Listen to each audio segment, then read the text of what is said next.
Hello, everyone. Wait, no, the music stopped. I didn't know it had stopped. I wasn't paying attention. No. Arkady, thank you again for the follow. Hello, hello, hello. Are we ready for some fun with Atlani? Get some chaos done for her, get her pushed through more of the post-Shadowbringers patches. I cannot wait to get her into Endwalker. Actually, all the way through Dawn Trail would be preferable, but we won't go there. Alrighty.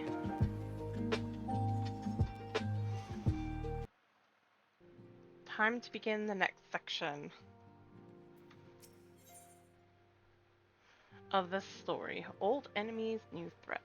Kryl is glad that for your return, though it remains to be seen if she has glad tidings to share. Na na na. Atlani, what a pleasant surprise. If you've come to inquire after the Archons, fear not. Master Matoya's treatment has proven effective in stabilizing the corporeal ether. You mustn't grow complacent, however. Potent though these magics may be, they are not without limits. We can only hope they afford us enough time for the Crystal Exarch to complete his work. If only we could go with you to the first and help. Pardon the interruption, but I come bearing urgent news. Maxima! Ah, Atlani. It has been far too long, my friend. Hi, Maxima. Forgive me. I don't believe we have been formally introduced. Maxima, former Garlean ambassador, I remain here in Eorzea under the auspices of Commander Aldin, offering what counsel I can in the hopes of resolving the present conflict with the Empire. Oh yes, I have heard stories of a defector from Garlemald, but never mind that. You said you have urgent news? Indeed. As you may have heard, the Imperial capital is in turmoil, and a sizable portion of the Garlean forces have been recalled from Gimlet Dock. With their numbers so greatly diminished, the main host of the Alliance has withdrawn, leaving the Alamegan resistance to keep watch over the border. And it is there we have welcomed a most unexpected visitor who claims that this de-escalation may belie growing danger and unforeseen threats. Oh? Commander Aldian has arranged for an impromptu meeting to discuss these revelations. He has also requested a representative of the Scions attend as well, though it was clear to whom he wished to extend this invitation. It would seem time is of the essence. Well, you'll not be attending this meeting alone. Though I am not as well versed in the affairs of the city-state as our comrades, I see no reason to burden a single scion with all this. Yes, of course. Then we must make for the Alamecan quarter with all haste. Well, what are you waiting for? Get going, you two.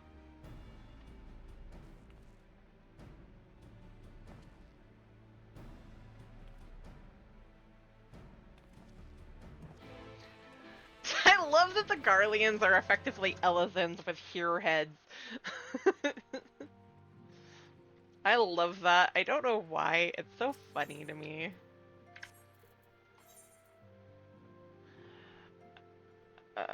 Actually, before I go there, I wanted to look at something. I know you can't sell those.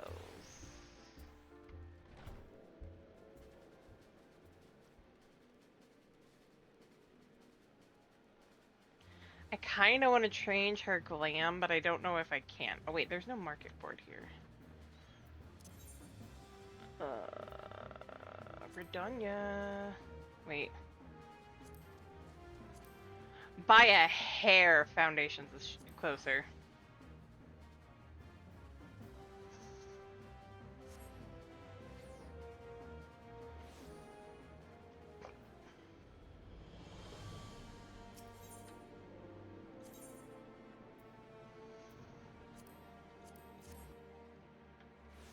I like the glam she has, but it still feels kinda not quite right. It's cute though.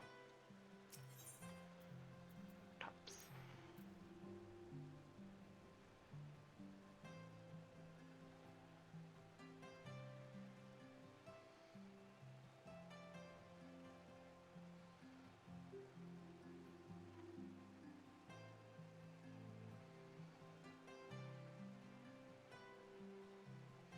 Love when you find something that works but not quite, because I don't think this will.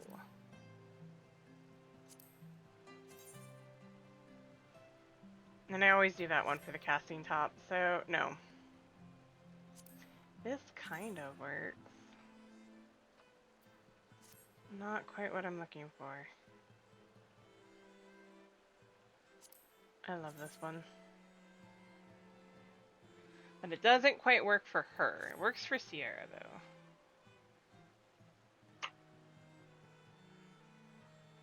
I know the one I would like. I don't have access to it right now. Try on. Oh. No!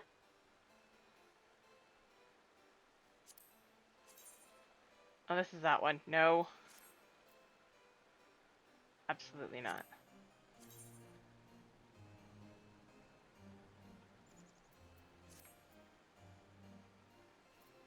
I'll figure it out later. Okay, let's go to the blocks.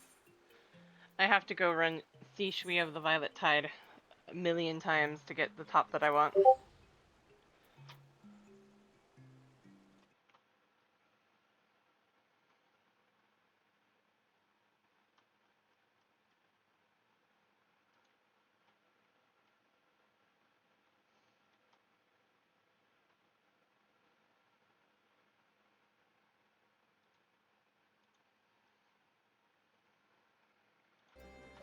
Okay.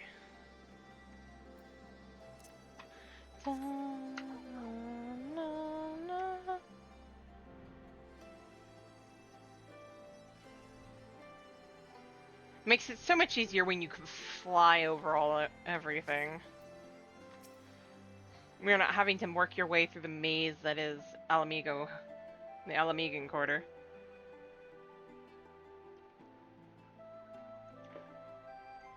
Commander Aldin awaits us in the Royal Palace, if you would follow me. Of course.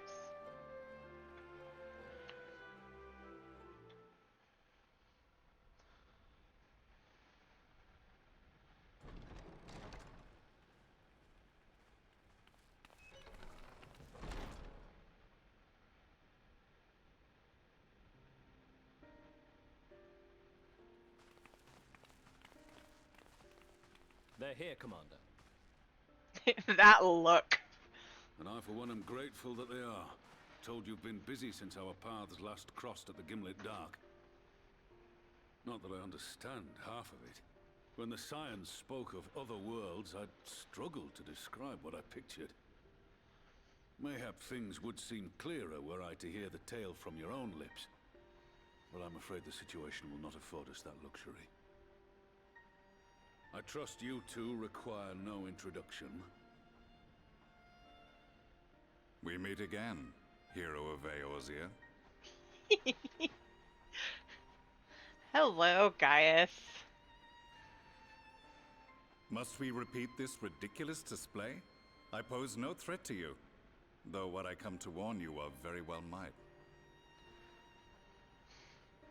Had he meant to do us harm, I hazard he would have kept to the shadows, and brought more than 2 companions.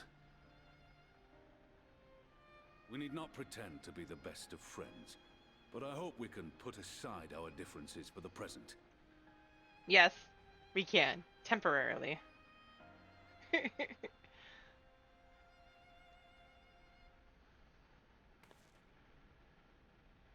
As you are doubtless aware, Sir Estinian and I cooperated to rid the world of Black Rose in your absence.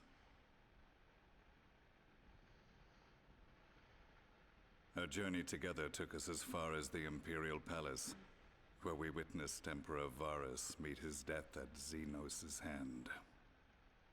Being the sole witnesses to this crime, and in no position to defend our innocence, we were then forced to flee, each pursuing his own avenue of escape. When we were later reunited, Estinian claimed to have encountered an unfamiliar kind of machina during his flight.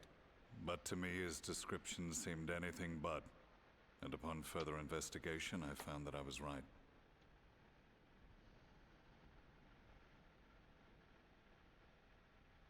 The Empire is developing a new Ultima weapon. What, that Allagan monstrosity, created to vanquish primals? With which you yourself once thought to conquer Eorzea? The same. In my foolishness, I sought to harness its power, and became the Ascians' pawn in so doing. But you know as well as I how that tale ended. The weapon itself, excavated from beneath this very city, was destroyed ere we could fully unravel its secrets, and that should have been the end of it.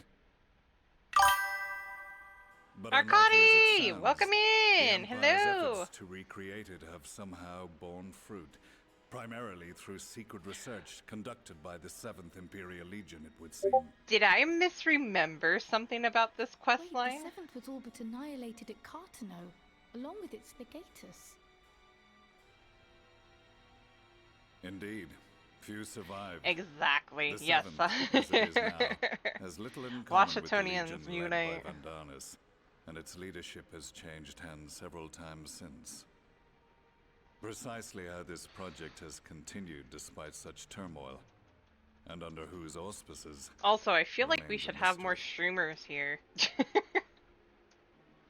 What we do know, however, is that a number of prototypes have been produced, and that one of them is on its way to Eorzea. I did misremember. I didn't remember fighting Ruby Weapon We before. attempted to stop it, but it was all we could do to slow its progress. So we resolved instead to bring you warning. And right glad are we that you did. Though it soundly dashed our hopes that tensions might ease at last. As it is, we've begun to strengthen our presence in the Gimlet Dark, and are assembling a force to meet the coming threat. A force with you in its vanguard, I hope. You don't Before you even say need to anything, ask. I know full well you have pressing concerns of your own. Your comrades remain in peril, and I would not ask you to forsake them. But the fact remains that you, and you alone, have faced the Ultima weapon, and emerged victorious. We need you. And so, when the time comes, if your comrades can spare you, I bid you lend us your strength. Oh, that's right. I talked I've to you assigned about an it, but officer it's to still a await your side word. quest. The Ascians' downfall was to be the work of my remaining days. But it was my hand that kindled these flames, and I cannot allow them to spread any further. I will do what I must to see this mistake consigned to history once and for all. Even if Oh. it means begging your aid. The fates will enjoy the irony, even as I endure the ignominy.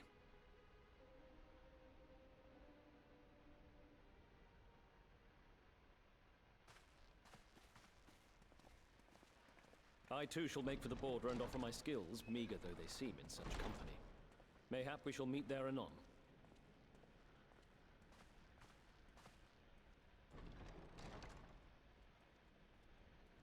Though we can ill afford to ignore the coming of a new Ultima weapon, our friends' plight grows ever more precarious, and none save you can join them in the first. I only hope you are not forced to make a choice.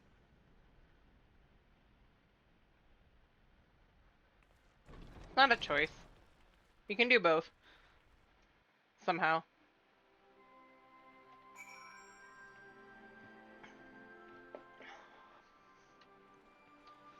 What I might do is continue the story, and once we can get a few more people in chat who are willing to join, we can do the weapons. Maybe in a couple hours. I do want to do the weapons because they're fun, although one of them's going to be a pain in the ass. I hate fighting Sapphire. As ever. The way forward is paved with difficult decisions. We can ill afford to ignore the threat of a new Ultima weapon. Alright, yeah! But with each passing day, the plight of the Scions grows ever more perilous.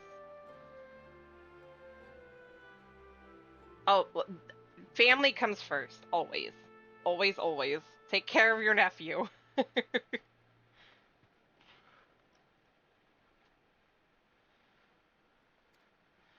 If you cannot stay for a debriefing on the Ultima weapon, I will not stop you.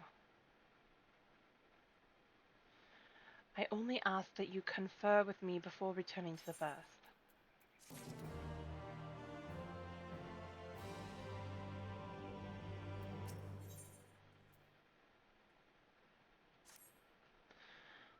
I take it you're ready to return to the first? Then I would ask that you apprise the others of recent events here in the source, namely Xenos' return and the development of a new Ultima weapon. As for their bodies, you may assure them Master Matoya and I will continue doing what we can to keep their corporeal ether stable. Safe travels, Atlani. I hope to see you and the other Scions soon. Alright, I will go talk to them, because unlocking that will be helpful. Wait. Port of Pretoria, if I remember correctly.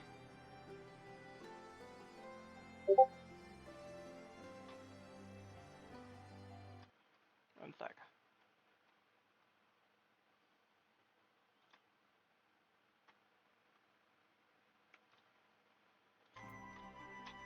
Okay.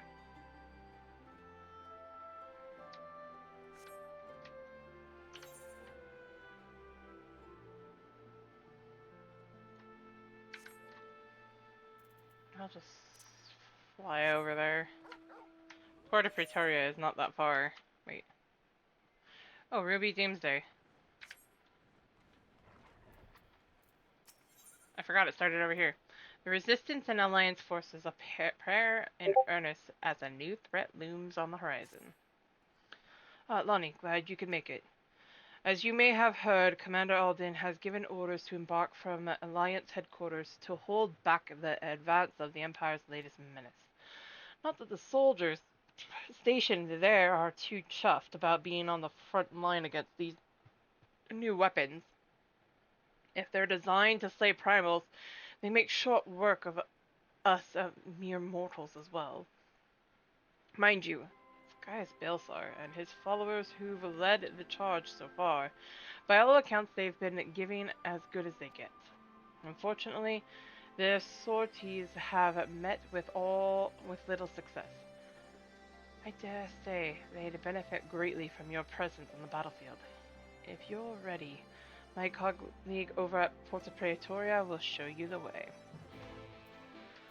Da-na-na-na. Now fly over there. I'll get this unlocked, and once we can get more people here, we can go.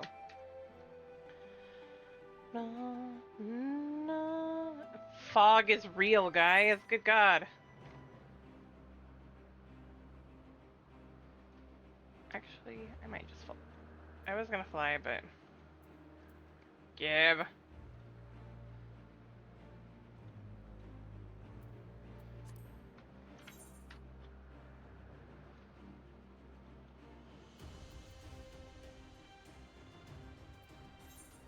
There we go.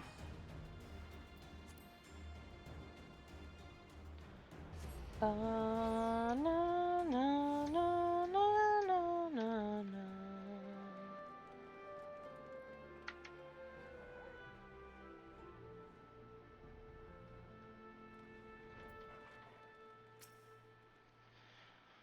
On your way to headquarters, I take it?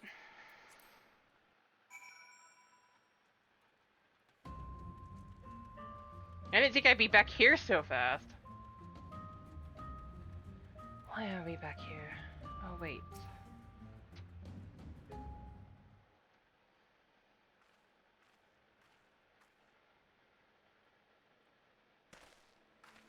So your mind is set. Then I shall apprise you of the situation. We have discovered that the previously abandoned Ultima Weapon project is being helmed by the reformed 7th Legion. They have already succeeded in producing several prototypes, one of which is set to be deployed on the Eorzean front. Its name, the Ruby Weapon. Severa and I were able to get within striking distance during one of its test runs and made an attempt to destroy it. An attempt that ended in failure, alas. Based on our knowledge of the original Ultima Weapon, the explosives we employed should have been sufficient to blast through its armor plating, but they barely left a mark. We suspect the gifts of its predecessor may have proven the source of its resilience. As you well know, the Ultima Weapon was designed to absorb ether from icons, and the Ruby Weapon no doubt shares the ability. If any were summoned during the uprising in Golemald's occupied territories, and thereafter consumed, our enemy would become all the more formidable. But its near impenetrable armor was only the beginning of our troubles. It fought back with whip-like claws that can be extended and contracted at will. In the face of such opposition, we were forced to withdraw. Caius was injured, shielding me from the Ruby Weapon's assault. Even now he struggles to stand. Damn it all! If I hadn't been so careless, this wouldn't have happened. You needn't concern yourself. Let us not forget that I am the one who initiated the Ultima Weapon project. If I must give my life to bury this shameful legacy, then so be it. If you were to face it as you are now, you'd be cut down before even hobbled within firing distance. In any case, we cannot afford to lose the information in your head on both the foe we face and the Empire itself. We all know that asking for Atlani's assistance presents our best chance of stopping the War Machina. 'Tis true that if anyone were capable of putting down such a monstrosity, it would be her.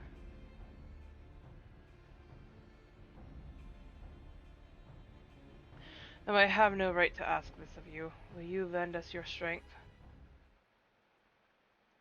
You don't even need to ask. I do this for Eorzea. You have my thanks. And mine, though I must impress upon you the urgency of our situation. We have received word that the Empire is preparing to advance on the Gimlet Dark. That is where we will intercept them. If our fears are proven correct, the Ruby Weapon will be among their host. Should it break through our lines, there is no telling the devastation it will wreak. Make no mistake, the very survival of Eorzea hangs in the balance.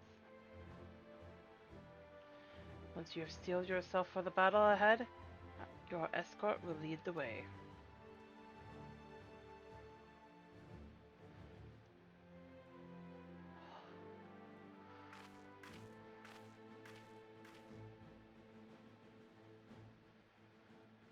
What price must the world pay for my hubris?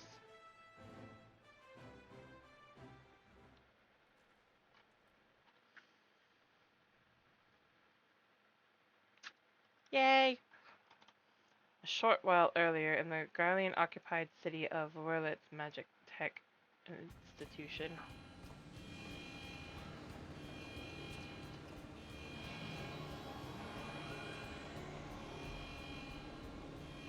Commencing Ruby Weapon activation sequence. All units stand by!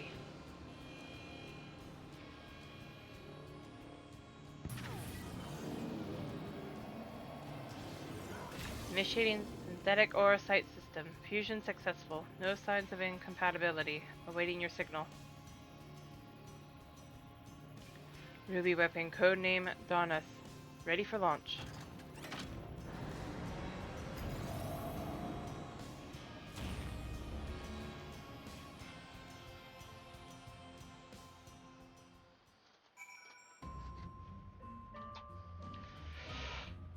I hate the storyline. Wait, what?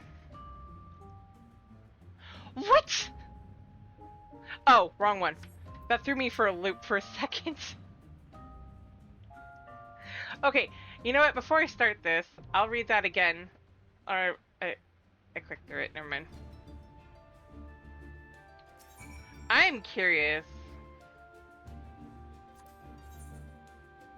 Nice. I love it. Okay. I didn't know who you got to go in that party. That was awesome.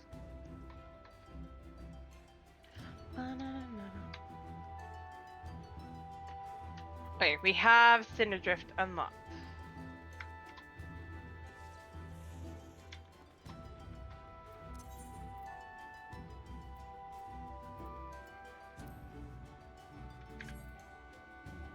Yep. Time to go to the Crystarium. Da na na na na na na na na na na na na na. Why is everywhere foggy?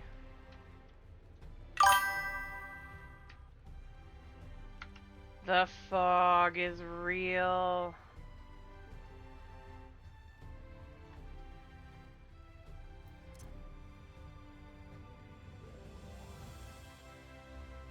Wait, I wanted to check something actually. Let me check and see what I have in my glamour dresser.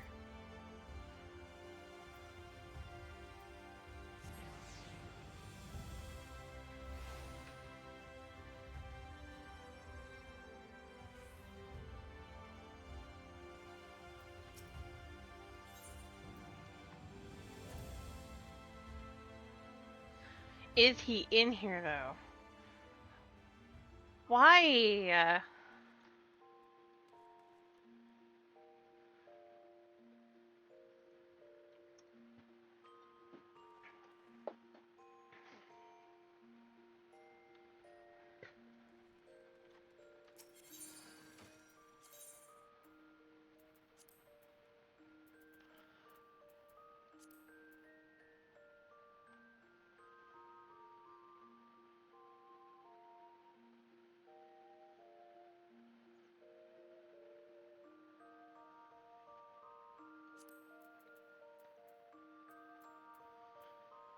Oh wait, that's Scholar.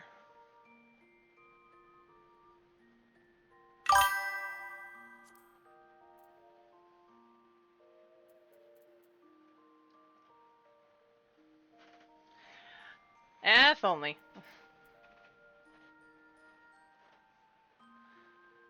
I want to change my glam, but I don't have the top that I want. Okay. Definitely not doing that one. No.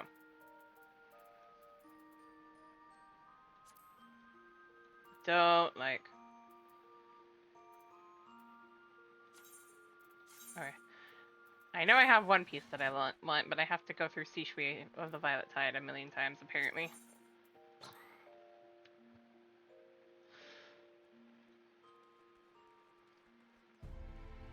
God, it's so hot today. Yes, I'm winning. Of course I'm winning. What are you talking about?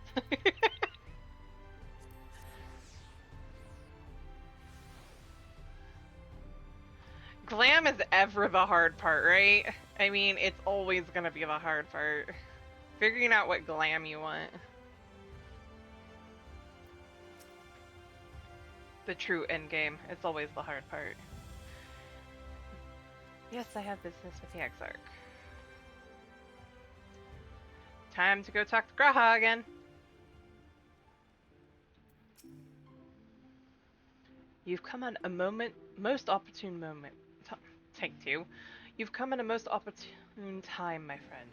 I've made something of a breakthrough in my research on the soul and a means to return the Scions home.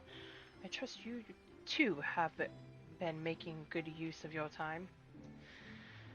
I have, but I have dire news. Ill tidings from the source, you say. Then I will summon the others, that we might all be apprised of the situation.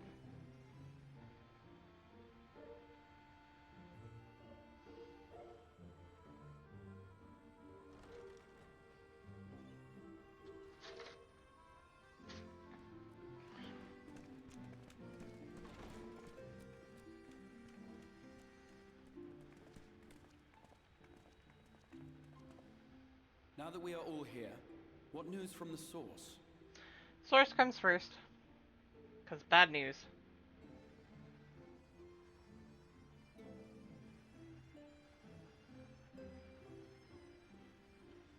A new Ultima weapon. We must count ourselves lucky that Gaius has pledged his assistance. While this is indeed a worrying development, I think the state of the Empire as a whole greater grounds for concern. With the Emperor slain and Xenos returned, it is impossible to predict how matters will unfold in Garlemald. The Ultima weapon may be but the first of many unpleasant surprises.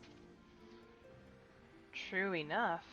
The situation beareth closer observation, of that there is no doubt, and doth compound our need to return unto the source.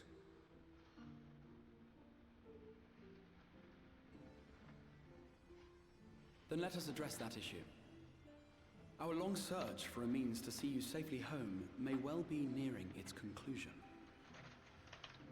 Thanks in large part to Urianger and Becklug's invaluable insight, we have succeeded in fashioning a vessel for the journey.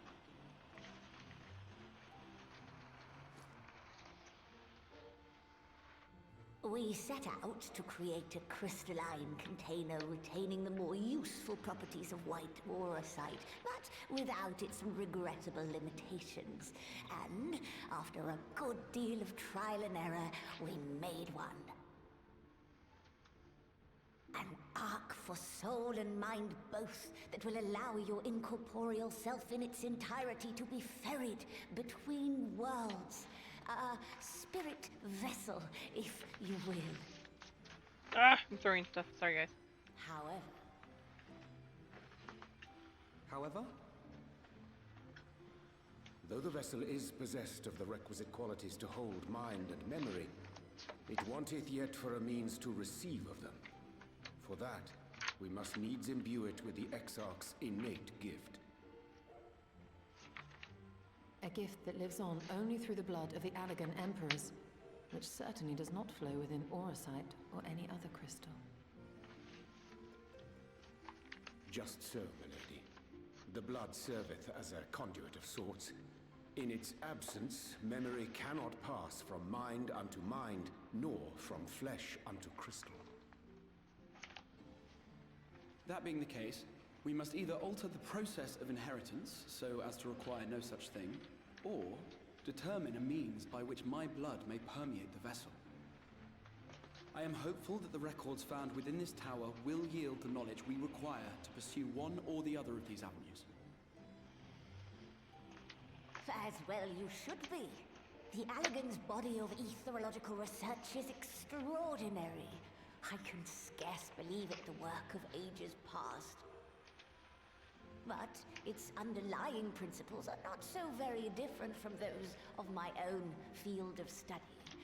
Given time, we will find the answers we seek.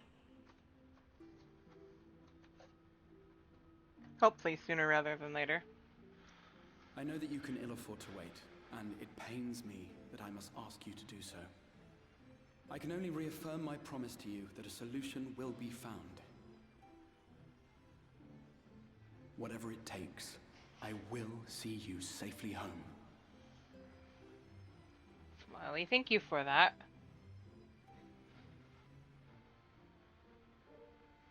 My apologies.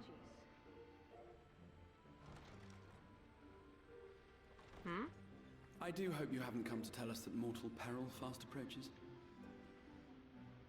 No. I had hoped to speak with the Warrior of Darkness. But there is no need to cut short your meeting on my account. I will be waiting outside.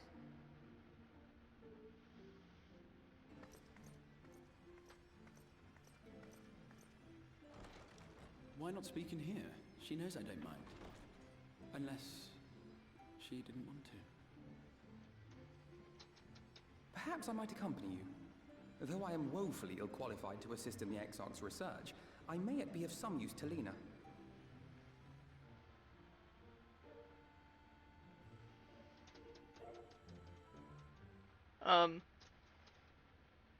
What's going on, Lena?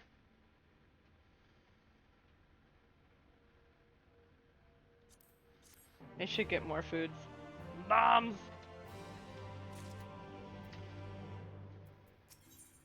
Alphano is eager to assist Captain Lena. I must confess, while I enjoy my fair share of scholarly research, it will be good to step outside for a spot of fresh air. Now then, shall we go and speak with Lena?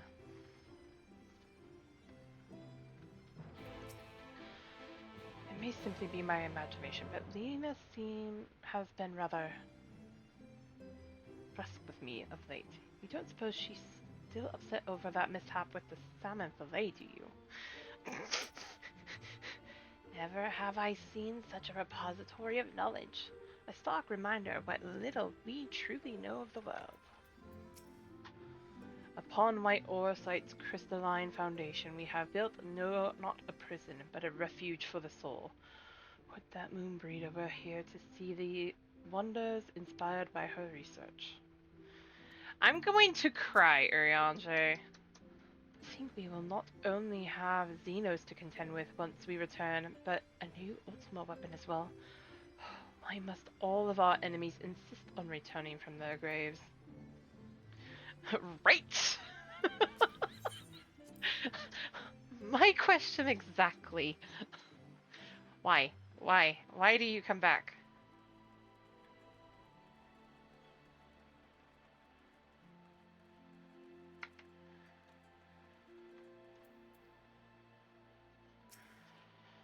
I suggest we hurry. Lena does not strike me as one who enjoys being made to wait.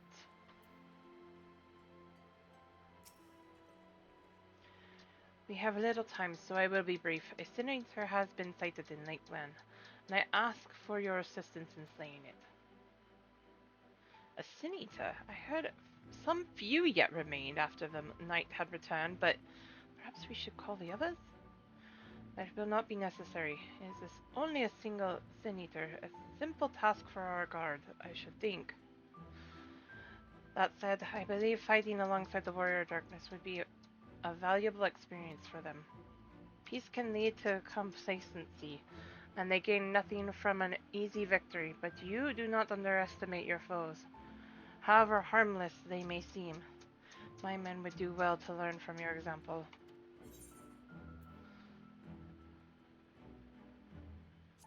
Let's be about it then. Excellent. Then let us make for Fort Job.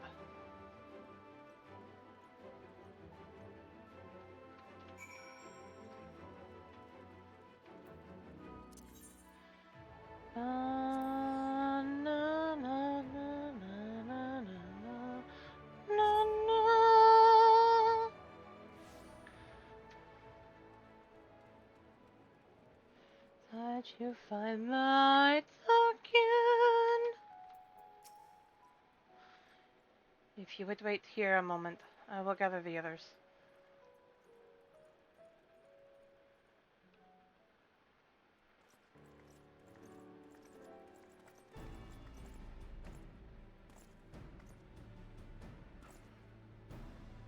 You may not remember, but you have met these soldiers once before, though only in passing. Long have they awaited the opportunity to fight at your side. I was at death's door that day after the Sin Eaters attacked. If you and yours hadn't come along, I'd have likely stepped through, and I wouldn't have been alone. Your courage and selflessness is something we all aspire to. I too was there that terrible day. My friend was transformed into a Sin Eater before my very eyes, and I had no choice but to cut her down. The thought of returning to the field, of holding a blade again, it filled me with dread. But that is no way to honor her or my comrades, and so I have returned. I swear I will not let you or anyone else down from this day forward. A pleasure to meet you, miss. Truly, it seems like only yesterday I watched as you took flight astride an armorero to go and save the Oracle. Strange to think the Umoran soldiers we once locked blades with are now on our side, but we will do our utmost to keep the peace here in Lakeland.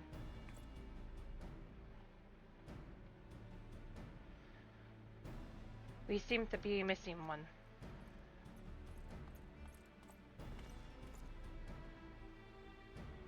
My apologies, Captain Lena. An elderly gentleman asked that I escort him to Clearmelt.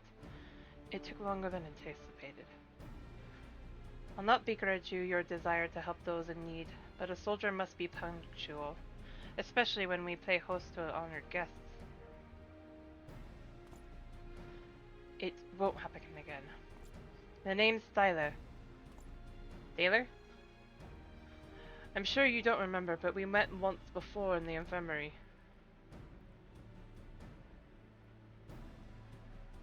I asked you to deliver a message to the Exile and the Warrior of Darkness. Little did I know I was already talking to her. Don't give up, don't give in. I keep those words close to my heart, and the boundless, beautiful skies above serve as a reminder of their importance.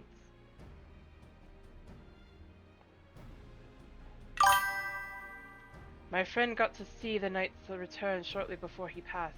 He left this world with a smile, satisfied with a glimpse of what was to come. But there are countless others who weren't so fortunate.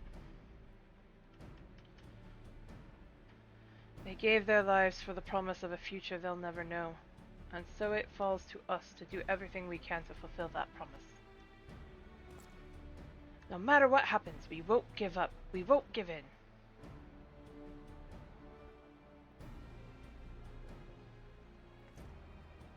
Your heroism has inspired all of our guardsmen in much the same manner. Our scouts at the northern staging point have not had the pleasure of meeting you in person. Let us not keep them waiting.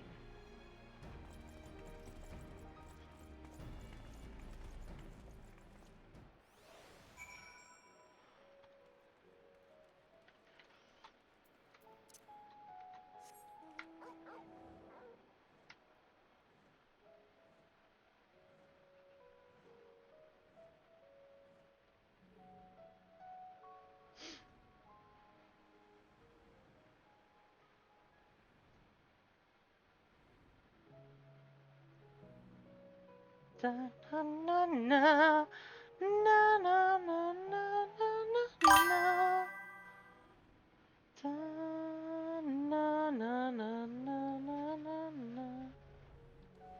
It's already dead.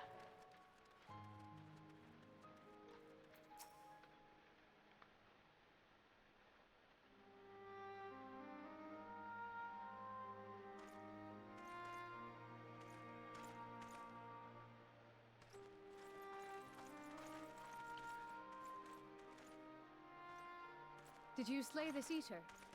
Your orders were to await the main force before engaging. No, Captain. It wasn't us, I swear it. A man came out of nowhere and cut it down before we knew what was happening. By himself? Certainly it is no light warden, but nevertheless. It's true. Felled it with a single swing of his axe, he did. Never seen anything like it. So I says to him, "Who are you, the warrior of bleeding darkness?" And he says, "No, I'm a warrior of light." And that was it. Buggered off as quick as he came. A warrior of light? Why would someone go around calling himself that, though? It was those bastards who caused the flood. I mean, if you were going to pretend to be anyone, it'd be her. The warrior of darkness. Eh? Oh, I didn't know. It's an honor.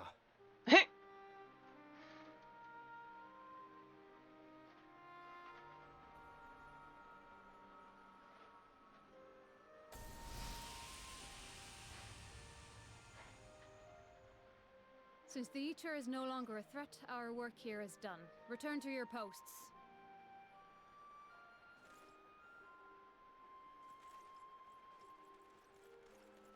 I had hoped to fight at your side today. But I'll continue to follow your example, and may we meet again. Yes, let's. I apologize for the wasted journey. It seems I overestimated the threat. No worries. As for this warrior of light, I do not know who would be brazen enough to take that mantle for his own. Whatever it may once have meant, it is forever tainted by the association with the Flood. The Exarch told me the truth of Ardbert and his comrades' deeds, and I am aware they played some part in your own triumph. But to most, they are synonymous with the calamity that befell this world. Still, if this man is minded to destroy Sin Eaters, I may forgive him his unfortunate choice of alias. But that is neither here nor there. I thank you for accompanying me. With that concluded, shall we return to the Crystarium? There is a proposal I should like to make.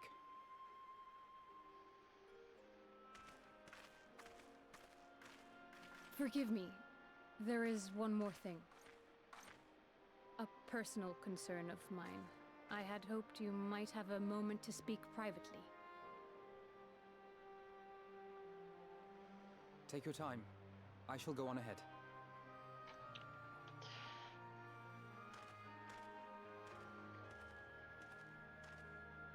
I just noticed that his is the Ishgardian boots. Huh. I'm standing like almost on top of her. I will not mince words. This matter concerns the Exarch. Though his countenance belies his age, his demeanor never has. He has seen more than any man should and grown ever more weary with time. But I see I give the wrong impression. While it is true he attempted to open a letter with a salmon fillet the other evening, we are not here because I suspect his mind is deteriorating. Nor do I believe him to be so maddeningly unconcerned by the prospect of his own death as he once was. Indeed, the opposite is true.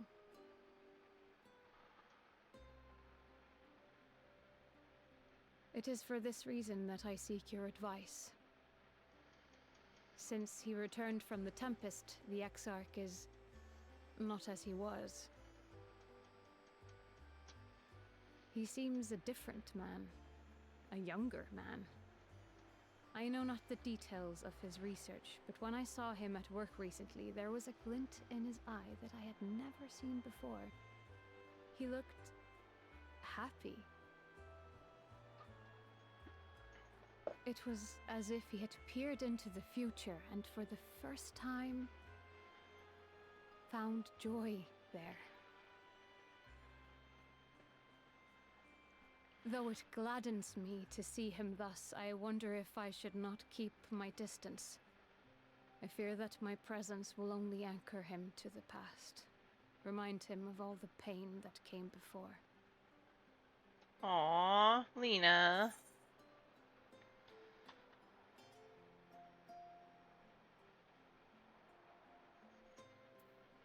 He's lost without you and misses you already. He. Are you sure? Then perhaps we might remain as we were. As we have always been. What a relief.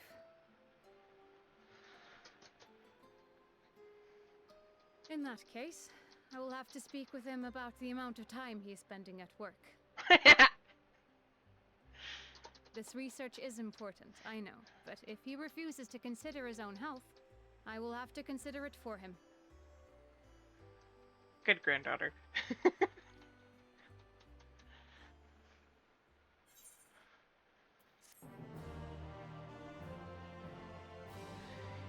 Yeah, me. You see a puppy. You see the baby girl. Her mind at ease, Lena is ready to return to her duties. I will not keep you. You and your comrades have much to discuss. I will see the others back to their posts. Worry not, Lena. He is still very much concerned for you. And cares.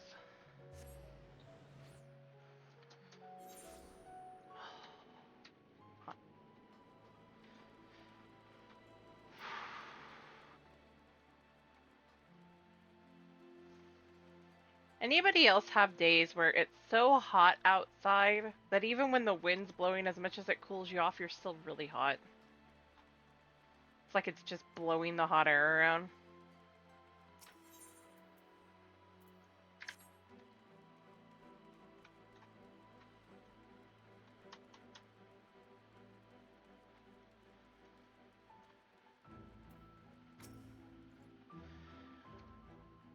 Yes, I need to go talk to the X-Hawk.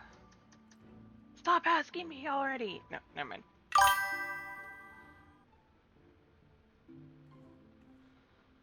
I mean, there's that.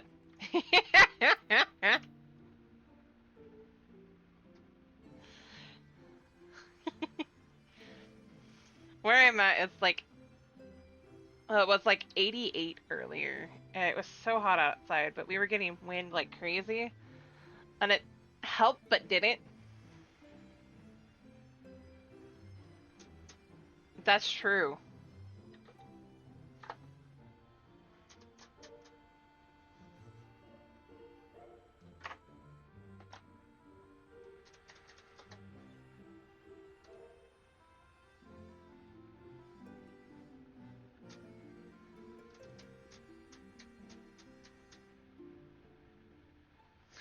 Ah.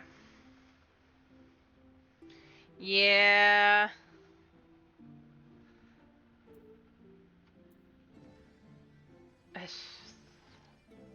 And the wind today has been crazy. We've had a really windy year this year. I feel like we're down in Colorado or in Chicago.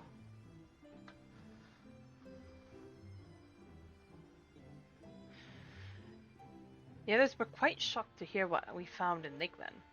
But now that you're here, there is a proposal I should like to make.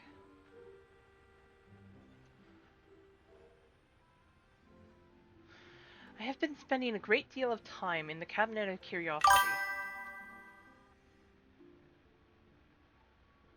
I bet. And of late, I have noted more and more people perusing books of history, the years leading up to the flood in particular. I suspect they wish to know more about the Warriors of Light, as well they should. But nearly everything I've come across describes them as sin eaters or worse. Regardless of whether or not this Warrior of Light is who they claim to be, I worry that their sudden appearance in conjunction with this renewed interest in their predecessors may lead to growing unrest and fear.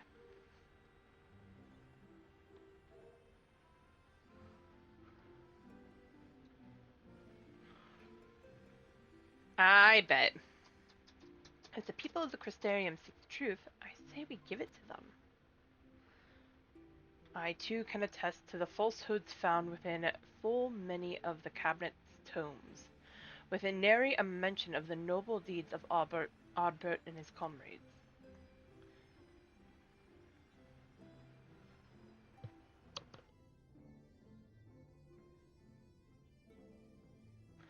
To be fair, they bear some responsibility for the flood, but when the tale is told again and again over the course of a century, I'm not surprised to see their roles distorted and them painted as villains.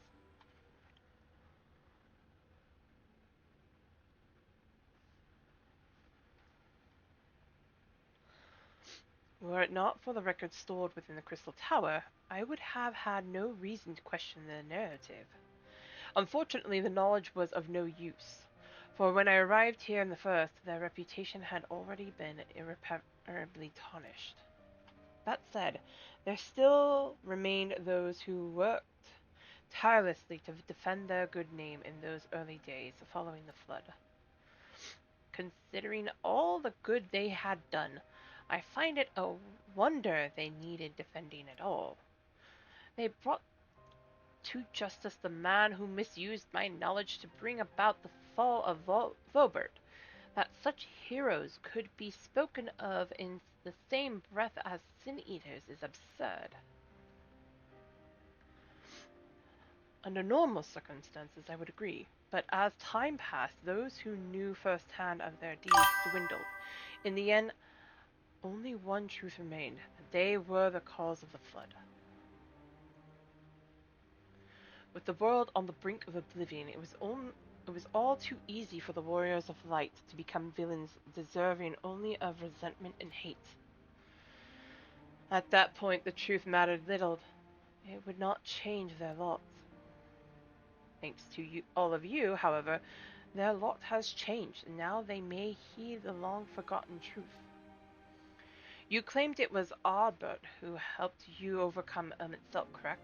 Such a revelation would do well to sway the hearts of those who know him only as a villain. I have shared this with a select few, but one and all must be told of his sacrifice. To that end, I say we proceed with Alphino's plan. We call together the people of the Crystarium and recount to them the true tale of the Warriors of Light and the flood that followed in their wake.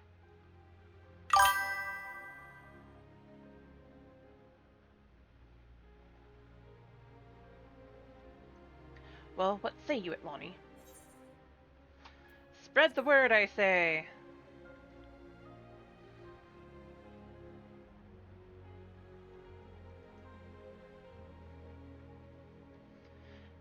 They were all of one mind on the matter. Good. Exarch, might I ask you to continue working with Becklug on our means of returning home? The rest of us will see to gathering the people of the Crystarium in the Extra. We have to reach out to anyone and everyone who might be willing to lend an ear. With any luck, word will spread and more will accompany them.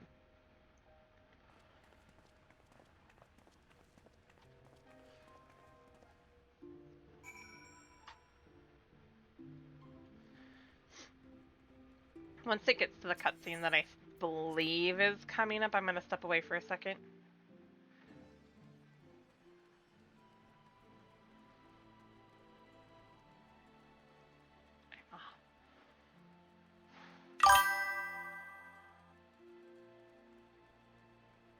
It is. That sucks. To have everything shake the home.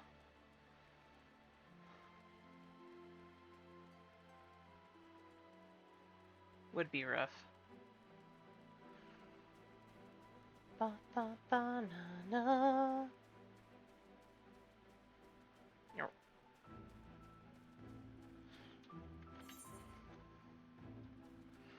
Da, na, na, na, na. I need to get back to the Summoner questline.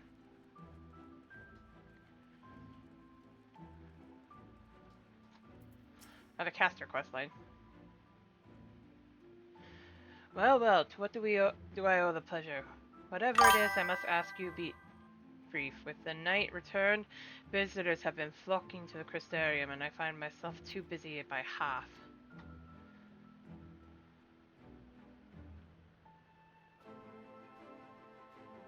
Yeah, I'm a summoner. On this character, I am.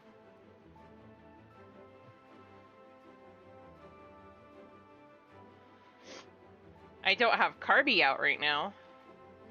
I don't mind it, though. Seeing the stairs so full of life and excitement, one can almost forget the flood ever happened. About that! The Warriors of Light? Yes, the Exarch has mentioned them before, but everyone knows them now as the cardinal virtues. Or are you suggesting there's more to it than that? Well, you've yet to steer us wrong, so I'm willing to hear what you have to say. That is very true. It's better than being homeless.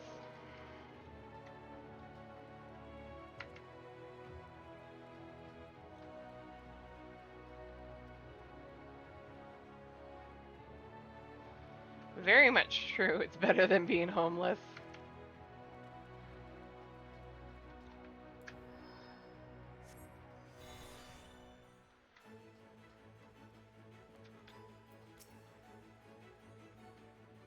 Come to browse wares in the market, have you? Well, I can guarantee you'll have no trouble finding what you need. Whatever it may be, under Yulmore's new leadership, trade has never been more prosperous. Ooh, I bet it did.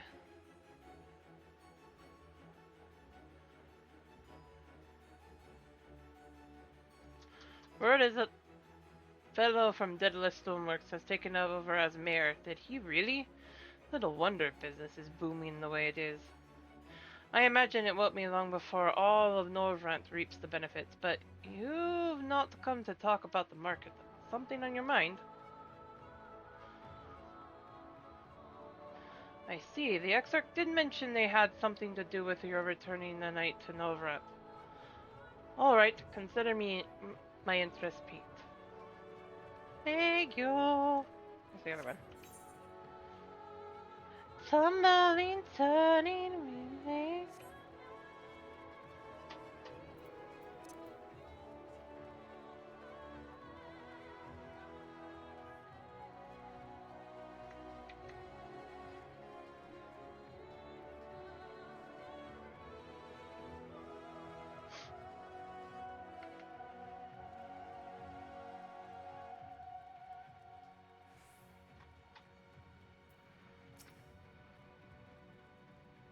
Atlani, what what a wonderful surprise.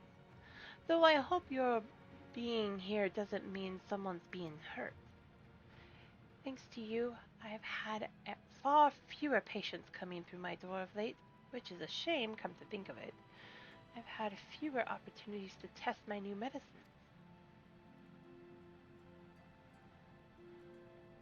Hehe, I jest, of course. It's actually been quite pleasant to have a few moments to myself now and again. The truth about the Warriors of Light. But the Exarch has already spoken with me about them. Well, if there is more to the tale, I'd very much like to hear it.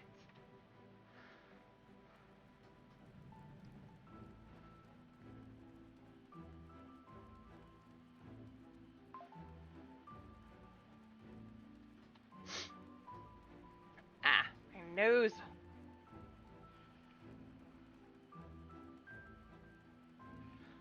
But no.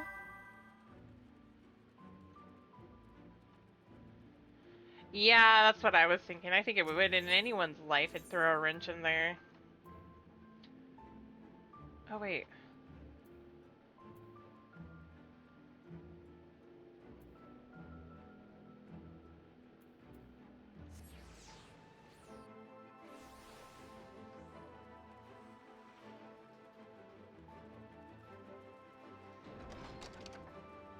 Yeah, I believe you'll bounce back.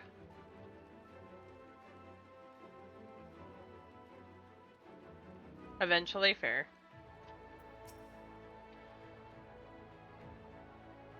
You will, Cyan. I believe in you. You're a strong guy. No, this can't be.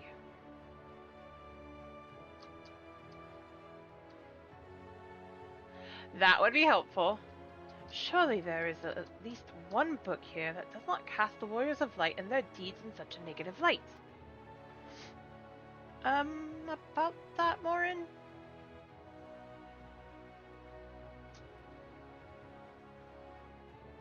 It's buying up all that milk, right?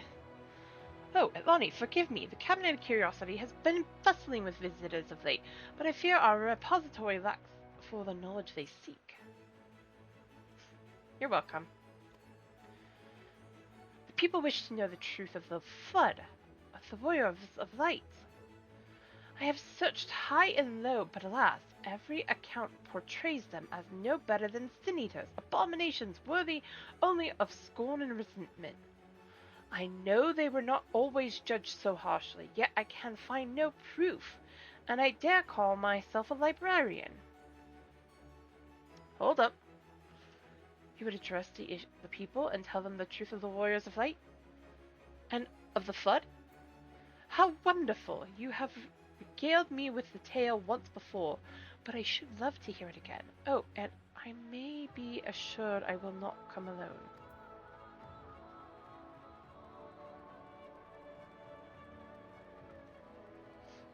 All your darkness, light you find, light again.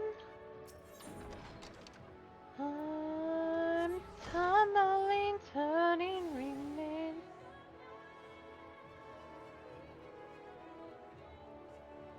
Catless.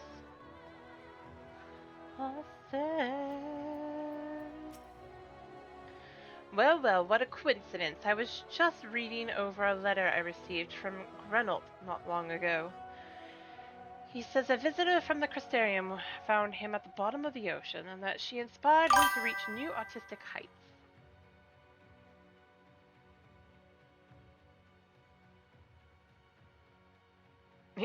There you go. Wait, you play a Lola? Another Lola fan.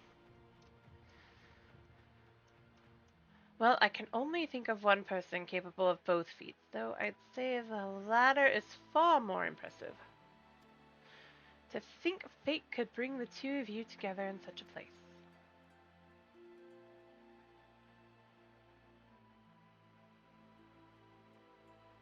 You're the King Lala player? Okay. I'm sorry, you mean the Exarch didn't tell us the whole story of the Warriors of Light? Well, whatever he's left unsaid, I'm all ears. Aw, I'm sorry, Cyan. I wish I could come there and be of more help. I really do.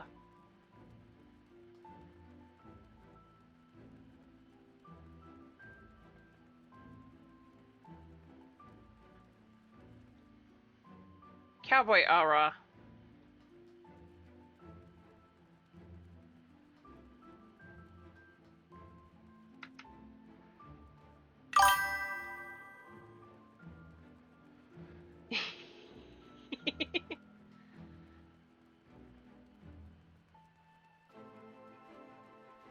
Well, that's good to hear. I'm glad you have some people there to help you out, sir.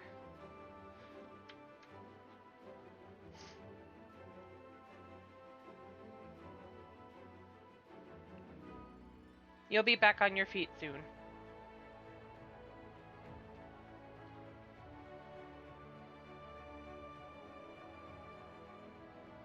Right?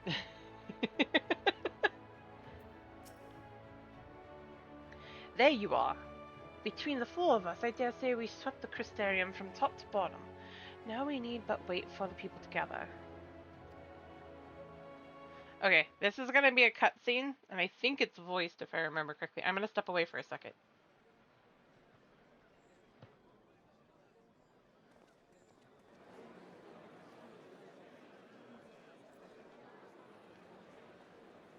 Yes, this looks to be nearly everyone. Let us begin, shall we?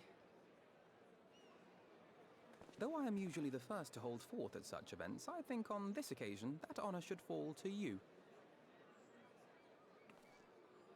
They would be more inclined to take the word of the Warrior of Darkness. Indeed. In light of the subject matter, who better than thee to speak these truths?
Wicked White? The Warriors of Light did all that? So they never... I mean, they only ever wanted to help. And when everything they'd done turned to ash, they still carried on. They gave everything to stop the flood. First their lives, then their souls. And they managed it too, in the end. They saved us. And we cursed their names.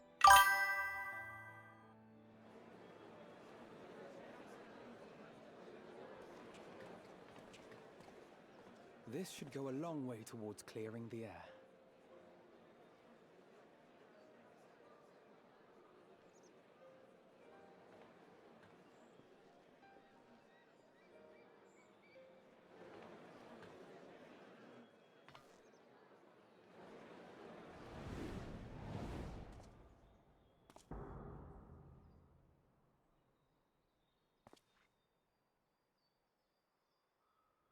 Impossible.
One of these times I'd love to step away from these when I'm letting the cutscene play out, and it actually finished the cutscene. So when I come back, I don't have a response to do.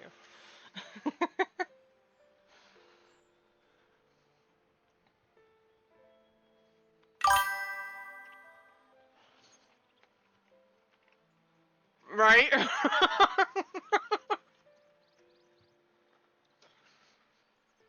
I take it I'm not imagining this then. I definitely Thank see you. something. You don't think it's a ghost, do you? Nay, yonder standeth no bloodless apparition, but a warrior of light and darkness both. Oddbert. Ardbert? He would know. He helped the man. What in the world?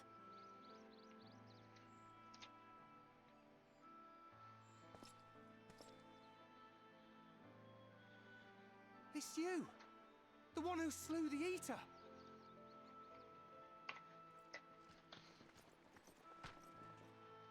That it should be the warrior of darkness who brought the truth to light. You've saved me a fair bit of time. Though I have a few words of my own to say, if I may. Except for there's a problem with that. Ardbert. You're not Ardbert. People of the Crystarium! I am Ardbert. One of those you know as a warrior of light. That's impossible. You should be dead. Aye, that I should. But as the world has been given new life, so too have I. I know not why I, and I alone, have been gifted this chance. But I do know this. Only by the will of the star itself could such a miracle come to pass. Ardbert. The hero who stands before you now, the warrior of darkness, is not of this world. And the day will come when she must return to her home.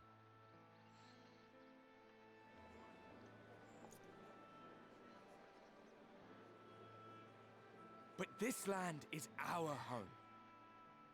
And if it is to remain so, now and forevermore, it is we who must protect it.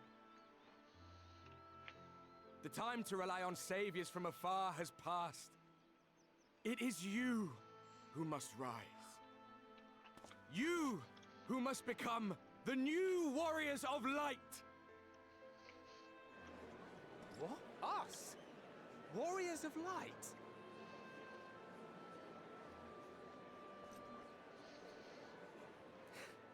None of us were born heroes, my friend. I was only ever a man with a thirst for adventure. But wherever my journeys took me, I was invariably confronted with the same choice. To lend what aid I could to those in need, or not. And I always chose the former. Any one of you could do the same. All you need is the will to help your fellow man, and the resolve to see it through. He's not wrong.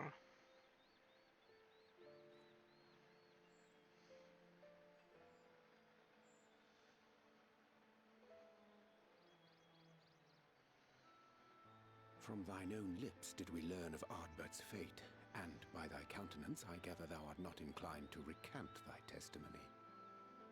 Yet whosoever this man may be, his words hold truth and resonate with the citizenry besides. For us to voice our doubts here and now would serve but to sow disquiet. 'Twere better we retired unto the ocular and there discuss this matter in private. Go. I will stay here and watch.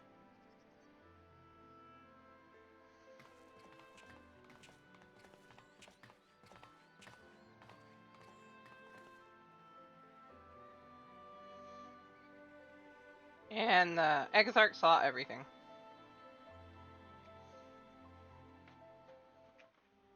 Because he was watching.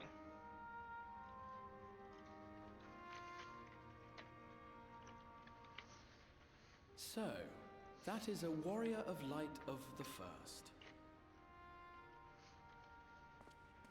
I've not had the pleasure of making his acquaintance, but as you all seem to be in agreement, I gather this is no simple case of mistaken identity. Actually, it is. As far as I was able to discern, that was indeed Ardbert. It has been a long time, but not that long. Could he truly have been resurrected as he claims?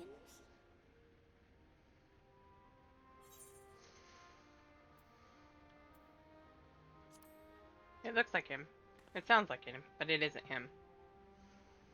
Ardbert did entrust his very soul unto thee.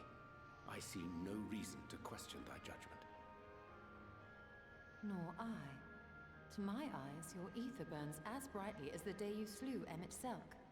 That is proof that he is with you still.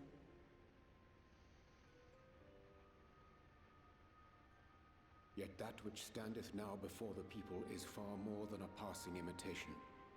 I am reminded of the cardinal virtues, though a sin-eater he is not. Which leaveth but one plausible explanation. That he is an Ascian.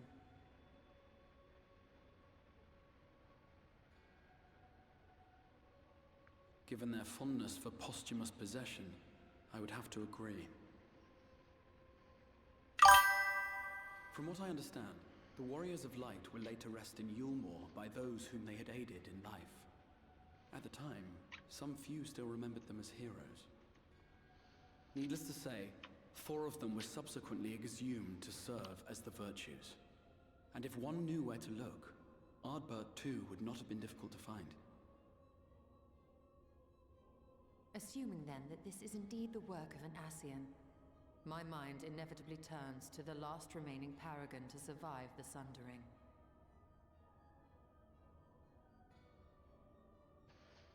Elidibus. Elidibus.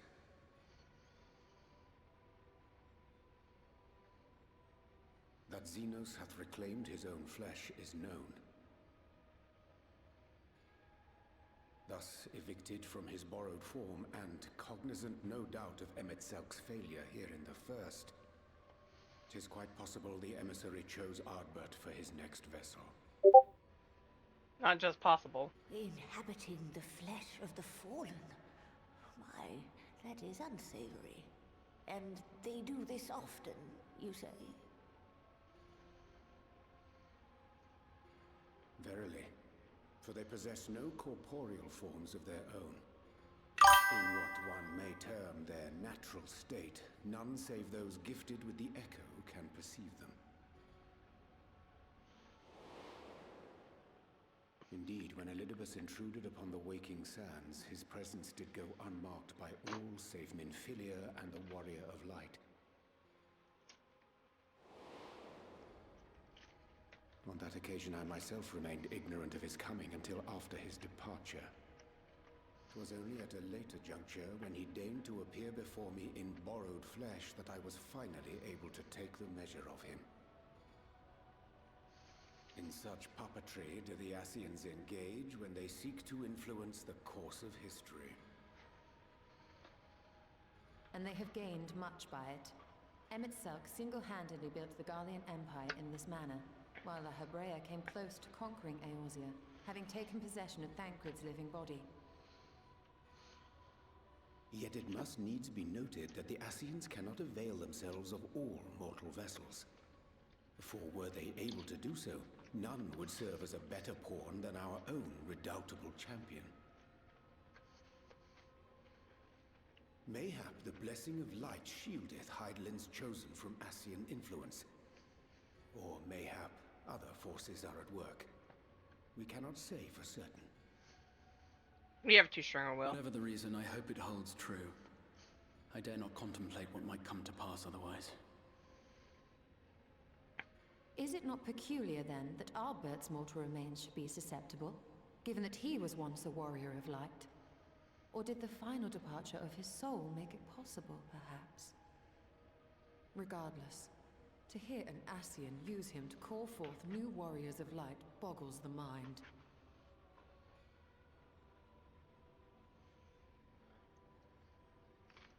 Elidibus hath ever been an enigma. his ostensible purpose being to preserve the balance between light and dark. When he made overtures towards me, however, I was afforded a glimpse behind the mask of the self-appointed emissary. Not self-appointed. I shall not defend mine actions, undertaken in pursuit of a better understanding of our foe as either wise or prudent. Nevertheless, what little I did glean may now prove useful. Elidibus possesseth a subtle mind, practiced in the art of manipulation. That he coaxed this star's most valiant heroes as far as the source with naught save half-truths is no trifling feat. And now I believe he doth employ his skills once more to some as yet unknown end. Though naught is certain, should my suspicions prove true, we shall have need of all our wits if we are to uncover and thereafter thwart his plot. Agreed. 'Tis plain that simply speaking out against him will not avail us. At best, it would only serve to confuse the people. And I would hesitate to do anything which might tarnish Ardbert's reputation once more, nor yours by association.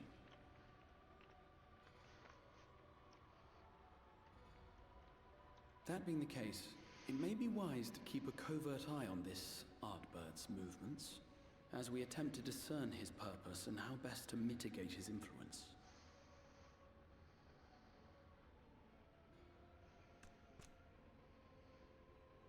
His performance appears to have concluded. What now? Go back out and follow him?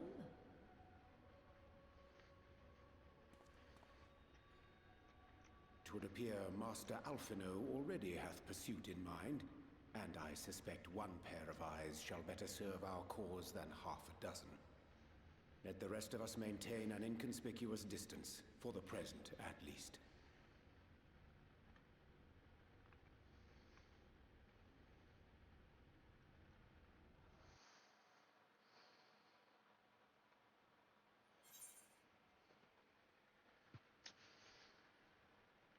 I both love and hate this portion of the post-Shadowbringers MSQ.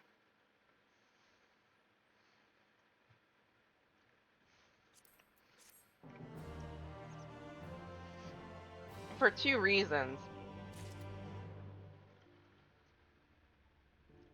Even had I not already done this portion of it,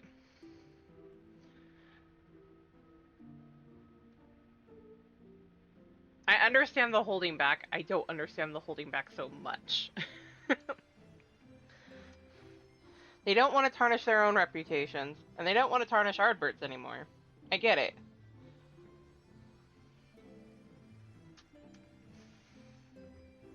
But he said the answer. Elidibus is looking to stoke the flames of light because he needs it.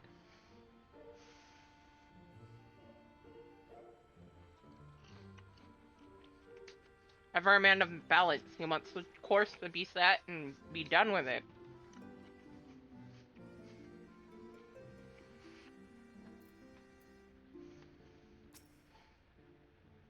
We must not act until Ardbert hath made his plans known. Made plain his plans. 'Twould be folly to proclaim him false at this juncture. No kidding. We were a hair's breadth from defeat when we faced Emmett Thilk, and now we must contend with yet another Ascian. Must tread carefully. No kidding. What a despicable practice, appropriating corpses. Such depravity eclipses any horrors I witnessed in the age of Volbert. They must be stopped. No kidding.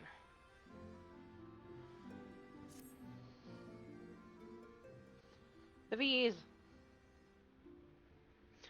You did well to dispel the falsehoods surrounding the Warrior of Light and their actions prior to the flood. Though, I must say, the reappearance of Ardbert, or rather one who appropriated his identity, was a rather curious development. He is an impostor, of that there is no doubt. But to the masses he will appear as a hero returned from the grave. After the warriors of light were laid to rest in Yulmore, the people prayed fervently for the gods to deliver them from their plight, prayed that these fallen heroes be born again for their sacrifices. What bitter irony. I, for one, would like to know why Ardbert urged the people to become warriors of light themselves. Ere we take action, we must needs ascertain his intent. Let us pray that Master Alphino returneth soon with that most essential knowledge. For now, I think it best to apprise Thancred and Reen of our efforts. When we do confront Ardbert, we shall no doubt have need of their strength. Agreed.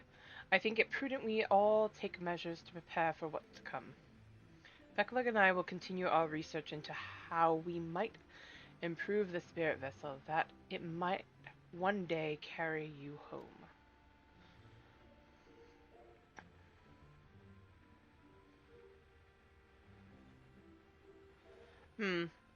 Then I think it's time I return to the Great Wood. Until now, everything we have learned of the Ascians has been handed to us at their leisure. But that was one of Emmett Silk's unique failings. I have no reason to think Elidibus will be as forthcoming. Fortunately, I recently received word from Fanau that heretofore unexplored chambers have been discovered deep within the Katana Ravel. Almet believes the relics within tell of a great calamity that befell an ancient civilization, that of the Ascians, perhaps. They may lead us to the truths we seek. Would you care for company?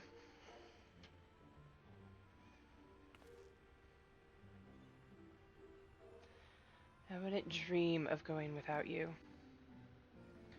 When you are ready, make for Fanau. Alma and her sisters will be expecting us. Then let us be about our tasks. Pray, give my regards to the V's.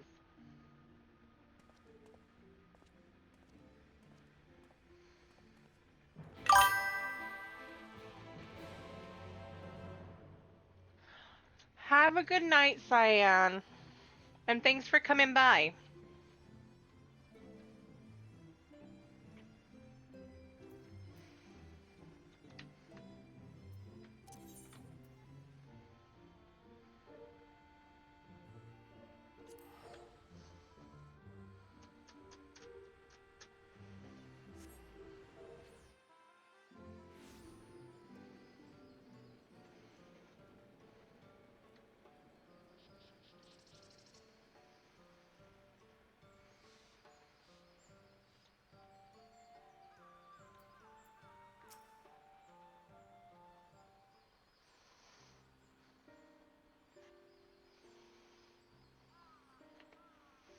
Welcome, allies of Ronka. We have accomplished much since last you came. With the Light Warden dead and its minions dispersed, we have at last reclaimed our hunting grounds near Ronka Practica Falls. It was there that we discovered more ruins. Although we ran afoul of no traps while exploring its halls, we determined that the innermost chambers were warded by magic. We all were in agreement before any investigation could proceed. You should be summoned. We are grateful that you did. For what you have told me, I strongly suspect that the wisdom my comrades and I seek can be found within. The wisdom could prove invaluable, for we may soon face a foe whose greatest asset is our ignorance. I see. Then it is good that you have come, for Ronka was once home to the greatest weapons, knowledge and understanding. And it is our duty to ensure you and yours do not want for either. That said, we must proceed with caution. To have reached the inner chambers unmolested suggests a more formidable deterrent yet lies within. Come now, surely any threats sleeping within the ruins pale in comparison to those we have faced thus far. This is not a game, sister. You should not be so eager to run headlong into danger. Oh, and who was it pining for the return of our allies that we might venture into the ruins? Clutching her staff at night, wishing it were... You promised not to tell!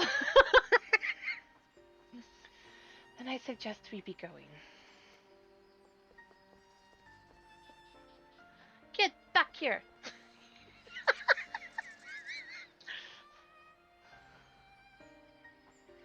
Remind me exactly how old are you and your sisters? On second thought, perhaps it's better I don't know. I'm with you on that. Stola, pray forgive their overzealous nature. None save we three have been privileged to escort you and yours into the ruins and bear witness to its secret. The hearts now burn with a curiosity that is not easily sated. Please, you needn't apologize. As a seeker of knowledge myself, I understand full well their enthusiasm, and if not for your zealous efforts to protect the ruins, we would not be afforded this opportunity. Speaking of which, I believe I have kept you away from the ruins long enough. Come, let us make for the Katana Ravel.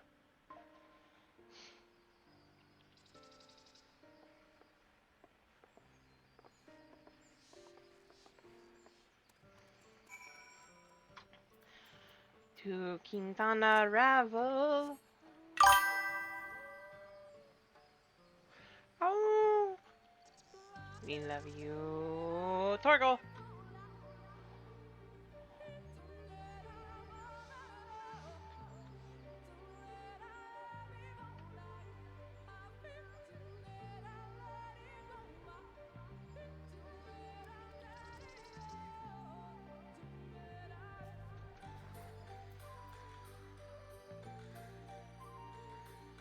You've got a kingdom to build.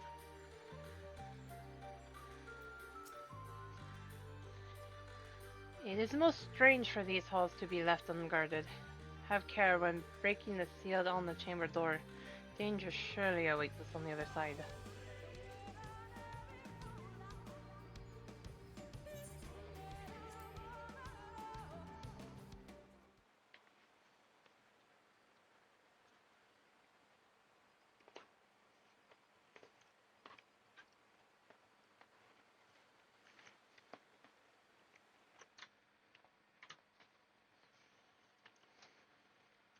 Come.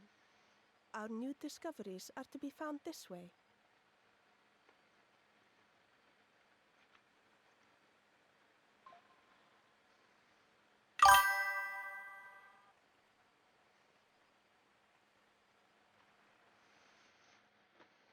Lucy!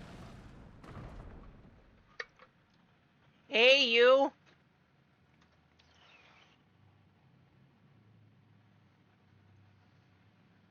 The people of Ronka are known to have venerated animals, but these features do not match those of any indigenous species. This is no common beast. It goes well. Though that much is plain from its proportions. Lifelike, is it not? One could almost imagine it breathed.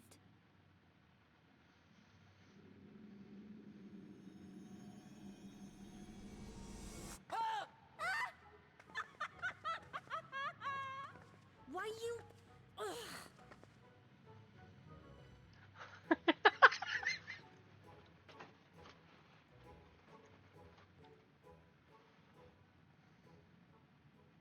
This owl, by contrast, seems no different from the others we've seen.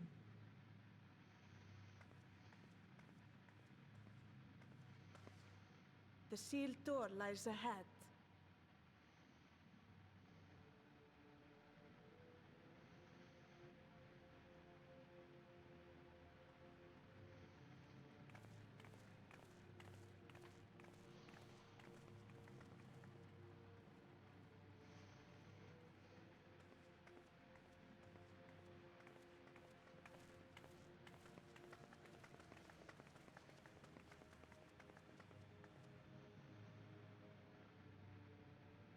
As you see, one statue is missing.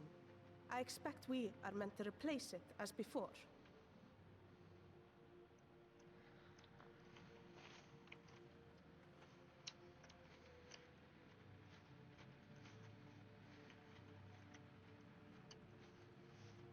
too simple. There will be some additional defense mechanism.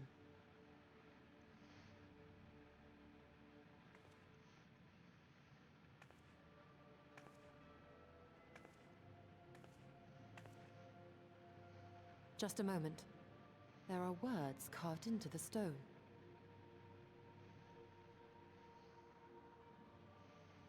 He who would disturb a hero's deserved slumber shall instead waken the beast and know his folly.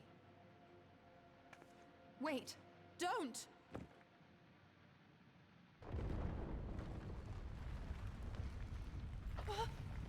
What? But I only... What is happening? You awoken the beast. Oh no, oh no, oh no, oh no, it lives! Why am I not surprised? Prepare yourselves. I agree with you, Ishtola.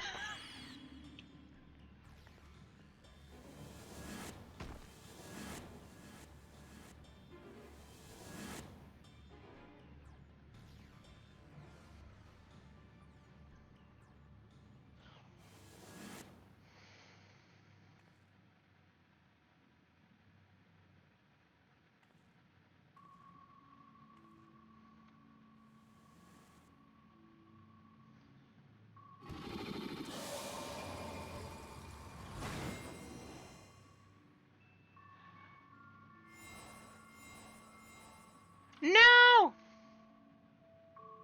Oh, I forgot how this game works. God. Why?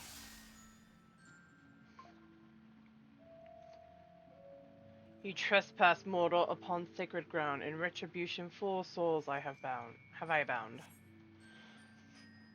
Yet to heroes proven, learned, and wise, a comrade's soul shall be their prize. If you would see theirs set free, answer me these riddles 3. Deft of paw, with kin do I vie, those sought apart, betterment of the whole do our efforts descry. What am I? Deft of paw, with kin do I vie, those sought apart, betterment of the whole do our efforts decry. What am I?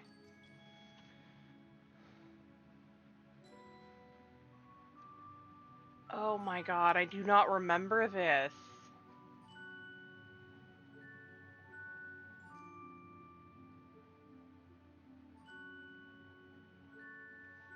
Why do I not remember it?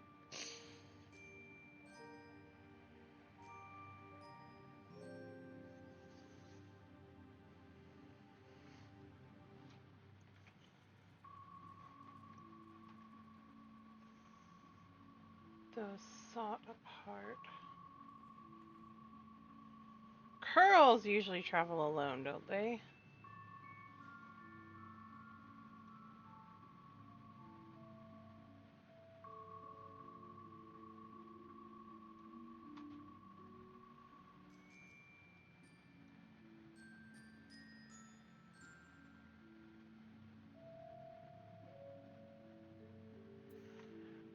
Oh, I think it's this one.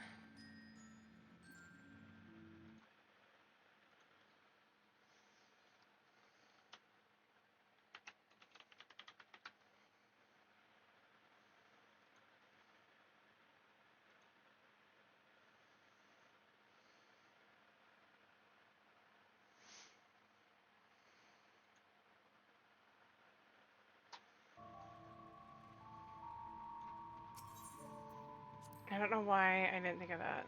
Opo-opos. Indeed, the Opo-opo is keen and true, the spirit of ingenuity, by whose guidance... Okay, yeah.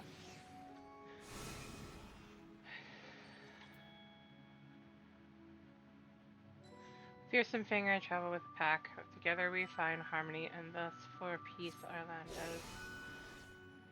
Not lack. What am I? That's what I kind of thought. Sorry guys, this time I'm looking it up because my brain is just like, I can't. I thought wolf, but you know. Indeed, 'tis the spirit of the wolf, and to the end of their days, the riddle you answered, they discern. Thus you are.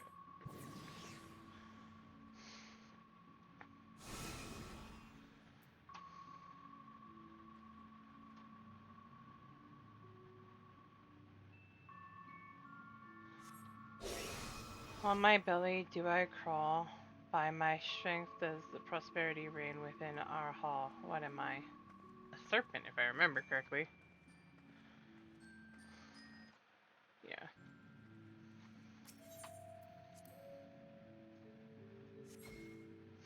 Indeed, the dread serpent turned protector, lured to slumber ere it tear the world asunder. Riddle answers you to. You stole it now!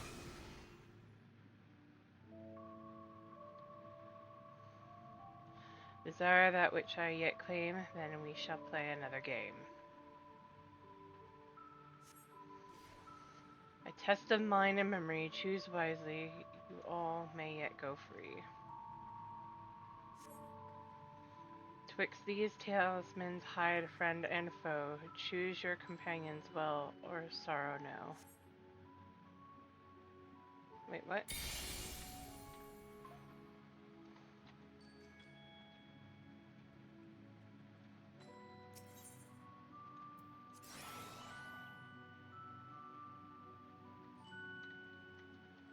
I didn't see it.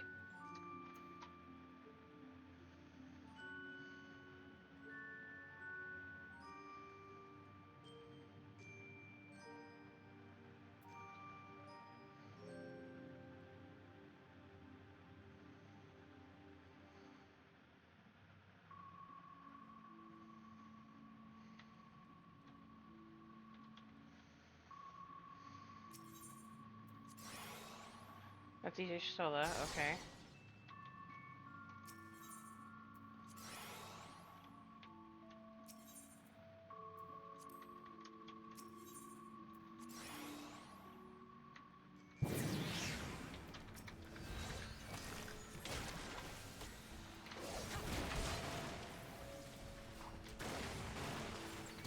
No mercy!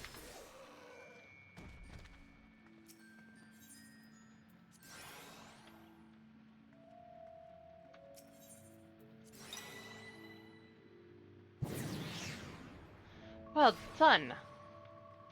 Your comrades are assembled together at last. Yet still there remains one trial you must pass. If you would glean the knowledge enshrined in this earth, I would first take the measure of your worth.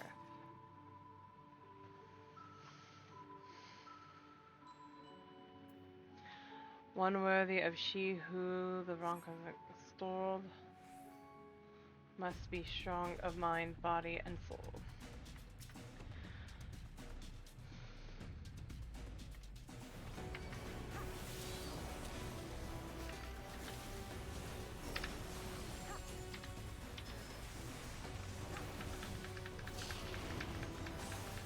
Well, nothing back. Failure of this test does not appear to be an option.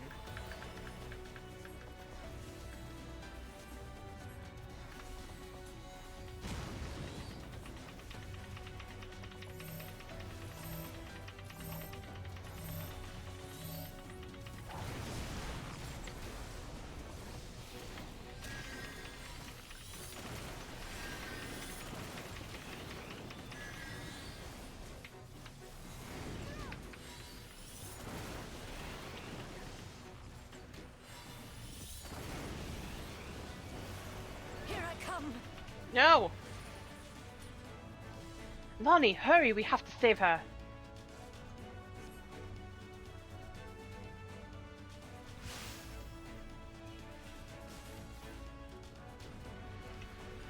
How dare you! It is not allowed.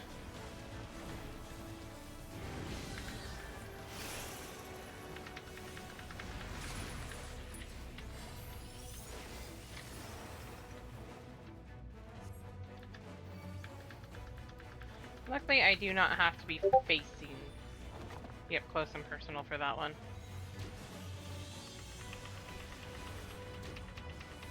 Also, Lucy, I have unlocked Cinder Drift. If you're willing to come to Primal Ultros, we can fight Ruby Weapon. And anyone else who wants to join in.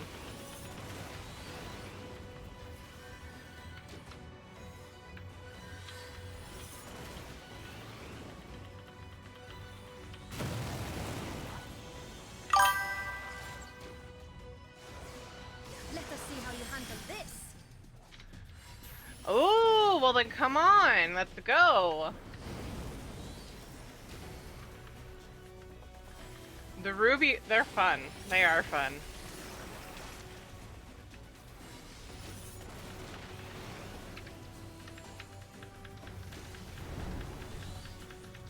Oh, you have got to be kidding me. Poison, gather around me.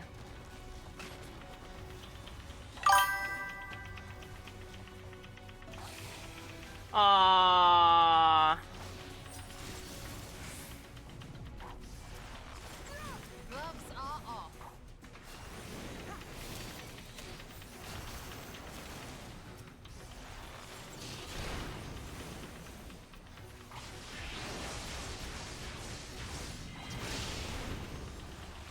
I will not hold back.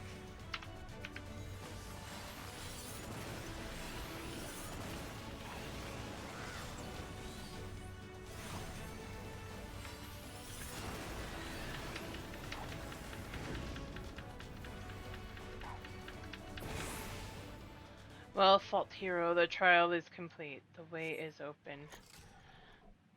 And thus I concede defeat.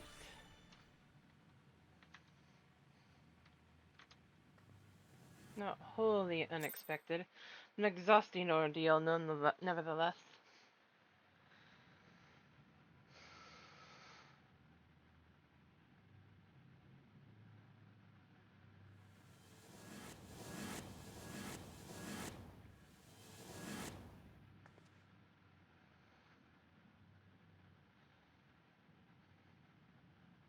Twould seem the magics have returned us.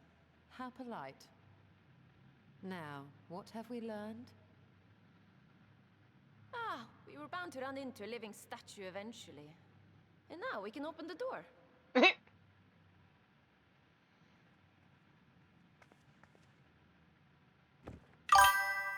Learned nothing.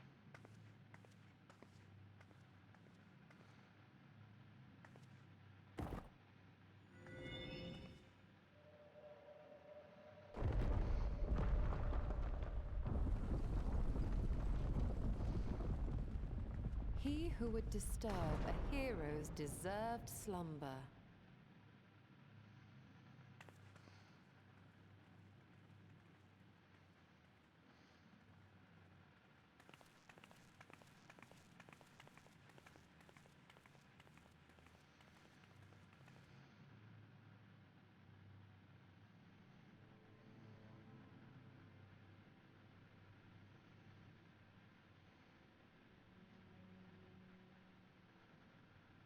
A tomb, just as I thought. Befitting a hero.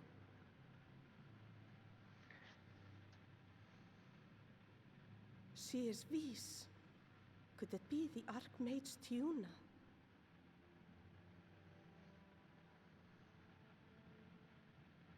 A legendary hero of Ronka, as you surmised.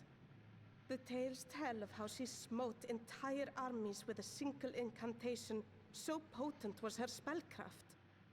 Though she ever fought in the name of peace. I thought them no more than tales. To think she really existed. Well, I for one always believed.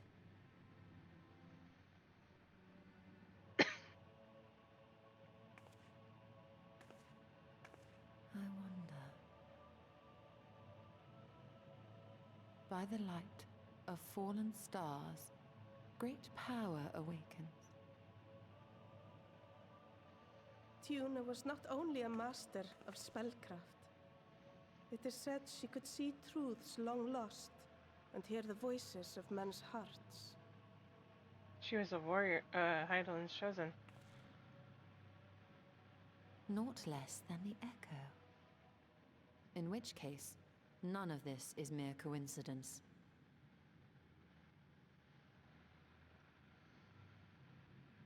A shower of stars setting the sky aflame. And in both this world and the Source, we find individuals within whom a mysterious power awakened at the sight. We can never unpick the why of it. Now, however, I believe we might.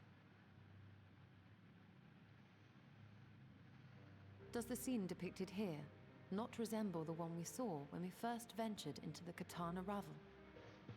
Moreover, does it not recall that which Emmett Selk invited us to witness in Amarot?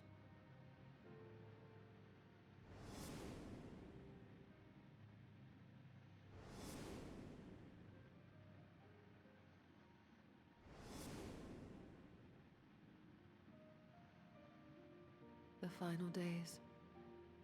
If, as the Exarch's research suggests, soul and mind share a fragile yet profound bond, might it not be possible for an event to leave such a deep imprint upon the soul that it could be perceived eons later, given a suitable trigger?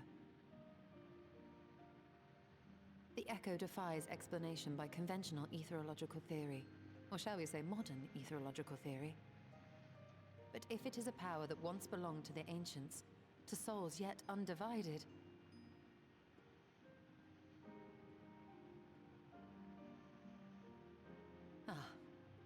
it would seem I have entered the realm of pure speculation, and I call myself a scholar.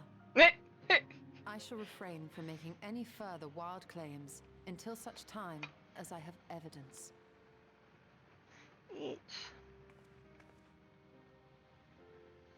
Still, I cannot choose but be reminded of our experience in Amarot.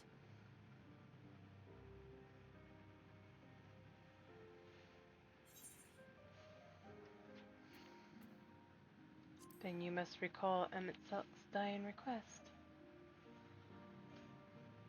Remember us.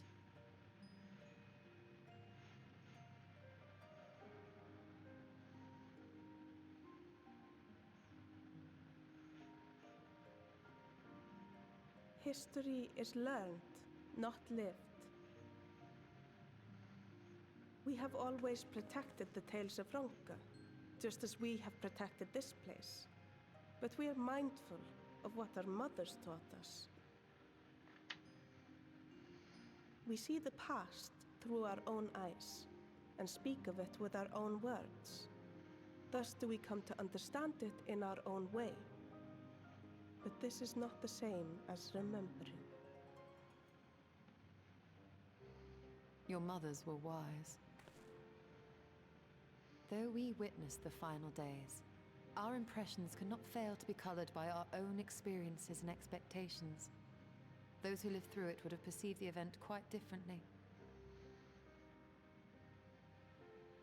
We must bear in mind that it is no simple matter to keep the truth alive, or it will die with Emmett Selk and his kin.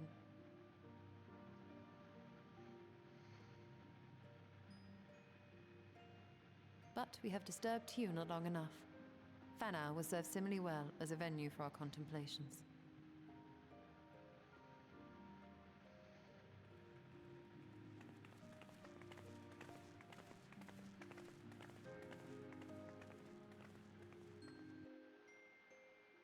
Never forget the past. By your pensive expression, I take it the tomb has given you much to think about. That is well. In time, the knowledge you have gleaned will lead to understanding, and thus arm you for what is to come. Before you leave, however, I would speak again of the teachings of our forebears, of histories learned and not lived. The legend of Tiona and her exploits has been told countless times over these centuries, yet as it is handed from one generation to the next, the story changes. With each telling of the tale, there are new flourishes, new details changed or lost. We can never truly know how she lived, for we're not there to see it. But we are here now to bear witness to your life.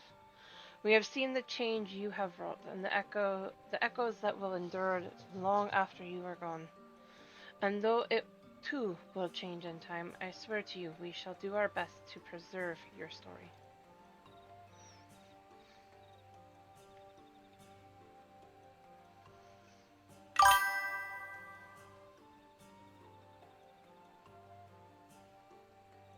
What? Jason? What the heck is this madness?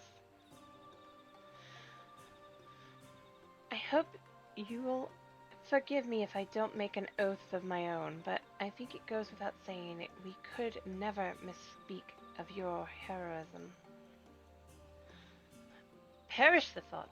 So long as we are here, there are none among the V's who will not know of all you have done for Novrant. We are not deserving of such reverence, but we are grateful all the same. You can be certain we will have our own tales to tell of the great guardians of Raktika and the ruins of Ronka. I pray you safe travels, then. As ever, we shall await your return with open arms.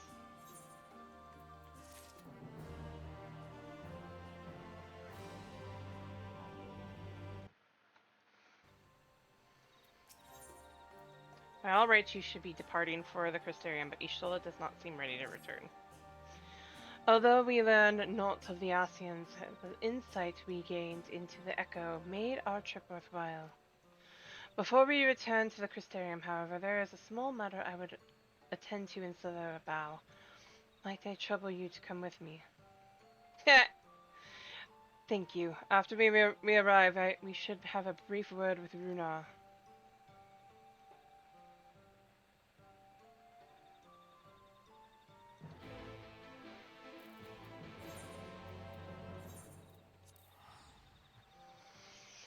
So I have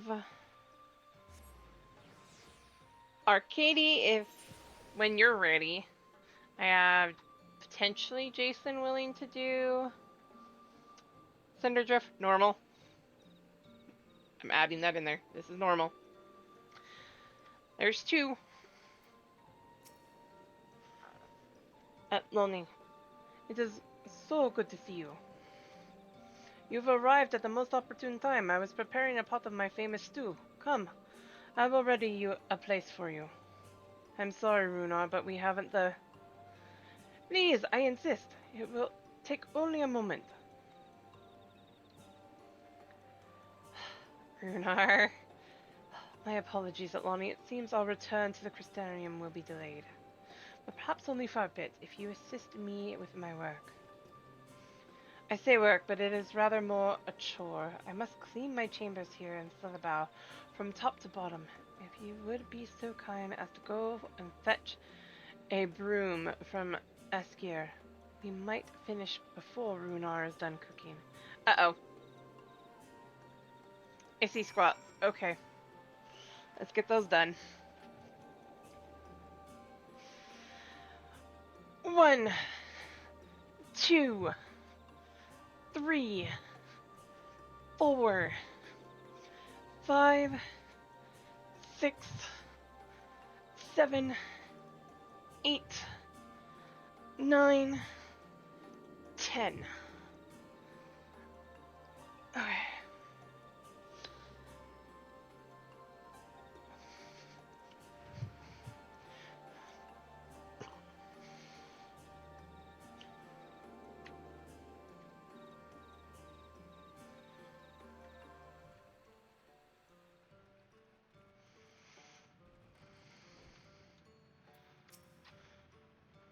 A broom from Master Madoya? I cannot imagine why she would have need of such a thing, but here you are. It is old but sturdy, and sure to suffice.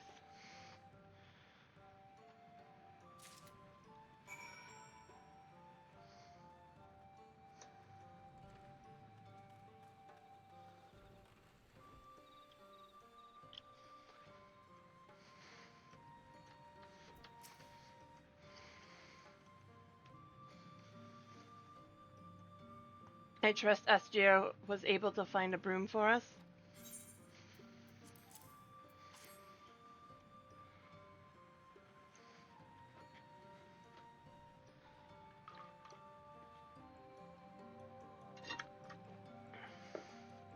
well-worn, good. This would prove difficult otherwise. Though I must say, I think I did rather well for not having a broom thus far.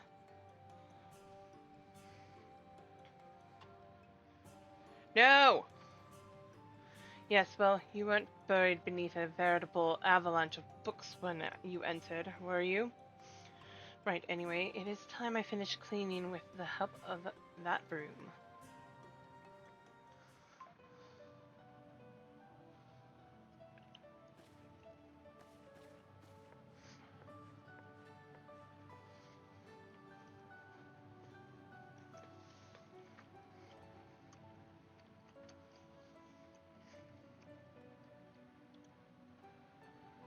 Thank you. You didn't honestly think I'd do it the old-fashioned way. The broom is more than capable of sweeping by itself. Or rather, it will be.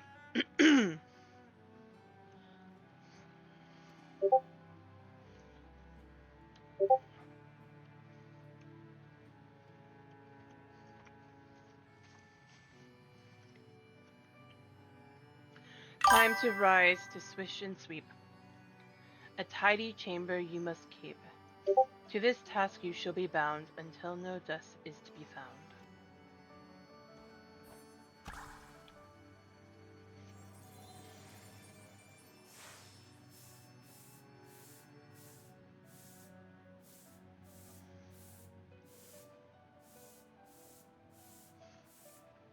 In this one particular respect, I have no objections to following in Master Matoya's footsteps.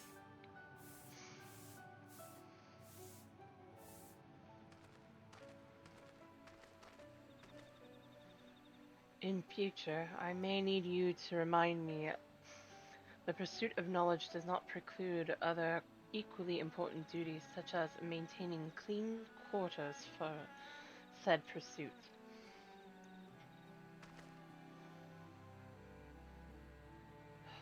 I will dearly miss this place, these people.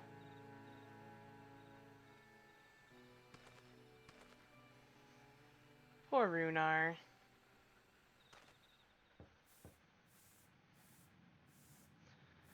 Master Matoya, pardon the interruption, but the stew is ready.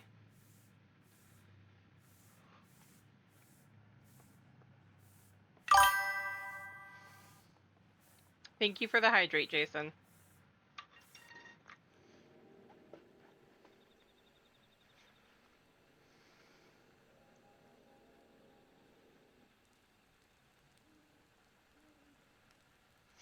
Is something troubling you? You've been rather quiet.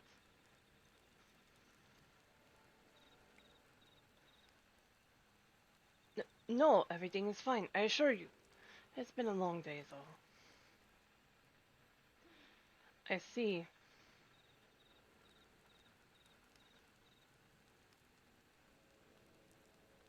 Ishtola, thank goodness you're still here. You said her real name. Alphano, I thought you were following Oddbirds. I was, though I'm sad to say I lost track of him shortly after entering these woods. He seems determined to traverse every ilm of Norvrant in his quest to spread the truth of the Warriors of Light and the Flood. And it seems news of your address at the Crystarium precedes him at every destination, making his task all the more simple. It remains to be seen to what end he encourages the people to become Warriors of Light themselves. But there is no denying that his words have struck a chord with many. Well, we're all agreed that this isn't just another Asian ploy, yes? They commandeered corpses before, and to no good end. I see no reason to think this time is any different, especially when it's that of a fallen warrior of light.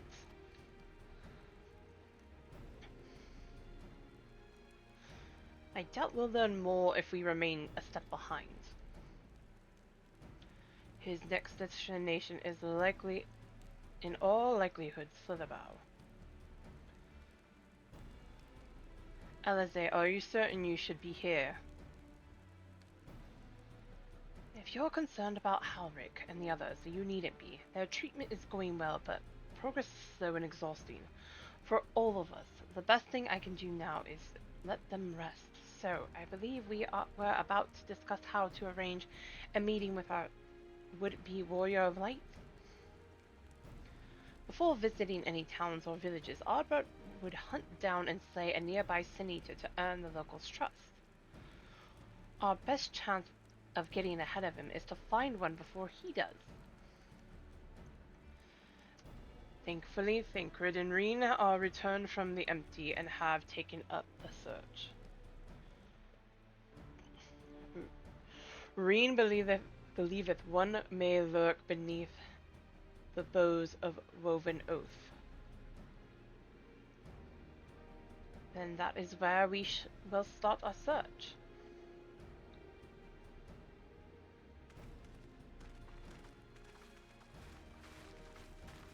Master Matoya?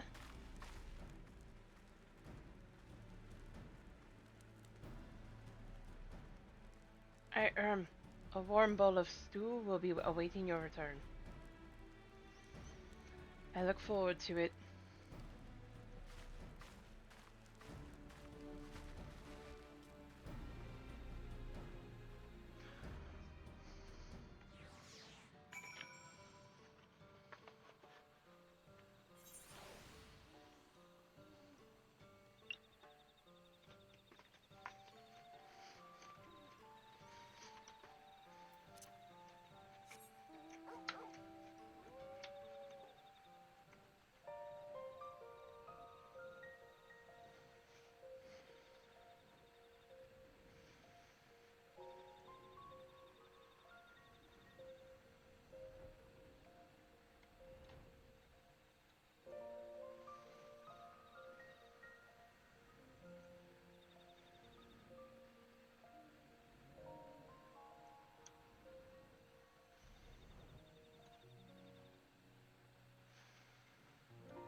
If you were hoping to vent your frustrations on our Issa friend here, I can only apologize. Few as they are now, it took us no time at all to track it down. That suits our purpose perfectly. Now we need only wait for Ardbert to arrive. Weren't you two meant to be attending to the empty? We were indeed, and we've made a certain amount of progress. So we thought we might see how the rest of the world was getting on. From what we can gather, the answer is strangely. Right now, we think we can do more good here. It is heartening to have all present. Indeed. We will be glad of the additional hands should matters escalate. Our quarry has come.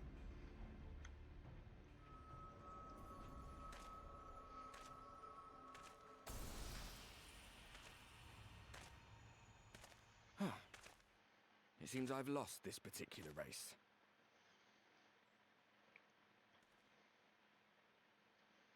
Well, though I suppose it's only fair. When we first met, it was I who outpaced you. Ravana, was it? You can lie all you like.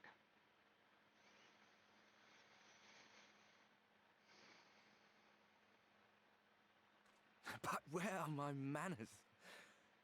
I wouldn't be here were it not for you, and I have yet to say a word of thanks. The real one already did.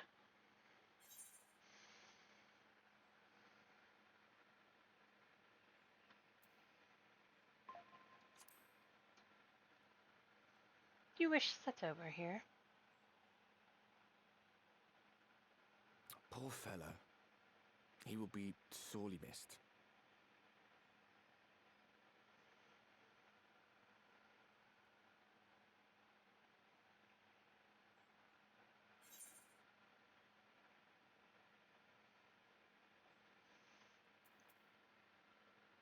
I thought you were supposed to be good at this.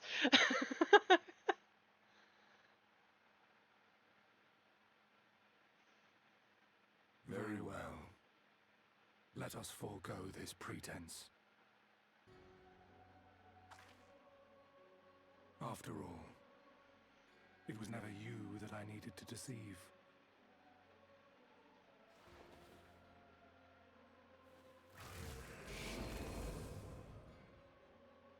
Yes, it is I, Elizabeth. We're not fools. Through your time in Emet-Selk's imitation of our home, I dare say you have gained a better understanding of my role since last we met. Not that it matters.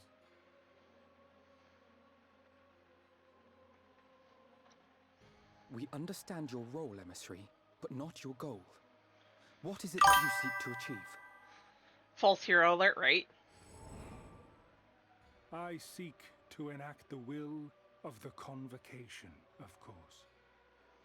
If it helps you to think of me as but another Ascian, no different in nature or purpose from the rest, you are welcome to do so. Once, I would have said your goal was destruction alone. Now I understand that you fight for something you love, just as we do. Yet though we seem doomed to clash, I bid you consider Emet-Selk's final words. Remember that we once lived, he said. Had he not seen some glimmer of hope in our kind, I do not believe he would have spoken thus.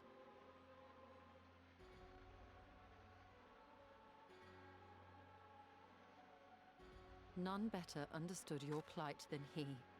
His words must surely be worthy of your consideration.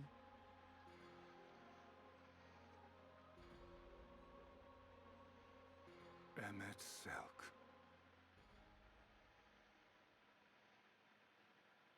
How very unlike you to err so gravely. That one should stray at the end of so onerous a path is understandable, but I had thought you above such weakness. Mayhap you thought the same.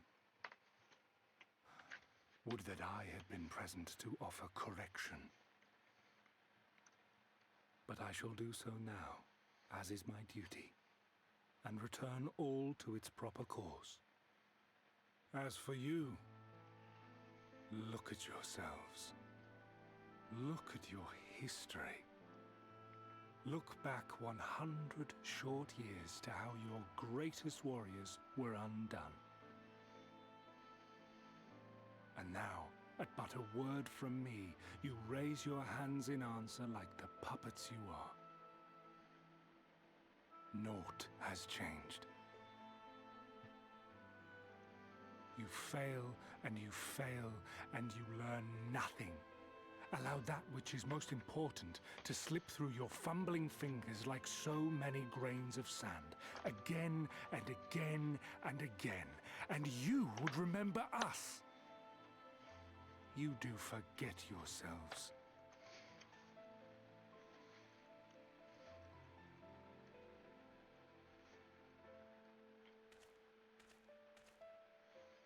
There is no common ground to be found between you and I, nor do I require any. I have my duty. Wait!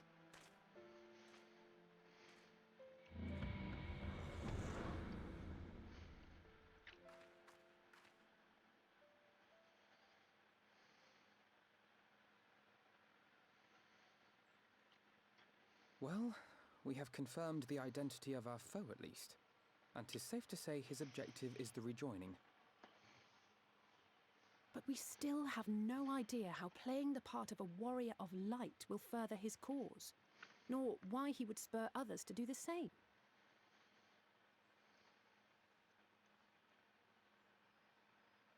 Another visit to the Tempest may shed some light upon these mysteries. Whether we are to exchange words or blows with Elidibus at our next meeting, the fact remains. We know too little. Ere our paths cross again, I would learn more of the world that once was, and of Elidibus himself. In this, we would be best served going directly to his home, much as Emmett Selk came to ours. Though I see the wisdom in thy suggestion, the Amarot we visited is but a phantom born of Emmett Selk's memory. I fear it will teach us little that we do not already know. I quite agree. Yet the ruins of the actual city remain unexplored. Given the vastness of the Tempest, I should not be surprised were there more such structures like to those in which the Ondo reside. Probably. For want of a better option. Mayhap your skepticism will leaven my curiosity. Assuming we are all in agreement, then I suggest we first pay a visit to the Ondo. If anyone can tell us where more ruins are to be found, it is them.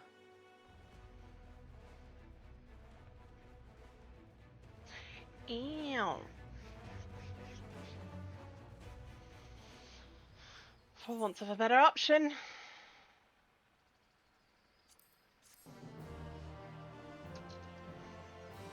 Dog.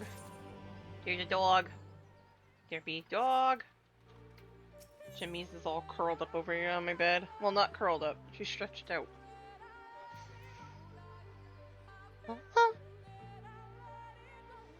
Casting. And healing. Alphino has the right of it. Let us pay a visit to the Ondo. Pet doggo? Okay.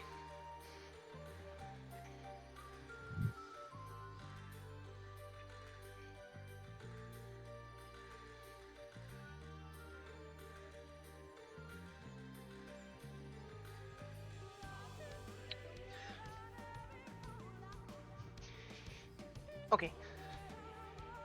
She's been bothered enough. She's such a baby.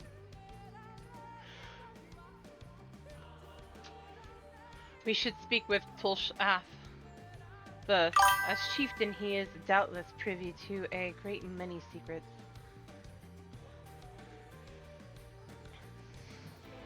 We're all together! Okay. Who all is willing to do Cinder Drift right now?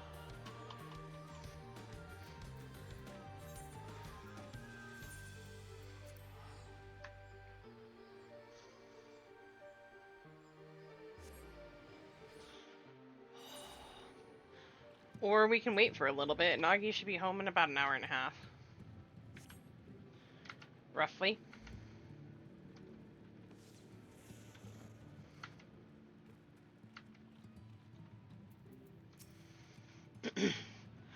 I've sent for no finless ones. Perhaps you instead come seeking something of us.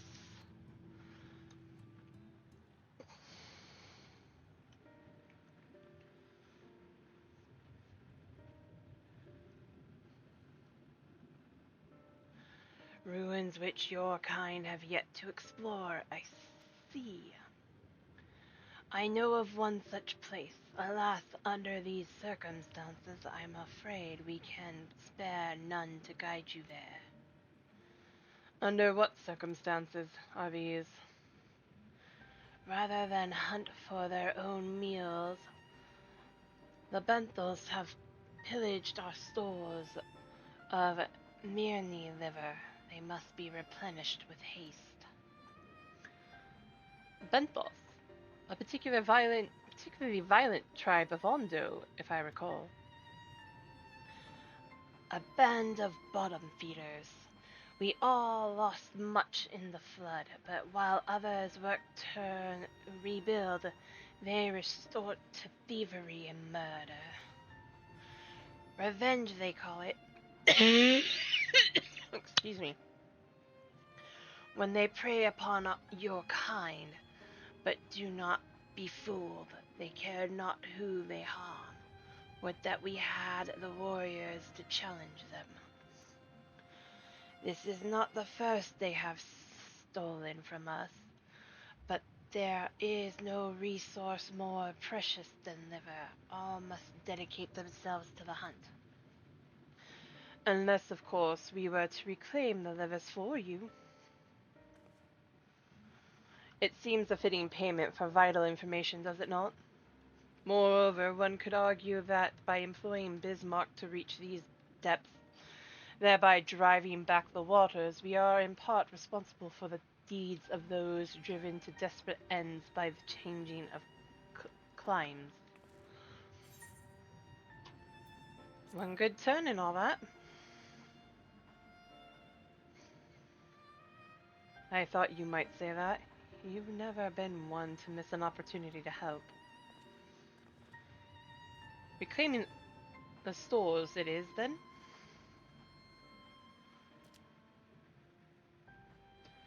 We would be grateful beyond words if you did. The Benthos have surely taken the livers back to Flounder's Floor, but be warned, there will be no shortage of guards waiting to spear intruders.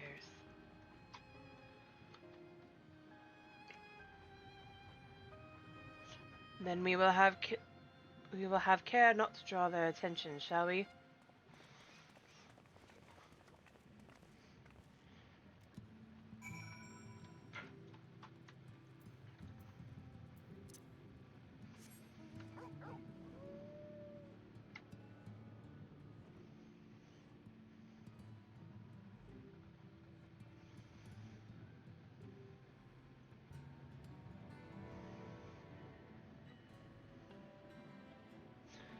Ba-na-na-na, na-na-na-na-na.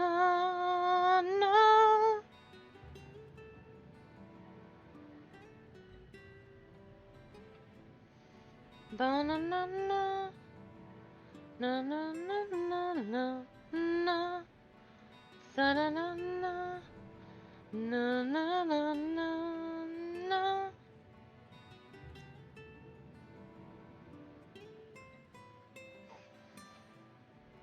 Do-do-do-do, do-do-do-do, do, do-do-do-do.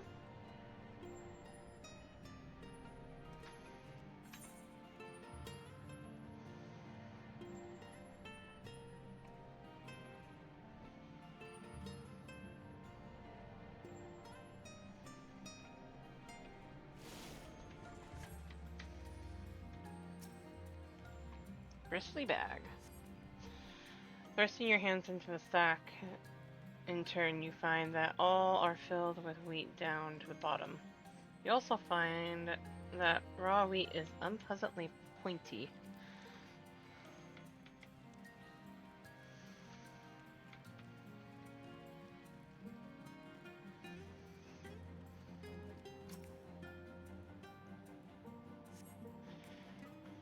Cursory sniff, you detect the faint aroma of fresh oranges, a far cry from rather memorable scent of manure liver.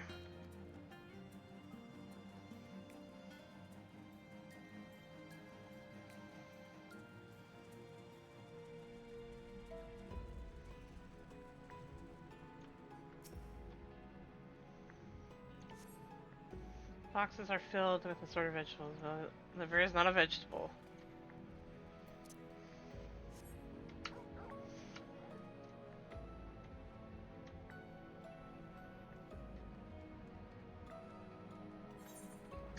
It's a shoe bell! The shoe bell is staring at Reen. Just staring. I haven't forgotten why we're here, I swear, only this bird hasn't taken its eyes off me since I found it. I think it might be lonely. No, it's not lonely! Hi, Emmett.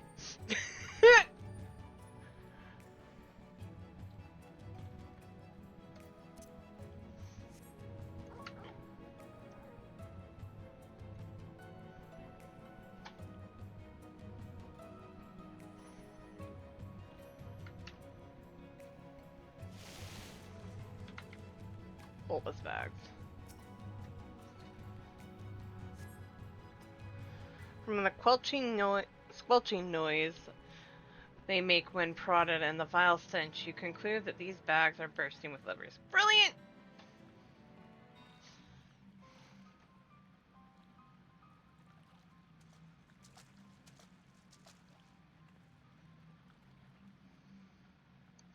Are those them?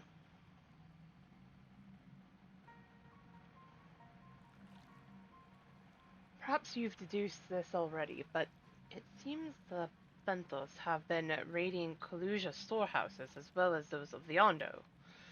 Oranges, pumpkins, wheat. But we can discuss this after we see the livers safely back to Tolsh off. It wouldn't do to keep him in suspense.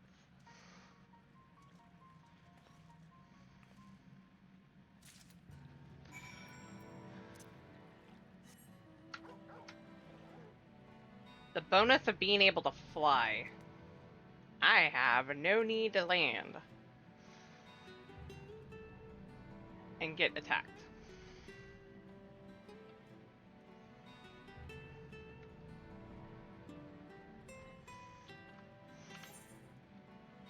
Ba-da-da-da, ba-na-na-na, na, na-na-na-na, na-na-na-na-na-na.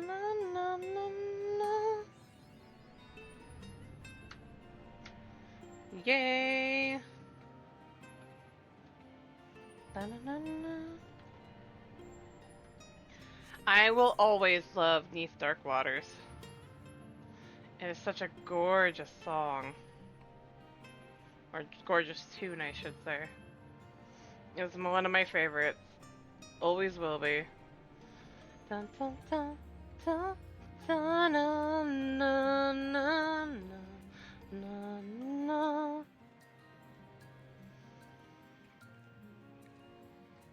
Ba, na, na, na, na, na, na, na, na, na, na.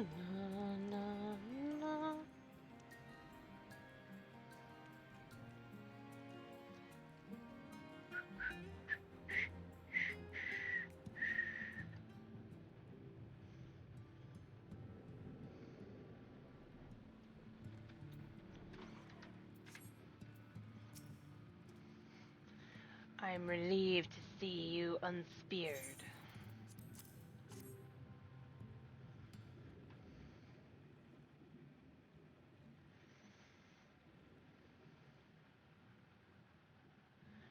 Ah, precious livers, I knew you wouldn't fail. We also found all manner of foodstuffs from Kalusia's in the flounder's floor. Tell me, Kolshoth, does that seem odd to you? It is brazen to be sure. I'm reminded of rumors I've heard recently concerning a rash of thefts from Kalusian store warehouses. Perpetrators enter in the dead of night and are gone before anyone has realized what has happened. The Umoran army has been investigating, but thus far to no avail.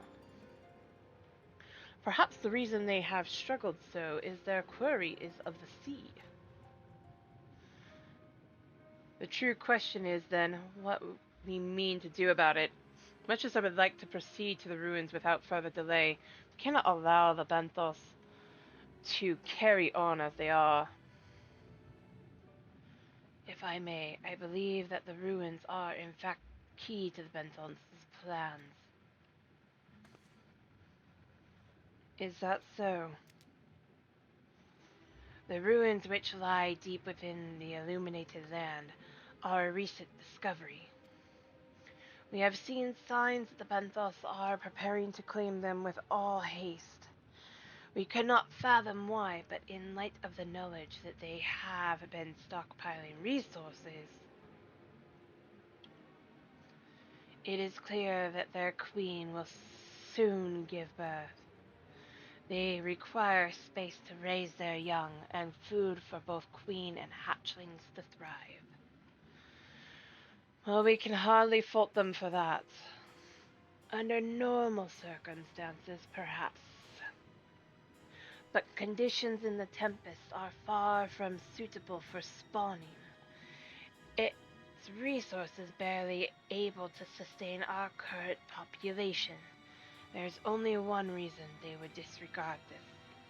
They seek to build an army with it to take revenge upon the Finless. It is no surprise they came to us not long ago seeking allies for the cause. We rebuffed them, of course. The suffering of others will not serve as balm to their own. Their queen, however, desires only bloodshed, and will gladly send her children to die in our stead. If they are planning to wage war, that changes matters considerably.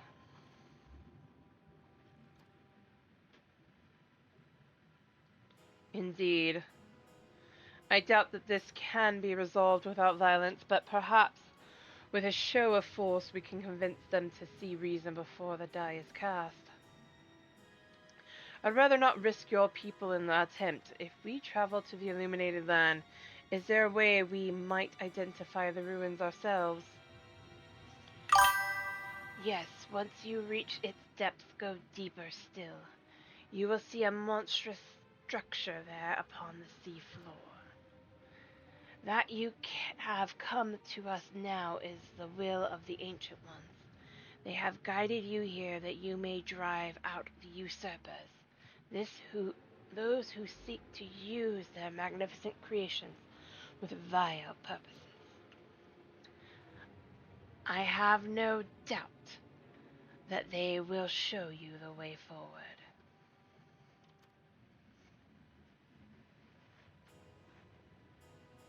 I'm afraid that the dead do not speak quite so clearly. Nevertheless, we shall try not to disappoint. If what we seek lieth deeper still, beyond Amarant, I would call upon the assistance of another.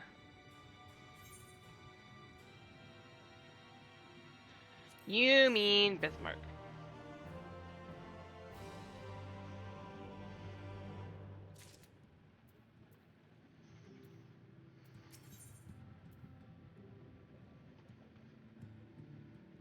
Oriandre has a mind to call on an old friend. Though our course hath been decided, to pursue it we must needs beseech the aid of a friend. I speak of Bismarck. Pray follow me to Solon, that we might seek an audience with him once more.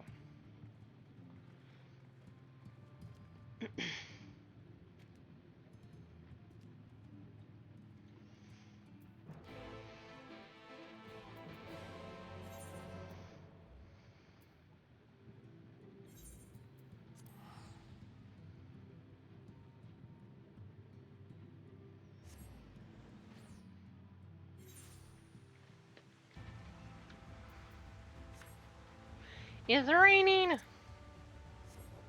I'll hydrate here in a second. Jason, I need to step away to go get the water, so 1 second, guys.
Alright, I'm back. And thank you for that, truly, Jason, because doing a Ondo or Sahagan voice is hard on the vocal cords.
From here we press onward to the Isle of Ken. I myself shall proceed on foot. You've perfected your technique, then? Just so, the water will be as glass beneath my feet, and provideth purchase fragile yet true. Watch closely. Oh, I certainly shall. Forgive me, but would it not be easier to perfect your swimming technique? Aye, 'twould be a pity if you drowned, truly. Oh, hush, I'm sure it'll be brilliant. Sacred leans against the box. I love that. We'll see.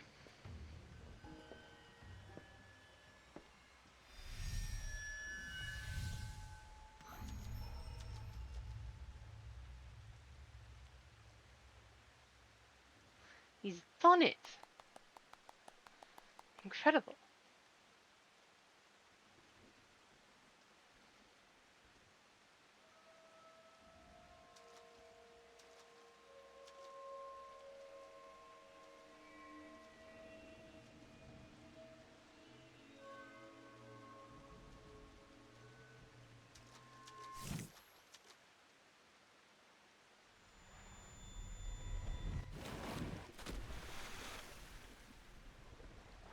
Oriange! For the love of...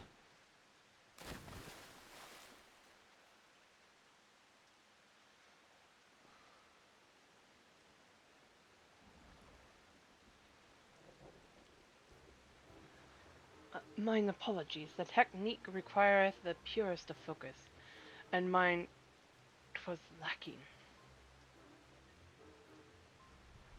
To perfect this magic, I went so far as to deal with the floth, and with their aid mine efforts finally met with success, albeit on a single occasion.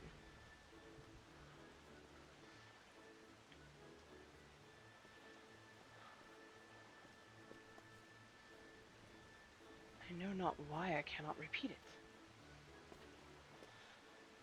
I thought I saw you waver for a bit toward the end there. Perhaps you're simply tired?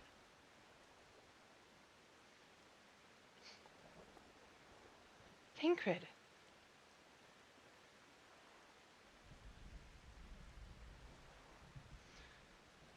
It's nothing to worry about, only a dizzy spell, though it may not be wise to go for another swim just now.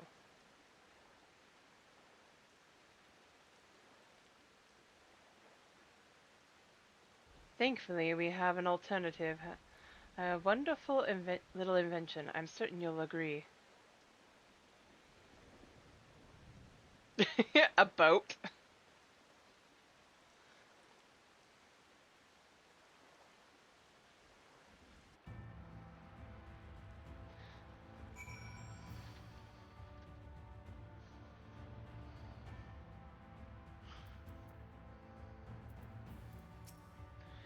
Do you think those two are really alright? Perhaps we should take a moment to rest. What sort of dealings with the floth? What sort of dealings with the floth, I wonder? Before you make some quip about age catching up with me, you'd be out of breath too if you had to drag Urianger out of the sea without so much as a warm-up. I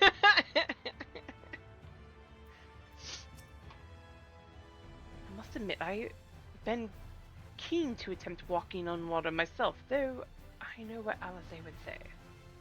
Right? I'll stick to swimming, thank you very much.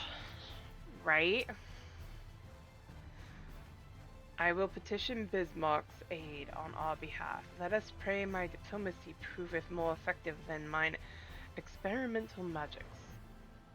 Let's hope. Ow!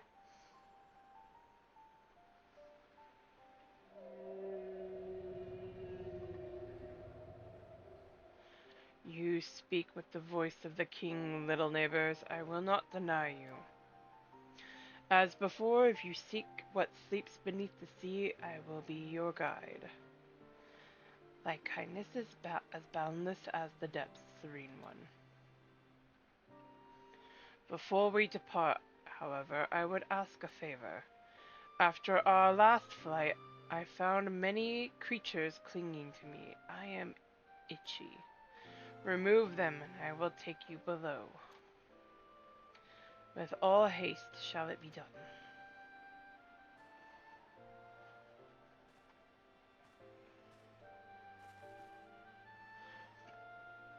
So did he agree? Aye, though I agreed to a favor in kind. Regrettably, 'tis not one I possess the power to grant. Bismarck hath asked us to cleanse his underbelly of barnacles. Alas, one must needs dive beneath the surface to do so. Even if I could master the power to walk upon it, it would avail me not. Oh, for heaven's sakes, is that all? Atlani and I are more than capable of that. With the Kojine's blessing, we'll have it done with in... Take two. With the Kojine's blessing, we'll have done with it in moments, and better that than standing here and listening to this nonsense. I'll take the right, you the left. Now go! Alice, we love you.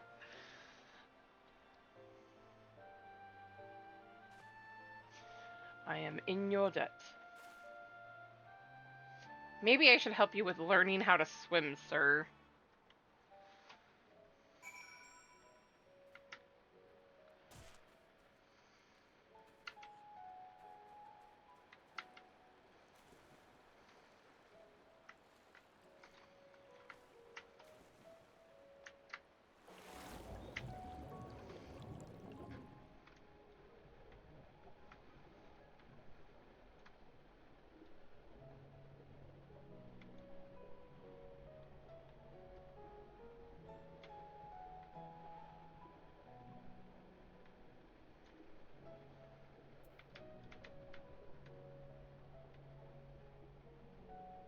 Isle of Kenton.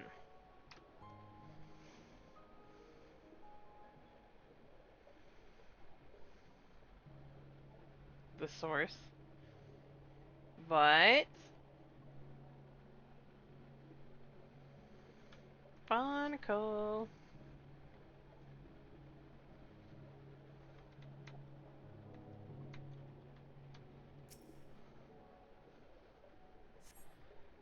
After a good deal of prying from various angles, you dislodge the barnacle.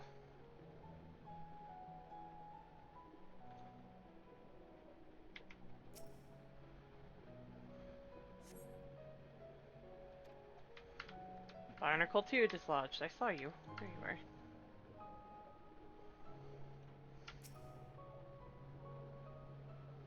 Barnacle 3 dislodged.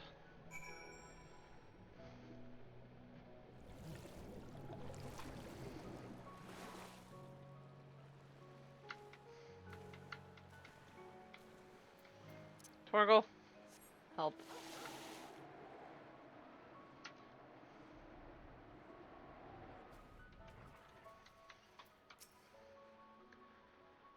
Thine efforts are most sincerely appreciated. I will inform Bismarck that we may depart without further delay.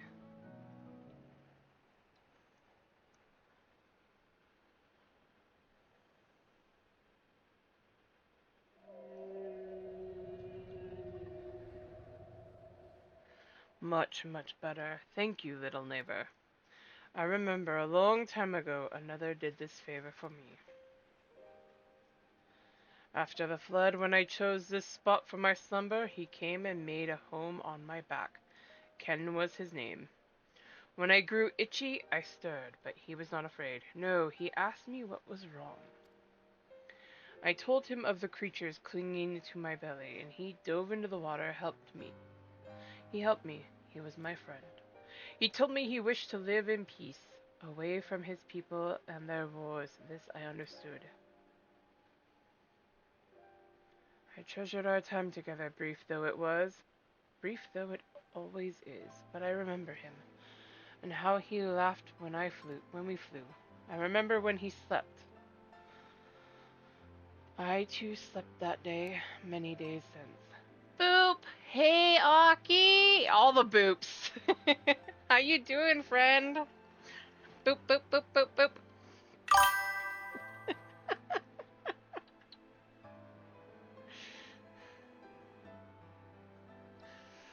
How goes it, Aki? Welcome in.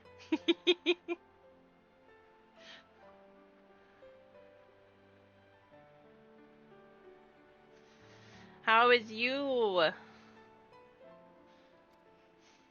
But the light fades and the darkness returns. Ken sleeps, but in memory he laughs, and together we fly. And I am here, I am awake. It feels good to talk, to speak, and to be heard again. A shame others cannot understand me. Oh, awesome! Well, congrats on the new nephew.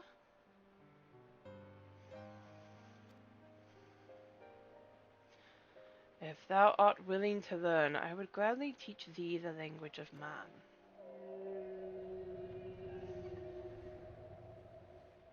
Thank you, little friend, but it is time I grant you your request. But first I will take flight to cleanse my body and prepare. The dive will be swift, and I would not have you struck by errant debris.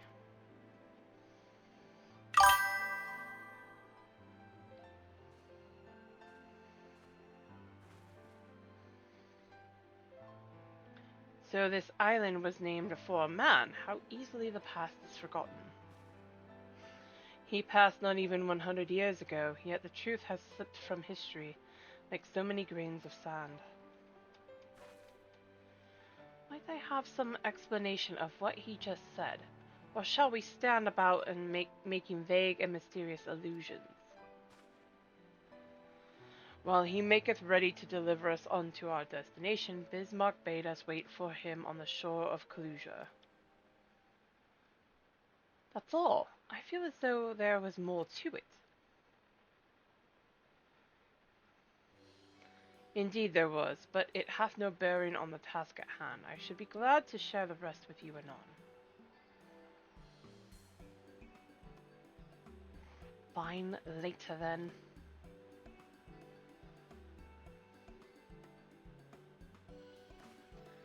If Bismarck requires time to prepare, might I suggest a short respite for Urianger and Thicrid in particular? I require no such thing. I am the picture of perfect health. Mine was but a momentary lapse in concentration. Worry not on my account. You mustn't push yourselves so. Please rest for me.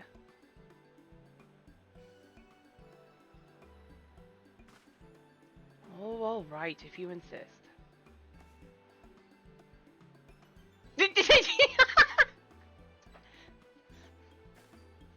You too, Atlani. You've been running yourself ragged. I'm being cornered.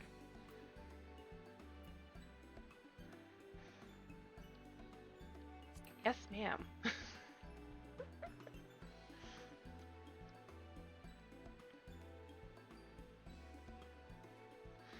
In that case, I leave the old men in your care. The rest of us will meet you at the split hole anon.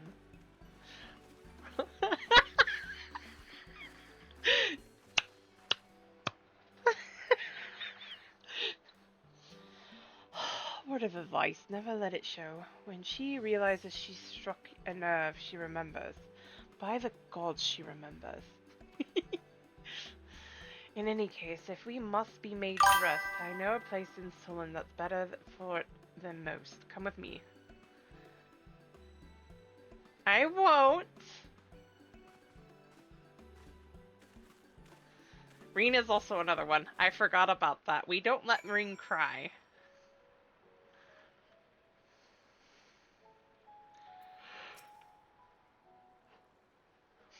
May as well have a seat. We wouldn't want our elderly knees to give out.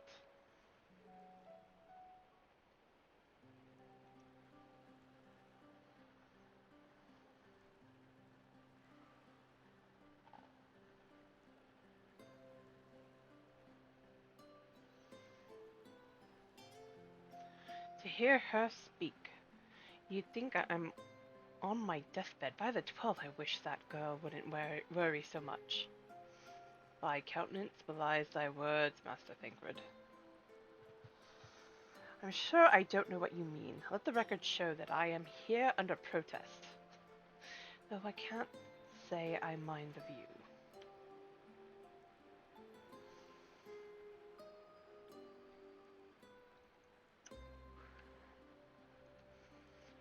And if the abundance of anglers is any indication, even an amateur might land an impressive catch. Shall we try our hands at it?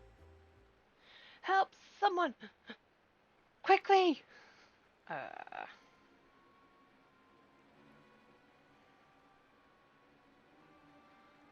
It's Nightshade!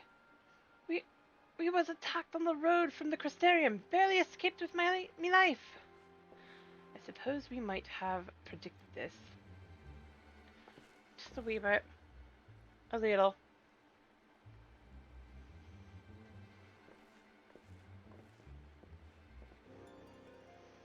You mean you'll help? For free? Thank you. If I recall correctly, Nightshade is a local band of outlaws. I doubt they'll trouble us over much, no more than they already have by interrupting our relaxation at any rate.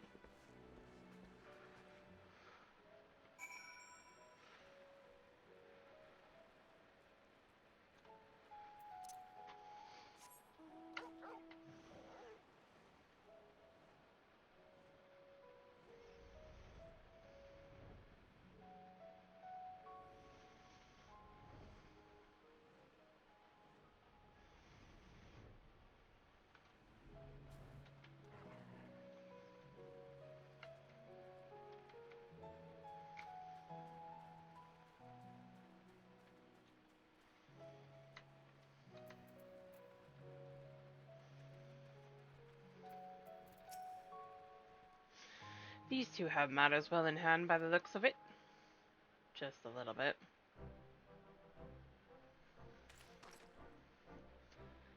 I'll not forget this kindness. May we meet again. Hey, you two.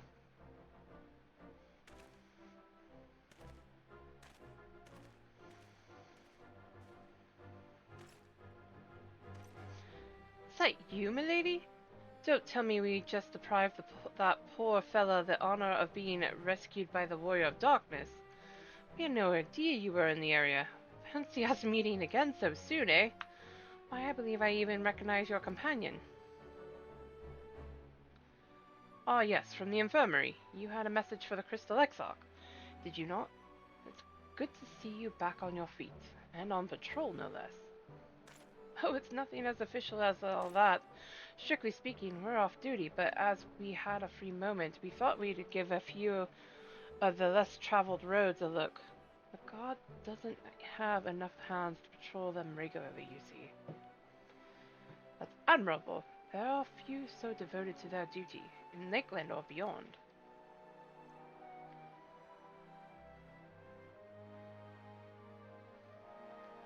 Well, we've been talking about it for a while, and neither of us is satisfied with just seeing out our service. It feels like we could be doing more. Like we should be doing more. It's all about having the will to help your fellow man, and the resolve to see it through.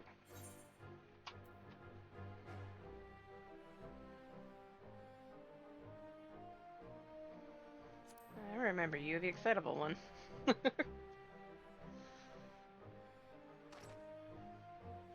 Sorry, milady. I got a bit overexcited the other day. Couldn't get my words out. The name's Vonod, milady. I'm with the guard, but I don't just want to protect Lakeland. I want to protect the lot. Just like the Warriors of Light. Sadly, our duties prevent us from venturing too far from our own little corner of Norvrant. What we'd really like to do is travel, to better ourselves, and go where the need is greatest. But everyone has to start somewhere, don't they? For now, if we can stop Nightshade from robbing the old odd fisherman, then that's what we'll do.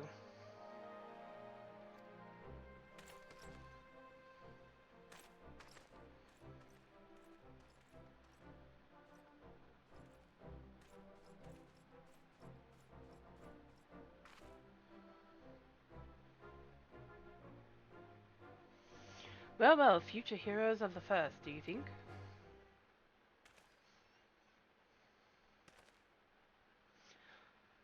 They want not for spirit, 'tis but a pity they draw inspiration from so clouded a wellspring. Yet it availeth not to fret in idleness. We must needs press on if we are to bring Elizabeth's schemes to light.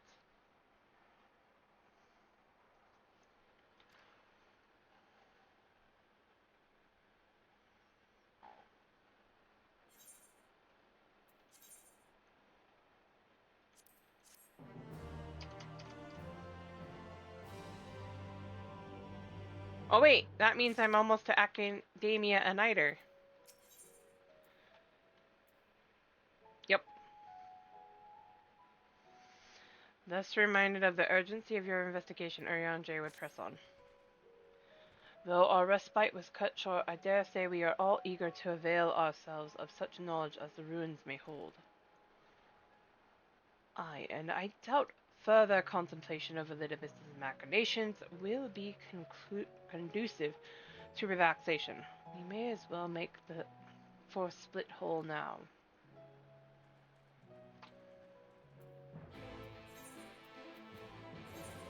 To right we go.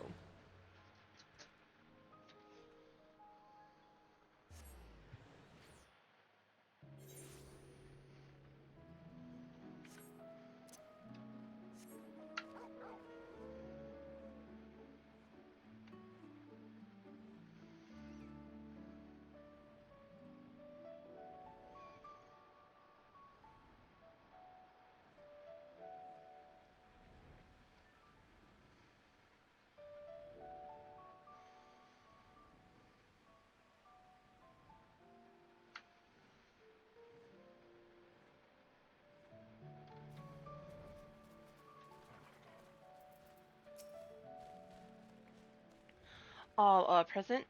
Now we need but await Bismarck's coming.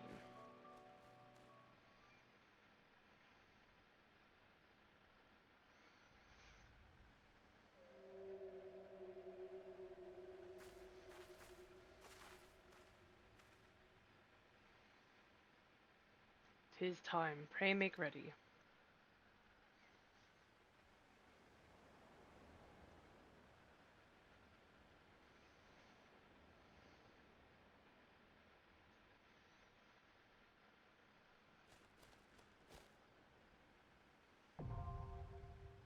Oh, Anamnesis a Nighter. Amnesia a Nighter. Wait.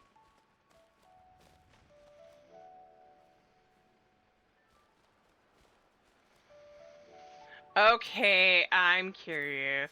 I'm getting everybody.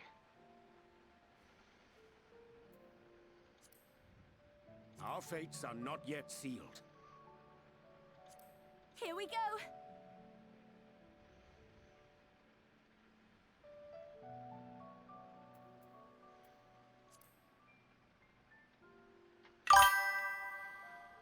Uh-oh. Wait, you're not Raspberry! Scurry and scatter! You must be home.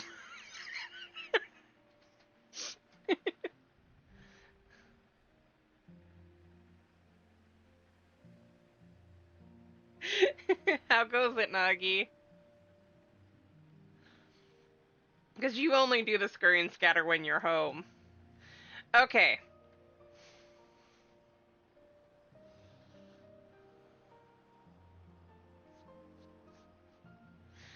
So my question to the lot of you, who are here finally. Jason, Aki, Nagi. Nice.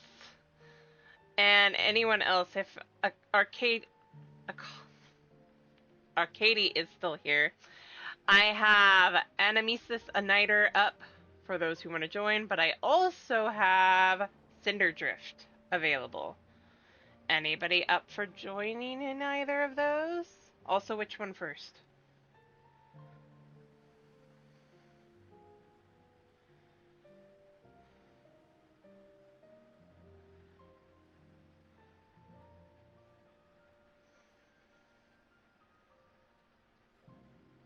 I would offer for Lucy, but Lucy hasn't unlocked it and wants to do that on stream.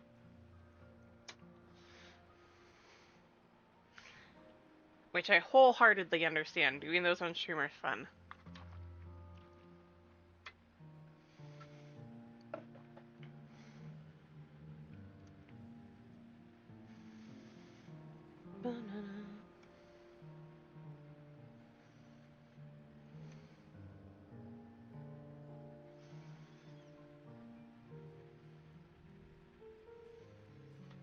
By the way, I love this view.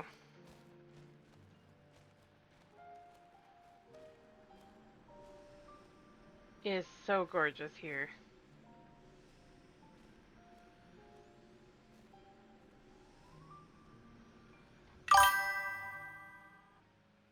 That's also an awesome view, even with the ladder right there.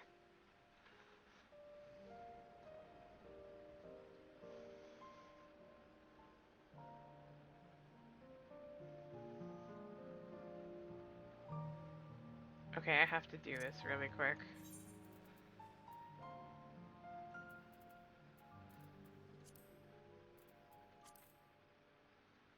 I don't even mind the enemies in there.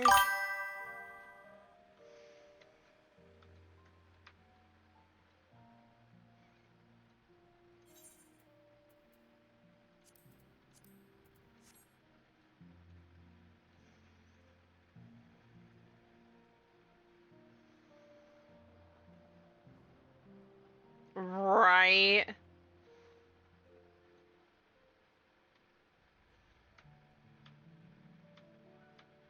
There we go. That's the picture. I think a little more up. There we go.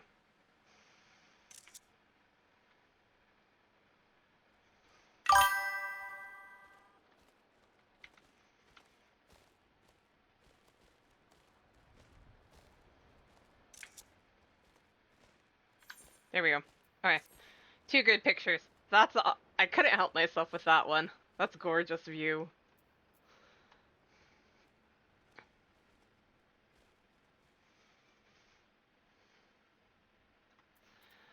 Okay.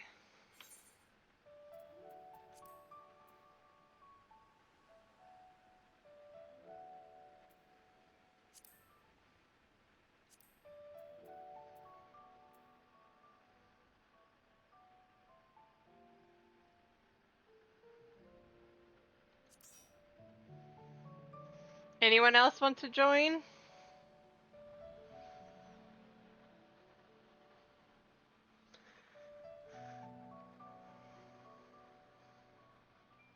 Okay, I have a curiosity moment going on. I'm a purple kitty, so I'm gonna see. Can I reach this? I can. Ah, okay. I love how I can land here without actually going to talk to the people over there. There's just no training dummies up there.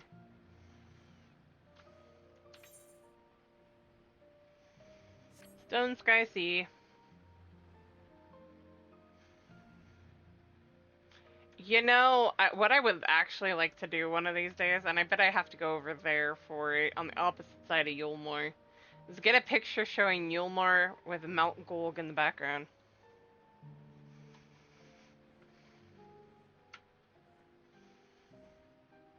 There's that giant Talos over there. I'm gonna see something. I don't think I can, which is the problem.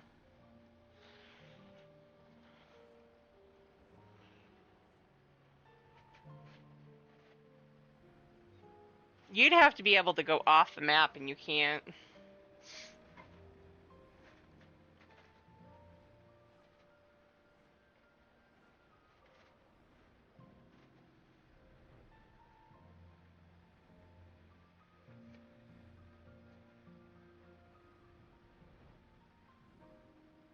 I hate it. I want to land on that spot right over there. Probably would do it, but no. They're being ornery.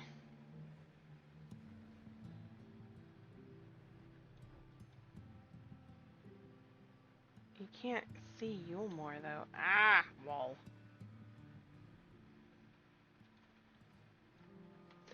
There is no angle that you can get that, which makes me sad. I want it. I think that would be cool. You have a picture facing this way and you can see Yulmore.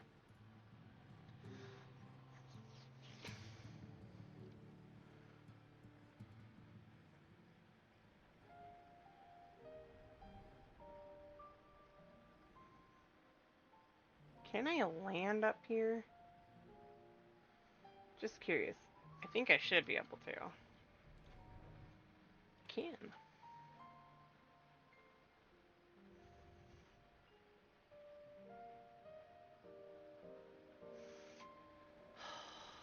Can I go out to that island and get a picture? Please? That would do it. I see a Nagi. Okay. Have we delayed long enough? So Nagi, which one first? Cinder Drift or Animesis Uniter?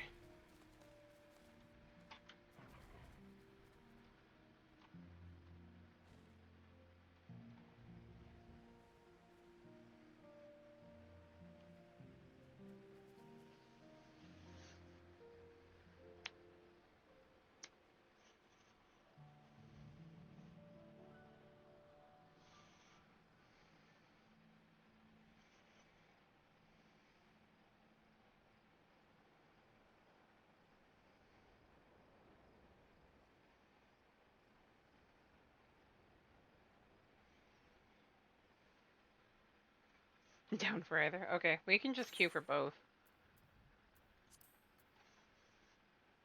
Animesis Uniter. And Cinderdrift.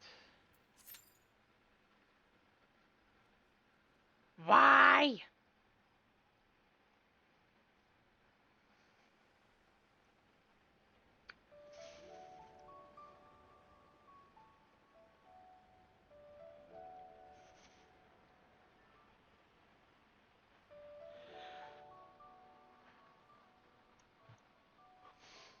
Why? 13 minutes is insane.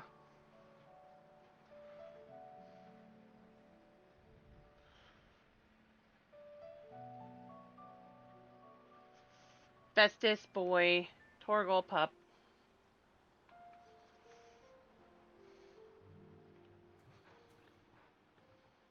Yeast. Always gotta pet the Torgal.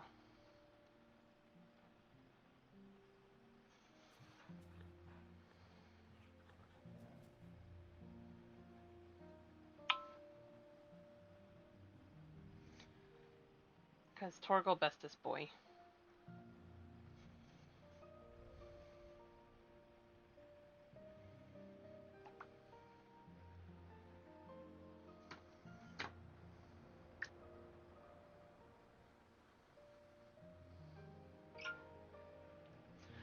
Okay.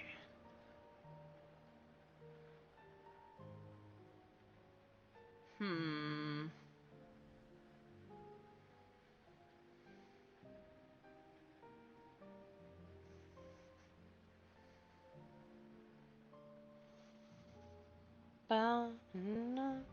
I love the music for this zone though.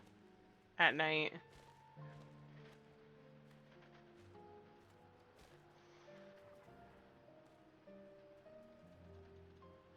Wait, can you not land there?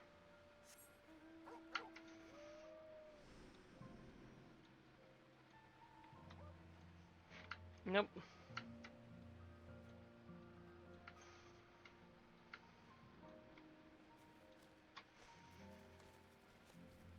Nice.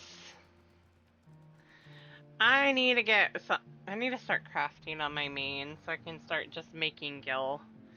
I just need to get the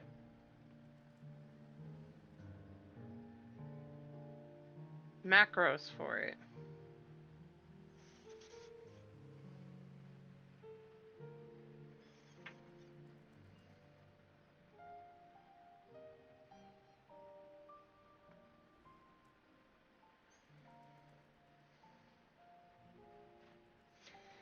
Shebas.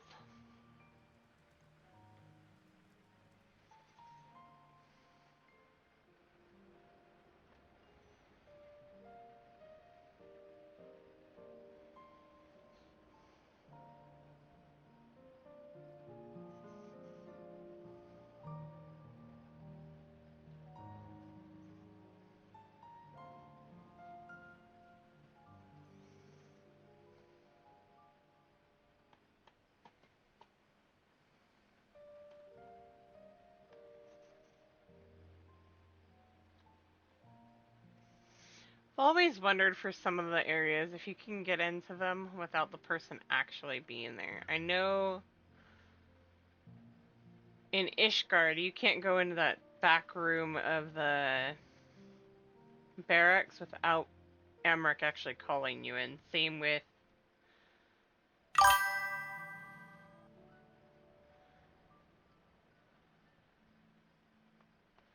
right, I know. Today was super hot here. It was almost 90 for the majority of the day.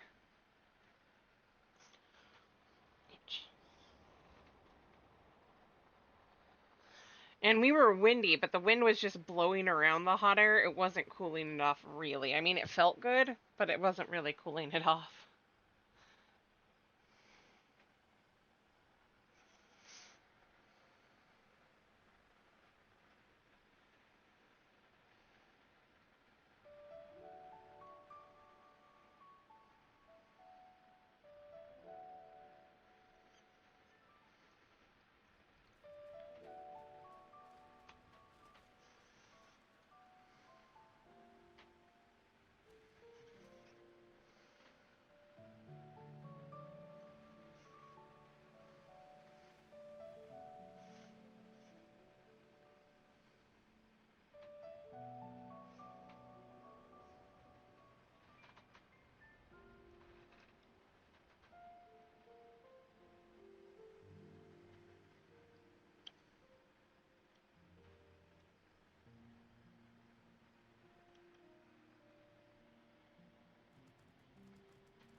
Oh, come on, Q.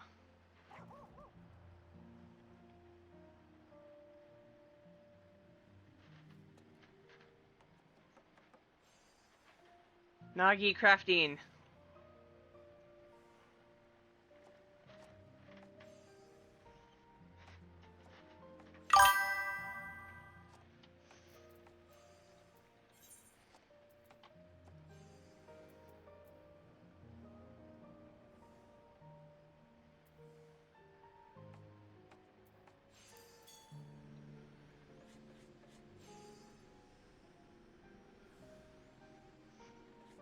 This character doesn't have many crafters, if I remember correctly. If any. She has a couple. I need to level them up.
That's fair. That's fine, Jason. No worries. If not up for it, and if people are busy, I get it. I'm tempted to switch go over to right and switch classes. Actually, I don't think I have to. But I will.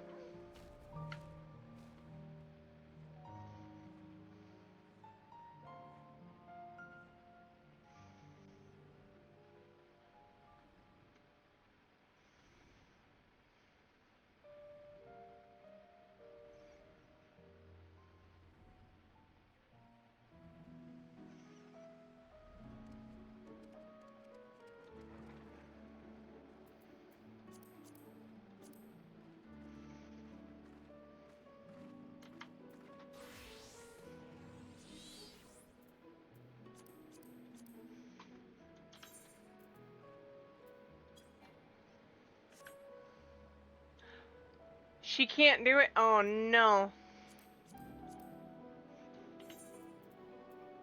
418. I bet I know why. Cinderdrift 455.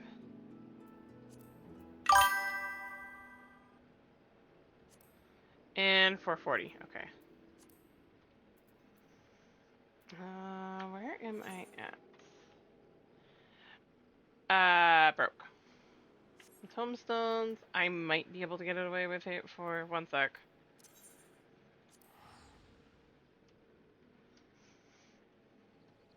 The queue is taking forever. I don't want to wait around forever. Sadly, I do not have the tombstones to buy the healing gear with that, but I do have actual gil. Some.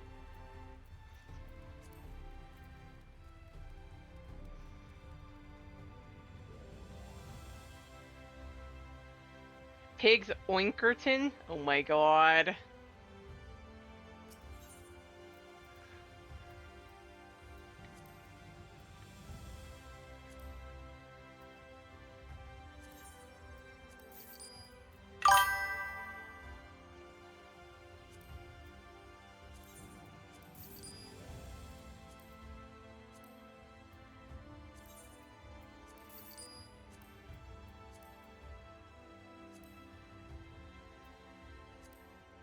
Wait. Sad.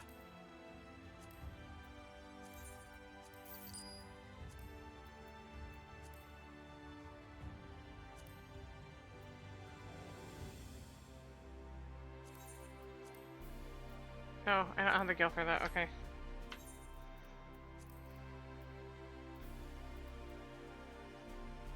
That'll help too.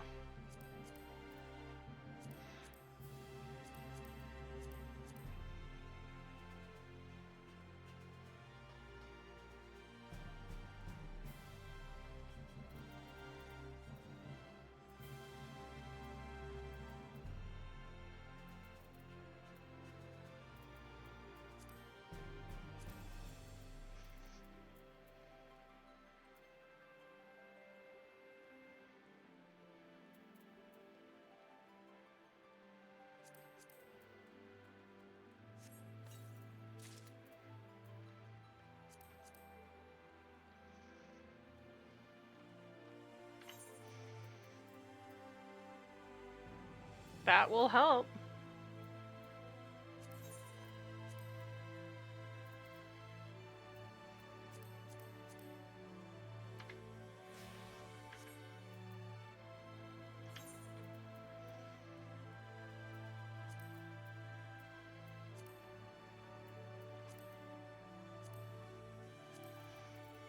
There, now I can queue for both again.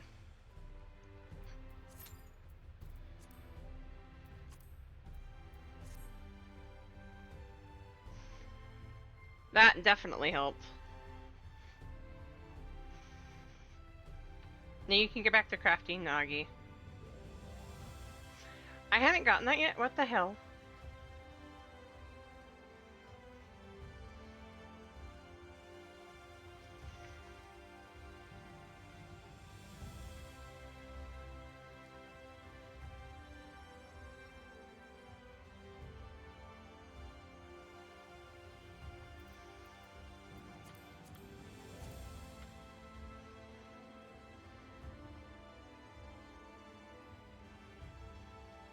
I just saw something that was for the sightseeing log that I hadn't done yet, and I thought I had. Ow.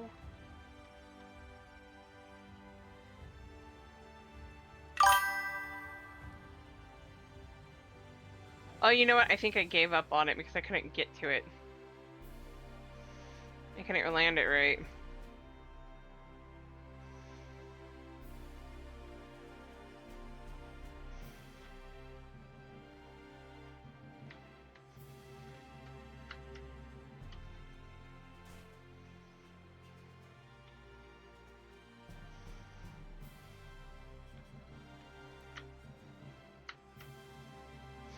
Oh, come on.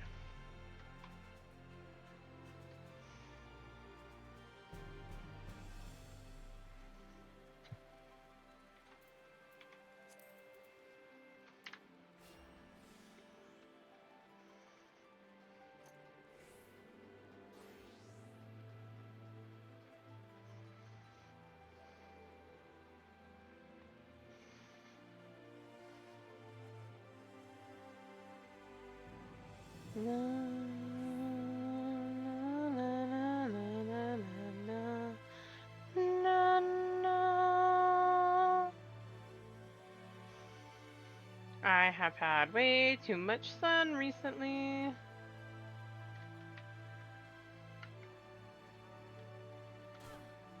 Ow.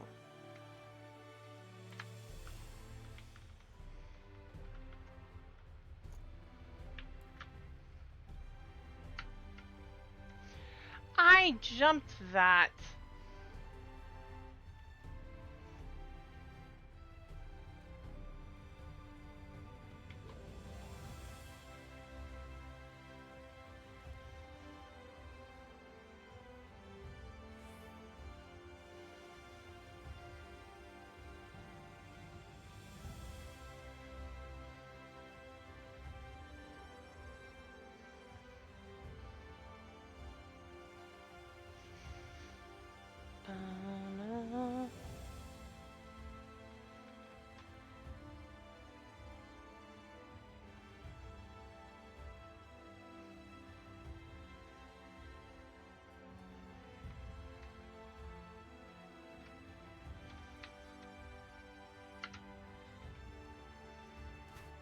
Okay, I'm up here.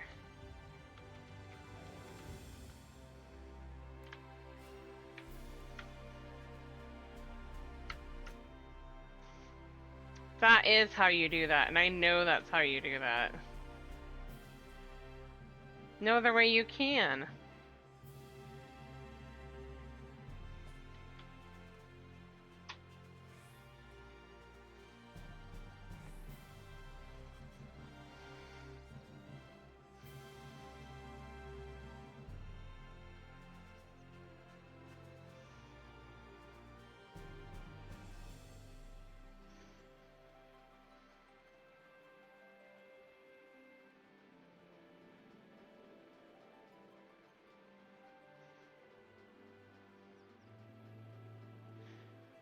Come on, I got this. I know I got this.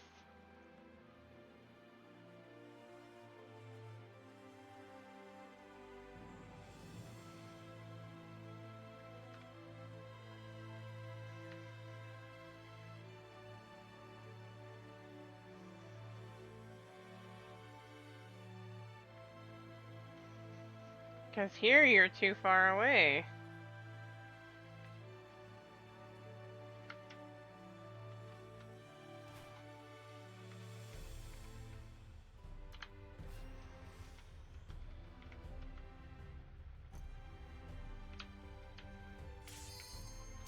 Cinderdrift. Let's go!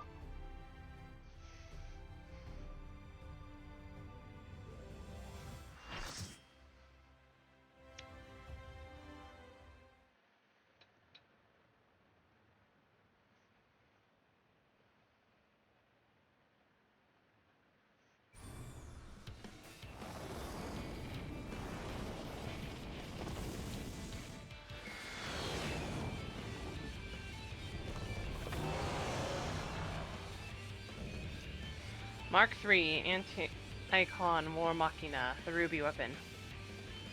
Enemy detected. Commencing attack.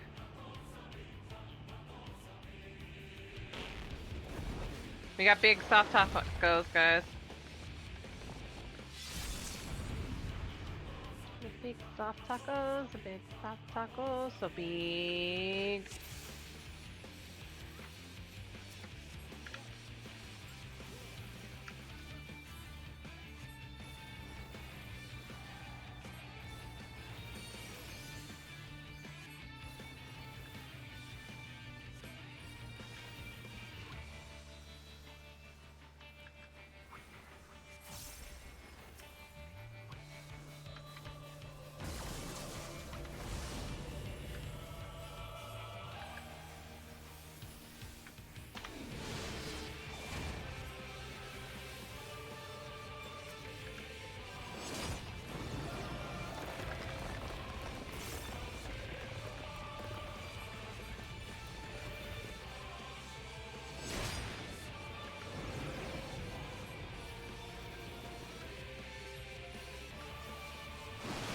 Junk story? Oh my god.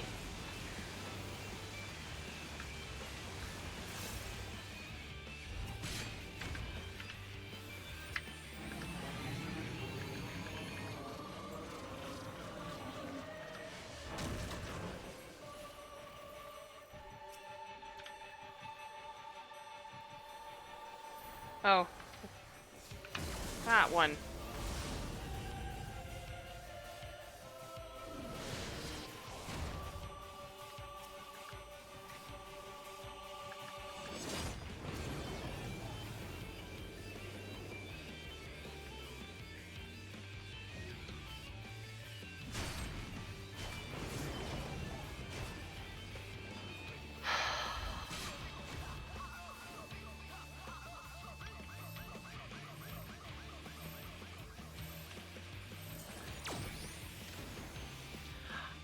Okay, I'm having issues today apparently. How did I not write it? That dude.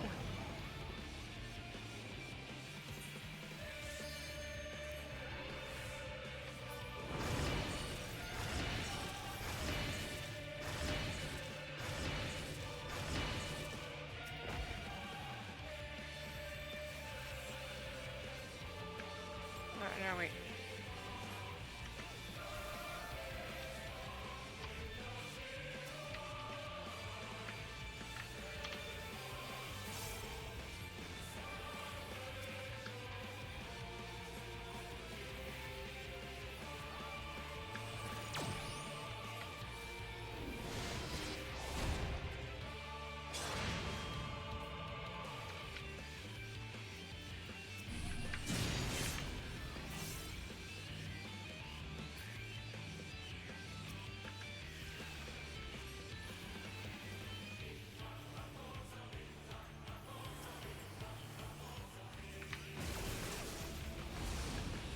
I'm having issues today. I shouldn't have healed.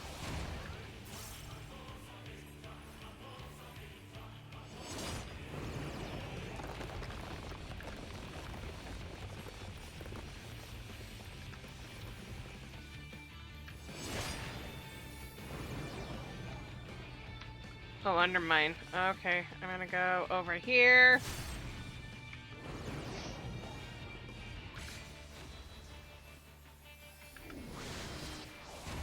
Oh, I was thinking of the other one.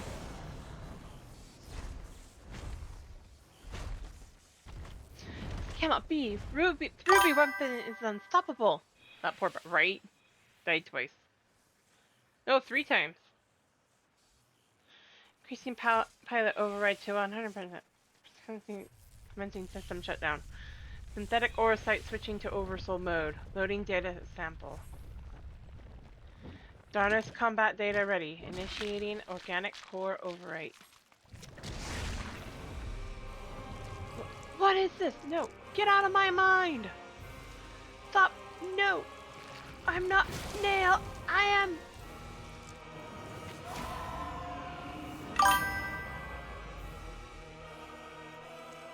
Right? I still need to farm it.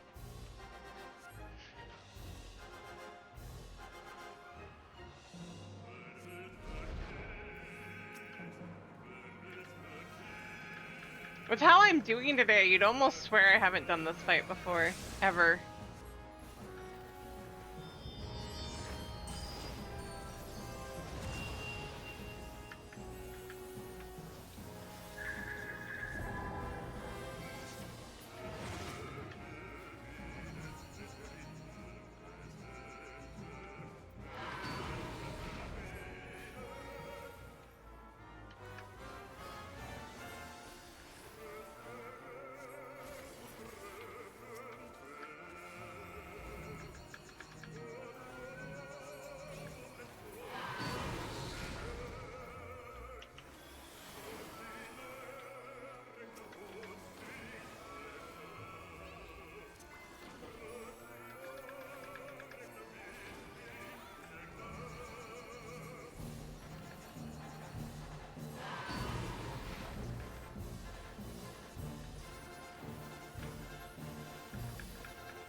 Help!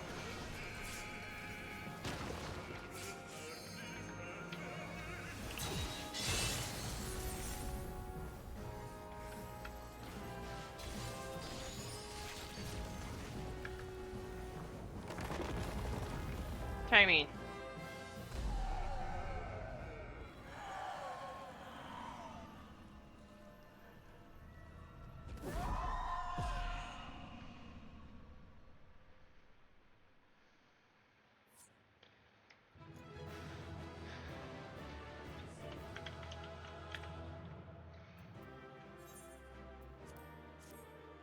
Yay!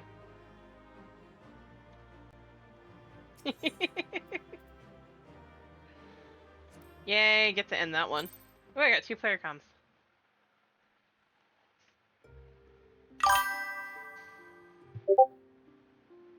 Right, best timing. It's about to kill us again. Hello, Gaius.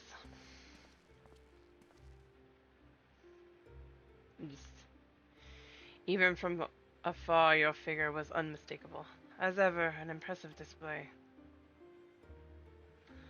Though, as I'm sure you will concur, the ultimate weapon pales in comparison to this monstrosity. If their research is allowed to continue, the next model will be nigh on unstoppable. With that in mind, the Alliance has enlisted the help of... Wait, I hear something.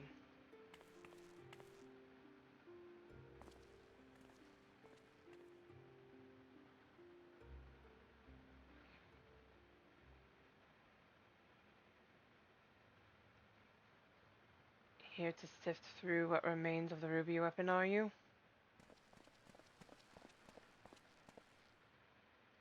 Allie, what do you think you're doing? Allie?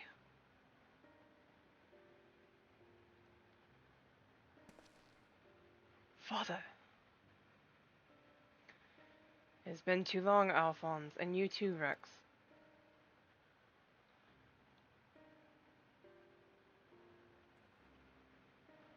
Given that the Empire is proceeding with the weapon project and making inroads into Eorzea, I suppose it was only a matter of time until our paths crossed. It's wonderful to see you again, Father. Although I can't say I think much of the company you've been keeping.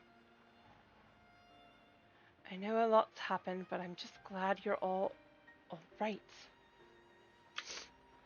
And now you can come back to Garlemald with us. My days serving the Empire are over. Because you're suspected of assassinating Emperor Varus. But we know you'd never do such a thing. There must be a way to prove your innocence. And everything can go back to the way it was.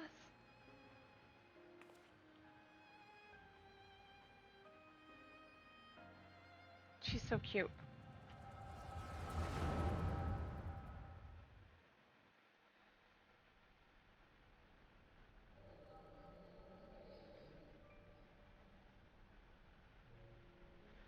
So he found you two shivering on the roadside when he was going through Wurlit.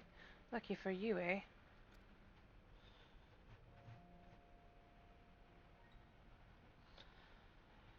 If he hadn't, we'd probably be dead by now.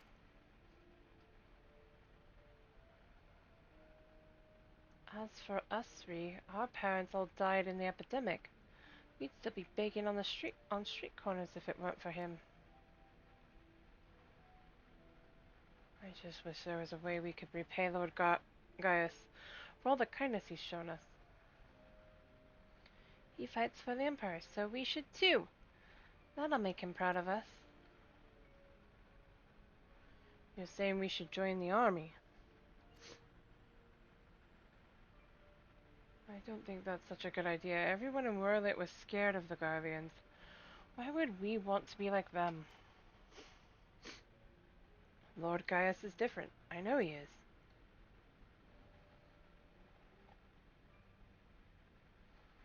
You're right. He always says that the strong should lead the weak. Maybe that's why he took us in.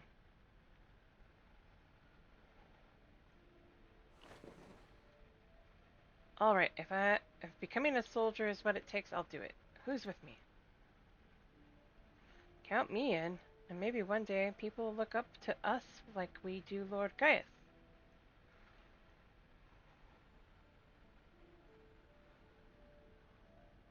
Then it's settled. From now on, we're all brothers and sisters fighting for the same cause. Brothers and sisters? Then that would make Lord Gaius our father.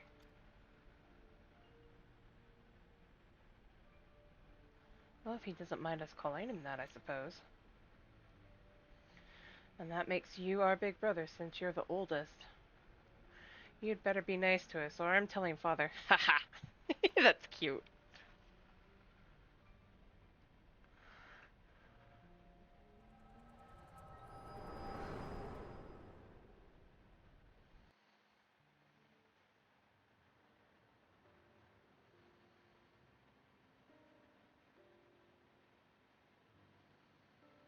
Father, since you went away, a lot has changed in the Empire, for us too. If we'd known that you were still out there, still alive, none of this would have happened.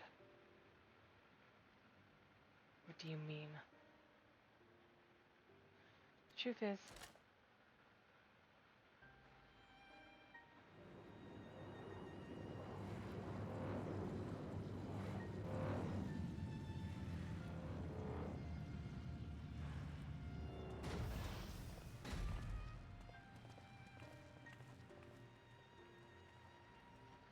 if you must go, I will not stop you, but answer me this.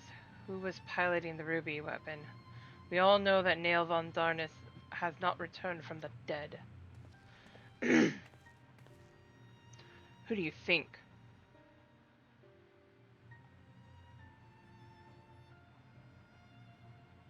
It was Milisandia. No. No, I refuse to believe that.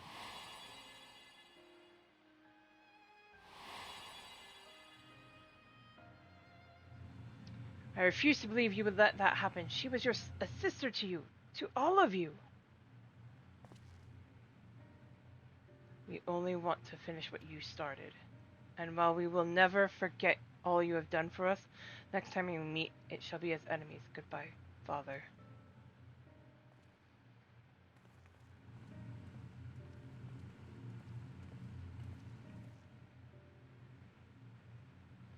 As for you, hero of Eorzea, you'll pay for what you did to Milisandia. I swear it.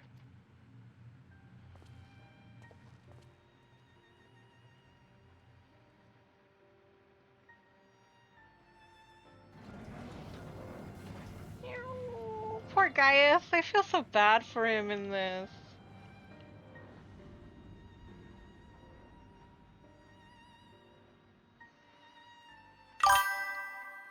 All he wanted to do was protect his kids.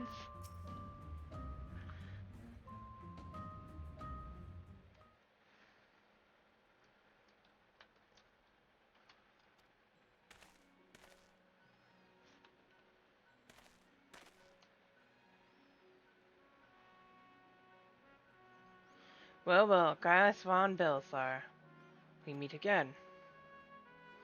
Come to see how your precious weapon project has been proceeding in your absence, have you?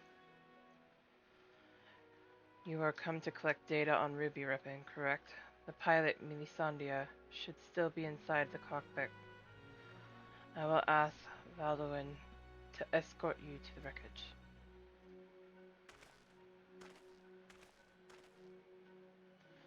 Any idea who this Milisandia is? An imperial crony of his, perhaps?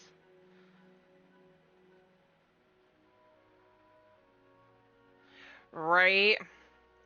One of the orphans? Gaius always did have an eye for talent and a mind to nurture it.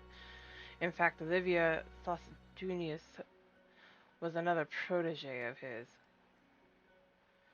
He even took me under his wing when my father became obsessed with the Meteor Project. It's strange that I felt closer to Gaius than my own flesh and blood. Then my father and countless others lost their lives in the Boscha incident. Although he was acting under Emperor Solus's orders, he masterminded the whole thing. I begged him to reconsider, to put an end to this madness, but my words fell on deaf ears. That's when I turned to Gaius for support, but he was as much a pawn of the Emperor as my father, and refused to intervene, and when my turn came to serve, I defected and fled to Eorzea. I blamed Gaius as much as any of them, perhaps even more, for the barbaric acts carried out in the name of conquest. But when we met at the Praetorium, all that hatred that had been festering inside me seemed to fade away, and I remembered the man I once respected. To think the dreaded Black Wolf was a mere plaything of the Ascians, who left him broken and disgraced. Having sent thousands of his men to early graves, it's more than most could bear, and now the lives of the children he raised hang in the balance. Any personal grievances I have with Gaius can wait. I'd best gather what information I can on the ruby weapon, but I'll be back as soon as as possible.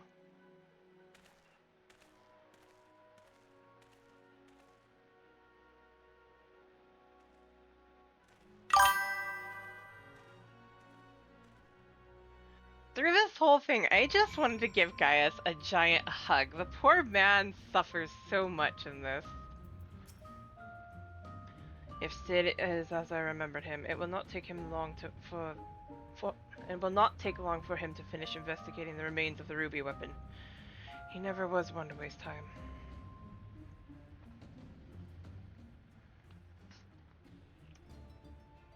Don't remember, is Emerald first or is Sapphire?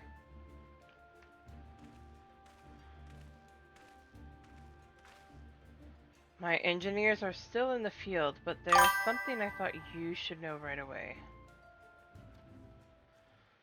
It's about the pilot. I'm not sure how to tell you this, but if Mili Sandia is dead, I only hope she was not made to suffer. Death would have been a kindness. In all my years, I've never seen such a perversion of science and nature.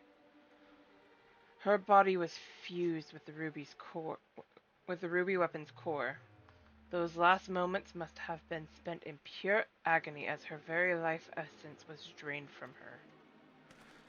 So she was sacrificed to the power of that infernal machine. We must act quickly. If we are to prevent the Empire from committing further atrocities at Atlani, is there any other information you can share with us regarding the ruby weapon prior to its deactivation?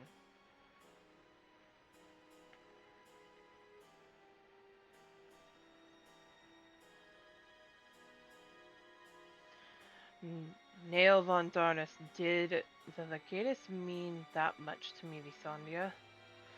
From what I gather, it sounds as if data based on Nail's combat capabilities was used to override the pilot's consciousness after she was fused with the core. If this technology is perfected and the Empire begins implanting the memories of renowned warriors such as the White Raven into its soldiers, the Alliance won't stand a chance. Is such a thing even possible?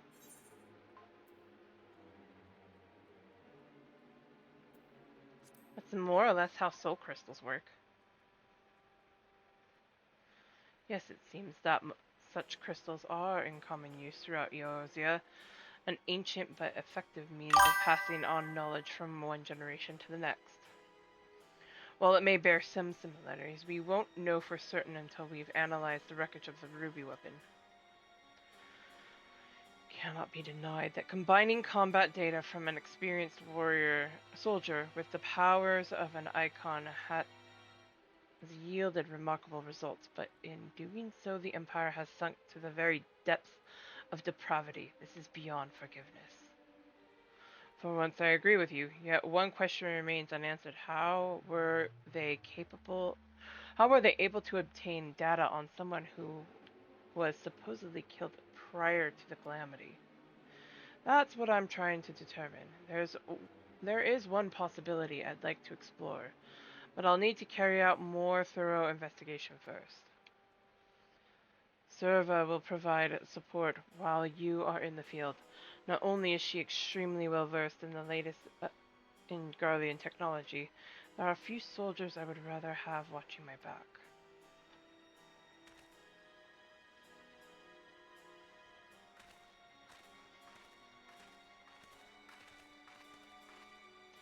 In the meantime, Baldwin and I will follow the ruby weapon's tracks back to its point of origin. We will learn what we can of the weapon project and the manner in which Alphonse and the others are involved. Should we uncover anything of value, we will relay it to the troops stationed here. For now, I suggest you use this lull in Garlean activity to recuperate. There's recuperation? What's that? Would I be correct in guessing that this belated reunion with those darling orphans of yours has stirred up memories of your time in Garlemald?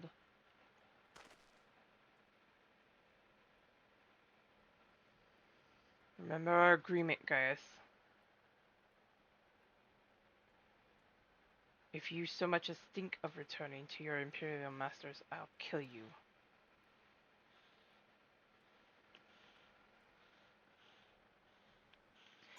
He's not going anywhere.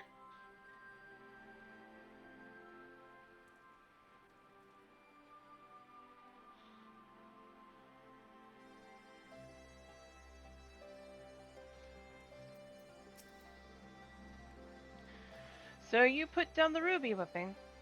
Gods, I wish I could have seen it. Not from too close, mind. I suppose I should report news of your victory to the higher-ups. I realize you must have been through quite the ordeal, but could you give me a quick summary of the battle? You make it sound so easy. From the way you tell it, anyone would think you slay hulking brutes like that for a living. I'll put all this into a report and leave a copy over there should you fancy a bit of light reading. Anyway, I expect you've got more pressing matters to take care of, like going for a celebratory pint. If the Garleans pluck up the courage to come knocking again, we'll let you know. Until then, rest up.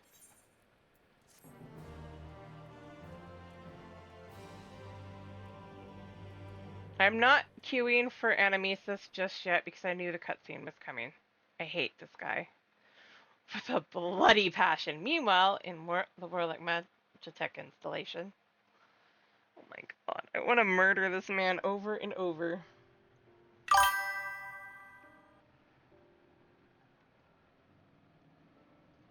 We should have told him the truth. He'd be able to help us. I know he would. That's exactly the problem, Ali. If he knew the true nature of the weapon project, he'd find some way to interfering. We've come too far to back down now. I won't let Melisandre's death be in vain.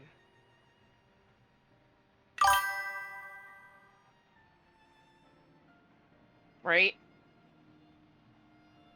Even if that means going against Father's wishes.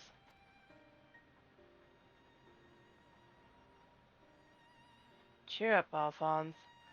We can all go back to being one big happy family after we've dealt with those pesky Eorzeans. It'll be just like old times.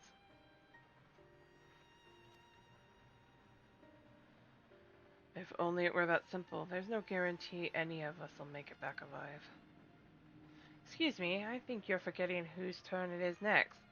O ye of little faith, with me at the helm of the sapphire weapon, it'll be over before you know it. Whatever happens, Rex, promise you'll come back to us. I couldn't bear to lose you too.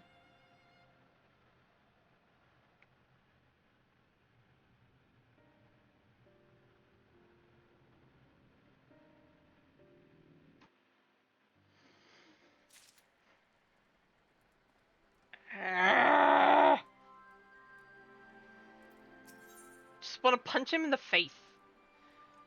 Information relating to the weapon project has been uncovered, and your allies prepare to depart for distant lands. Atlani, I'm afraid we haven't much in the way of information to share from the front line.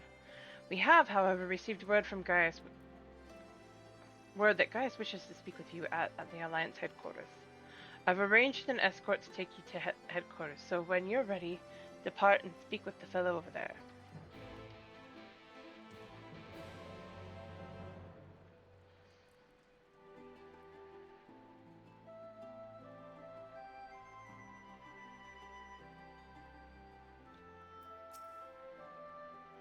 Ready to head out? Yes. Well, that's right, this is a solo instance. I'll get us queued for this and then I'll go.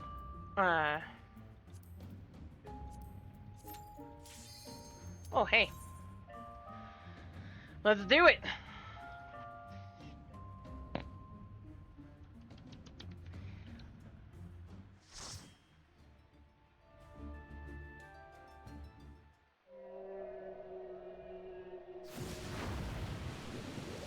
Let's do the thing.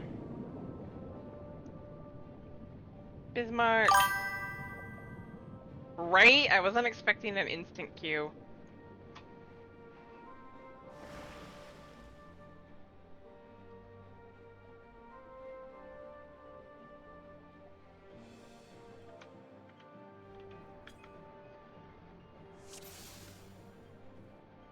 Oh, that's why. To the death.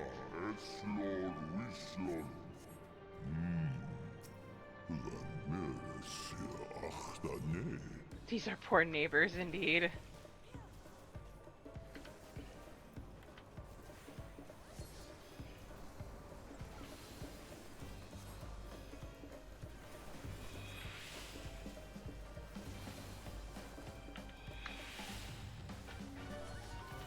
Bah.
The time has come to part with these interlopers.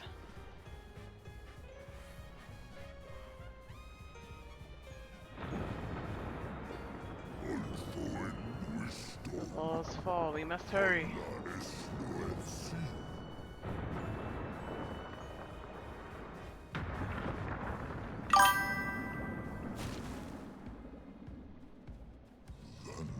Hey, sorry.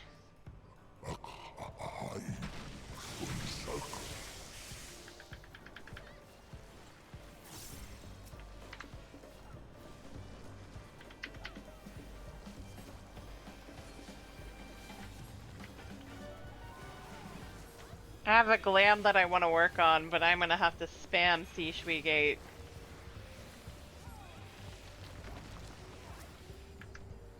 Or Shui of the Violet Tide.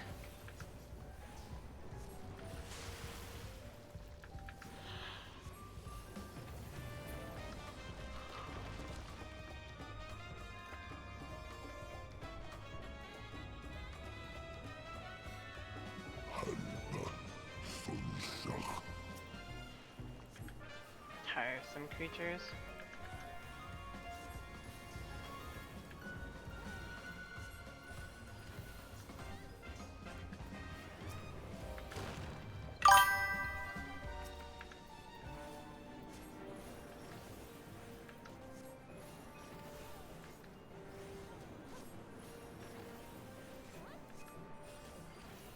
Oh, you need glam stuff from Occult Crescent?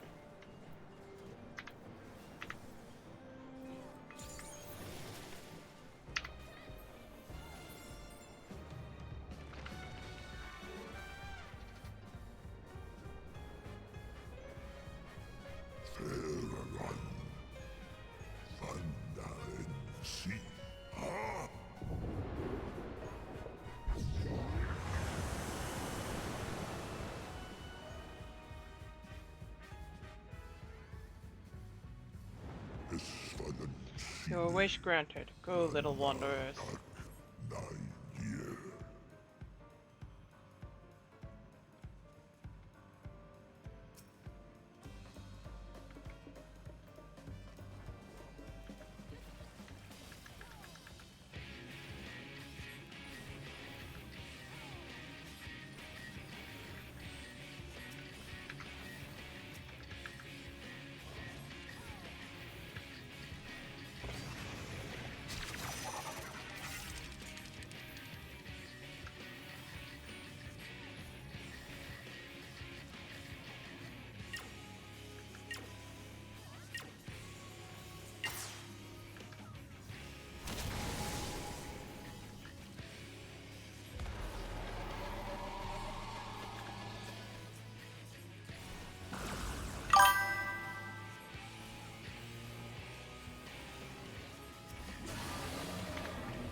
I forgot about that. Oops.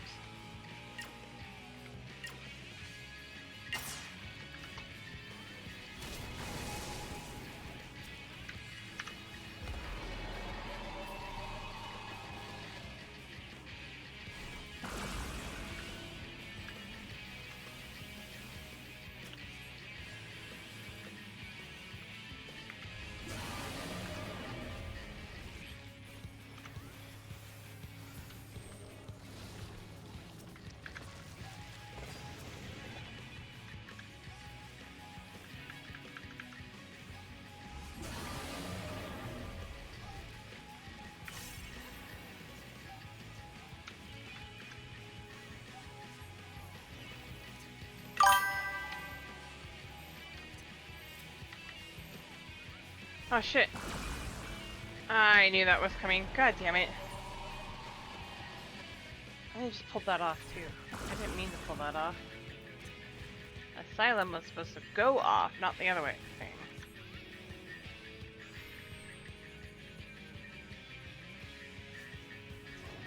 Maybe I shouldn't be healing.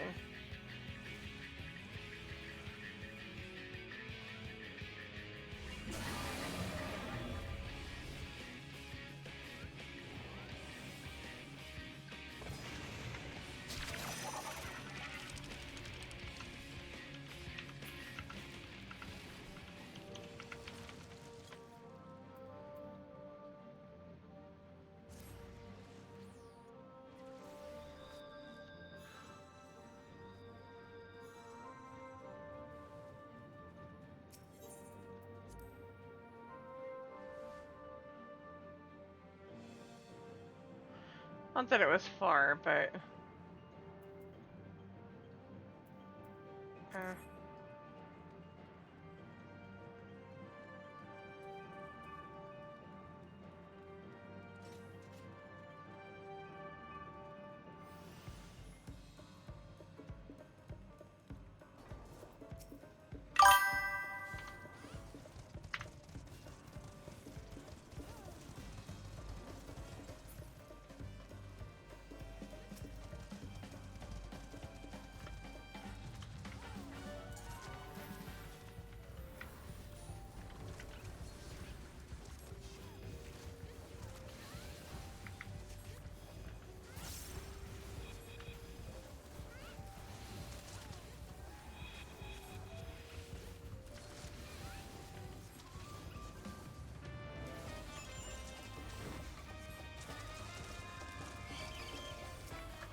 was scared for my I was scared there for a moment that I was not going to be able to keep you alive. Luckily, you know how to warrior, but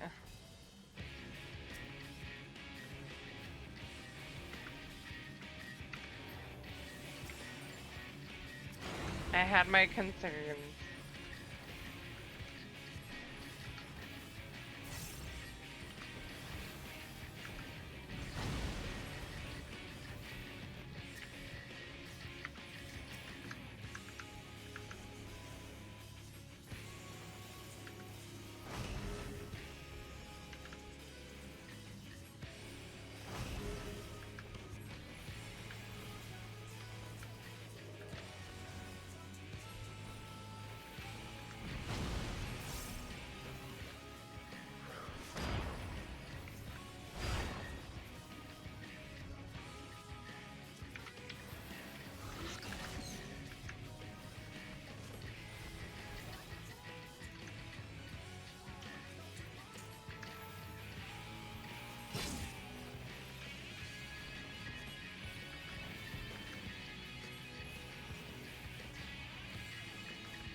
Oh, you shitting me!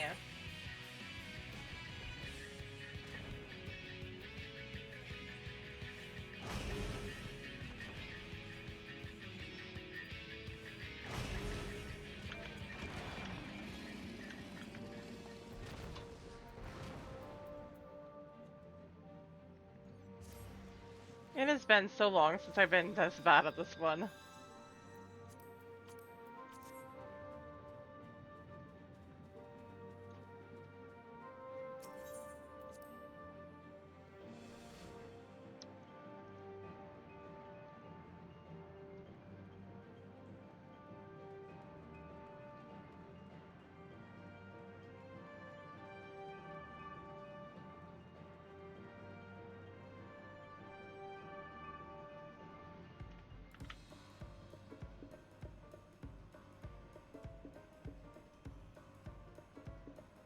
I can't heal apparently today.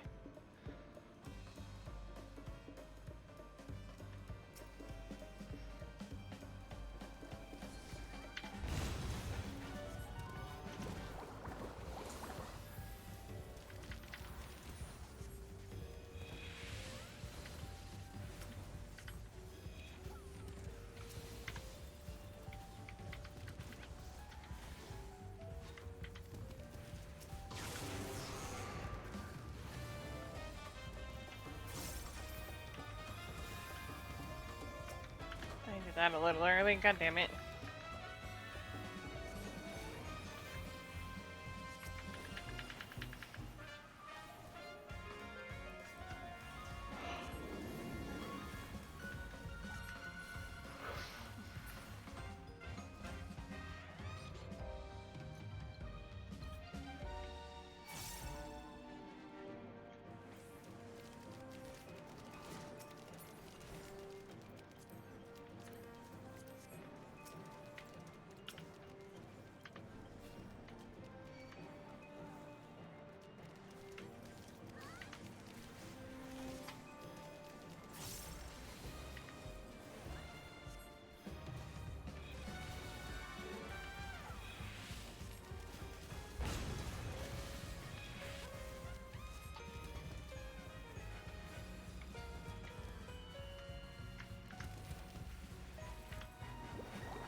Huzzah! I mapped enemies to Sinider.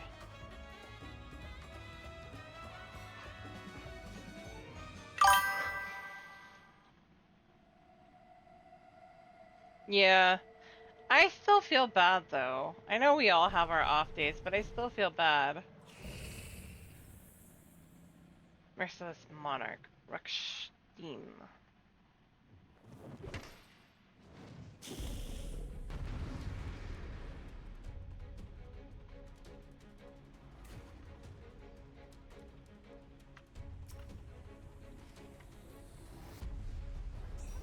Okay, hopefully I won't die on this one. I know this fight, which makes it all the more painful that I'm messing up.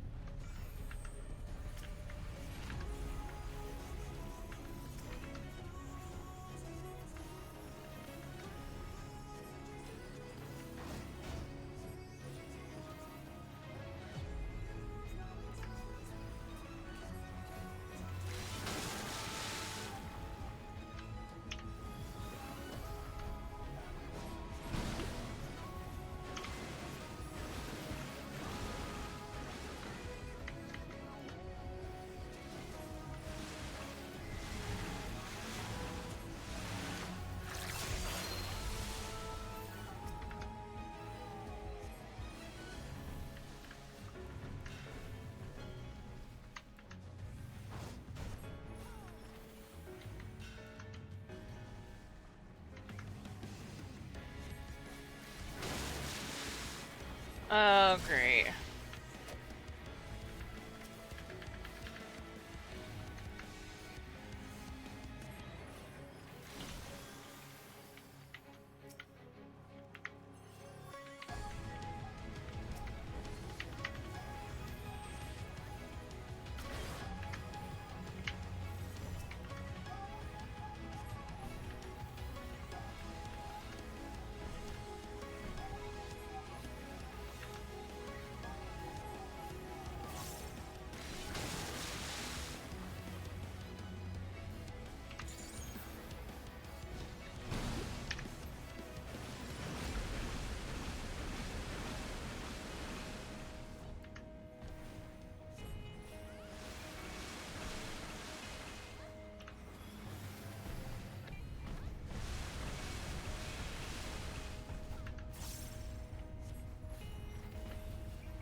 That was not the button I meant to hit. Oh, I didn't hit it. Okay.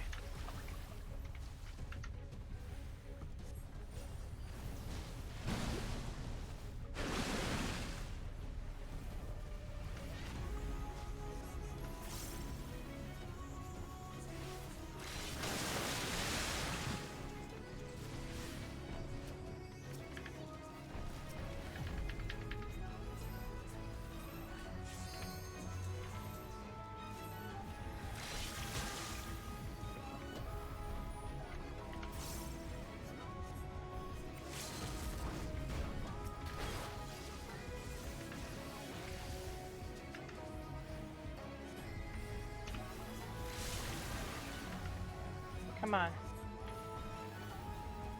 I can do this.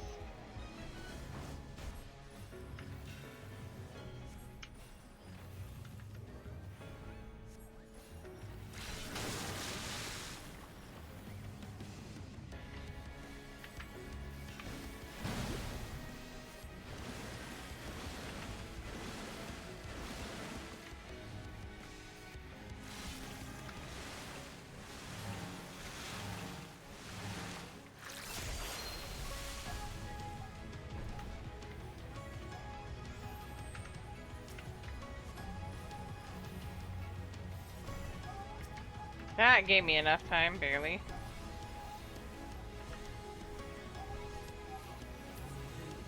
I did not choke at the last. Huzzah! I'll take that. How bad I've been doing healing? I'll take that.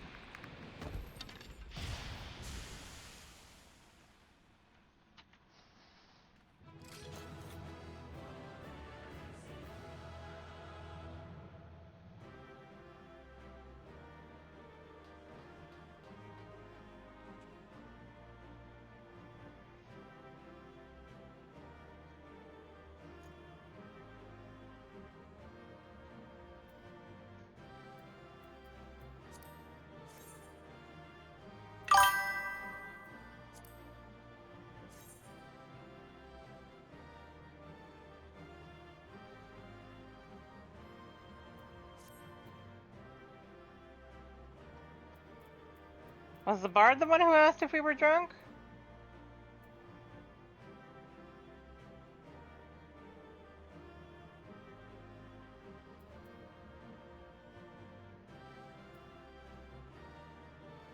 Especially considering they were not doing the mechanics right.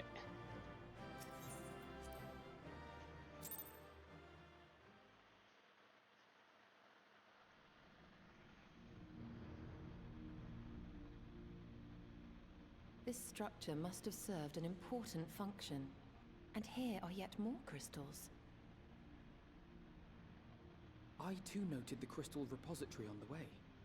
The Benthos seem to employ them in their spellcasting. In such vessels did the ancients preserve concepts, ideal forms to be drawn upon in the act of creation. That so great an abundance should reside here lendeth credence to Ishtola's conclusion. This facility held great significance.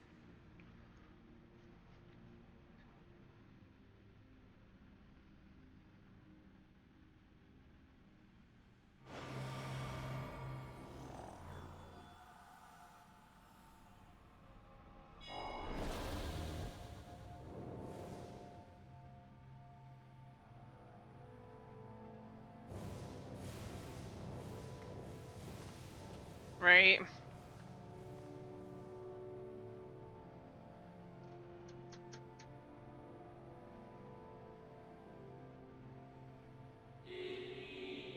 Thank you for all for joining us at Anida in these most perilous of times.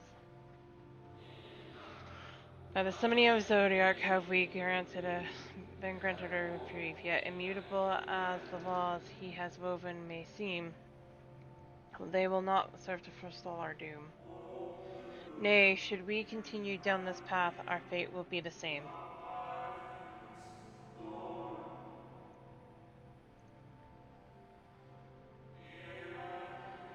I said as much to the convocation, of course, but the stubborn fools turned a deaf ear to my warnings.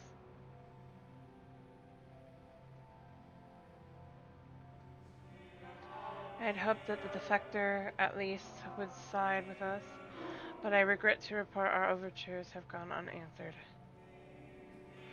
Whether tend your thoughts, Vana, where you lead, we will follow.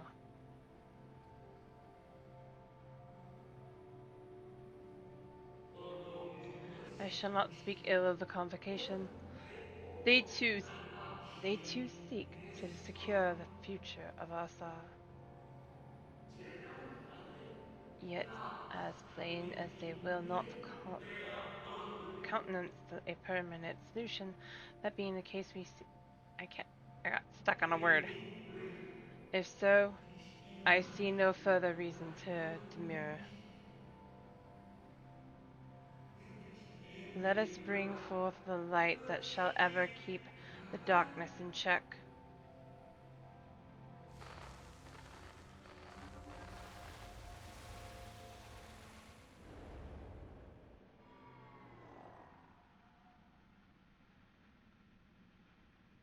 So, it was they who first summoned Hydaelyn. Their discussion did seem to imply as much, yes. I cannot say I have ever heard of this Venar before. For a certainty, Emet-Selch never uttered the name, speak though he did of the schism which Zodiac's advent wrought upon mankind. Some were of the viewpoint that his power must needs be restrained, and to that end did they call forth she who would serve as his shackles. We now know that it was this Venar to whom they looked for leadership.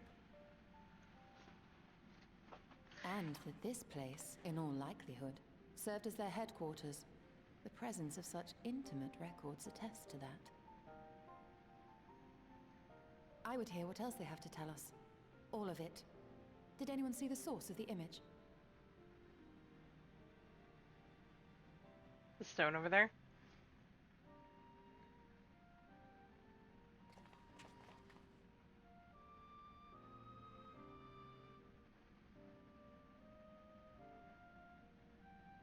The device there?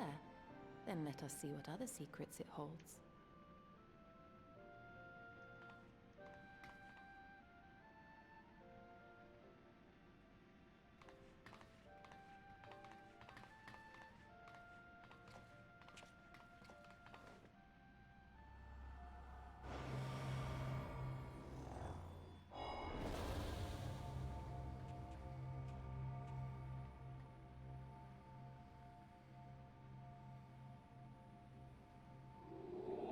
Bernard, please.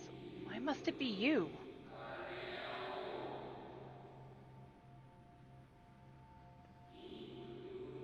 If I may speak plainly, I would sooner it were another, any other. You are our leader. None can take your place. You know as well as I that but few support our cause. Far fewer than they who place faith in Zodiac. If Heidelin is to stand a chance of opposing him, I am the only one who might suffice as her heart.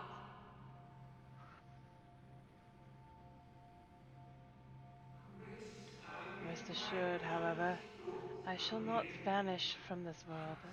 The form I take shall ever remain my choice.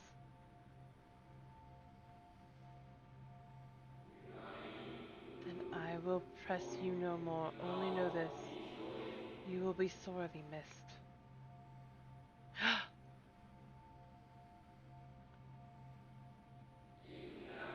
I wonder, is this how the convocation felt about Elidibus? That's the Watcher. I never made the connection before because I never didn't knew the lore, but the Watcher was the closest to Vana.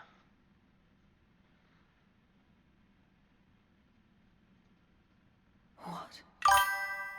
Forgive me, but did that not strongly imply that Elidibus sacrificed himself to become Zodiac's heart? 7 hells. Then who or what are we dealing with?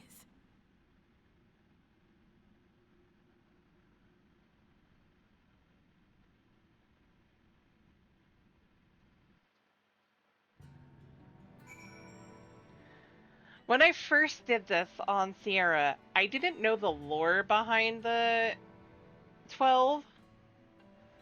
Well, 13 if you count it, the Watcher. And when I read about who the Watcher was, it was like her closest friend, technically secret admirer, and I was just like, huh?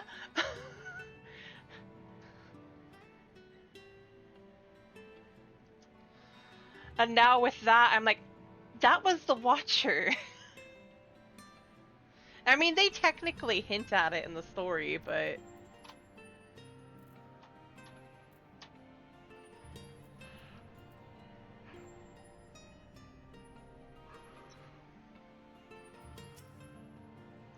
that this facility shared intimate ties with the Academia Uniter. That this facility shared such intimate ties with the Academia Uniter may readily be discerned from the common element in their names. Based on mine observations, 'tis like that the forms housed here were conveyed unto the Academia only when required and thence returned for safekeeping. Yet such procedural minutiae are of largely academic interest, I concede. 'Tis unto the parties which did frequent these institutions that our thoughts should rightly turn, specifically the followers of Vana, in the Convocation of 14, to say naught of the matter of Elidibus. I had always assumed Elidibus to be the same ilk as La Habrea and Emet-Selk, but if the real Elidibus sacrificed himself before the Sundering, it makes no sense. And there I was thinking immortal was bad. Would someone explain to me how we're meant to kill a being who doesn't technically exist? Right? Do you think we might be able to activate that device again? The device again? I should like to hear how those discussions ended. The device appears to activate via a form of ethereal attunement, not unlike the Aetherites. Beyond that, I can say little for certain, save that we should take this opportunity to see what other records it contains.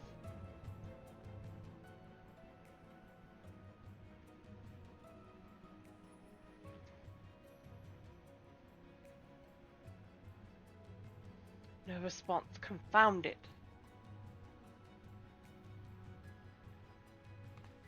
If I may, milady, the panel did formerly emit a soft yet perceptible glow. That it doth so no longer may betoken the depletion of some essential energy within. Given how long it has lain dormant, I think it fortunate it functioned at all. That may be, but if we can't get it to work again, we'll be leaving with more questions than we've answered. The white-robed emissary hath ever named himself Elidibus, yet if the shade spoke true, Elidibus ceased to be ere even the sundering came to pass. This calleth to mind a truth that Emetsup did at once reveal in passing, that the names by which we know our foes are not those given to Asians at birth, rather they are titles of office, afforded to individuals of merit at such time as the role becometh vacant. Perchance that the Elidibus at Zodiac's heart and the emissary with whom we are acquainted be not one and the same, but predecessor and successor.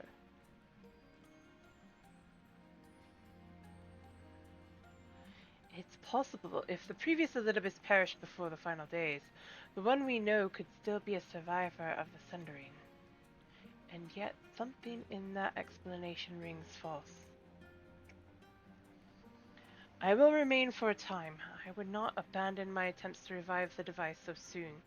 There is more to learn here. I can feel it. In matters of etherology, I know of none as capable as thee. If there existeth a means to learn more, thou wilt surely find it.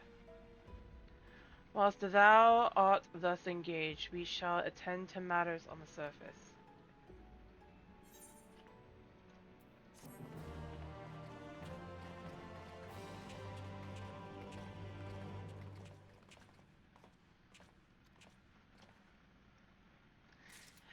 Ah!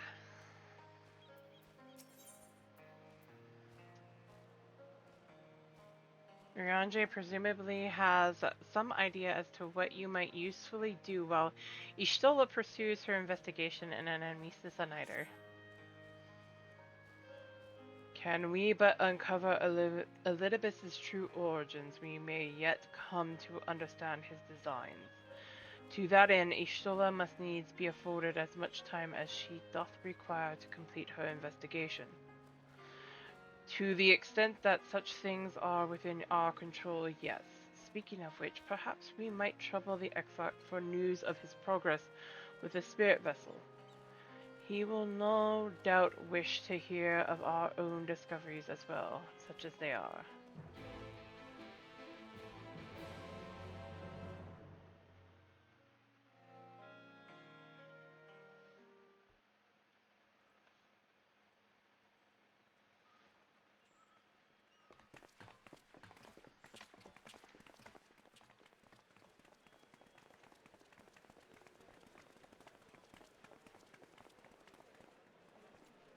Dare I ask what's going on?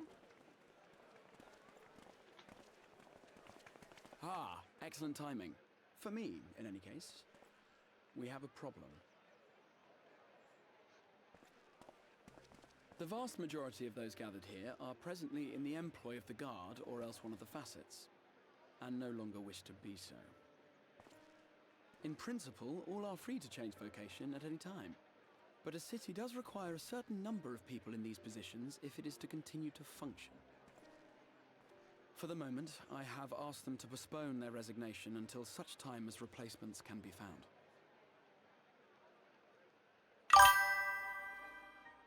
As you may have surmised, we have the Warrior of Light to thank for this.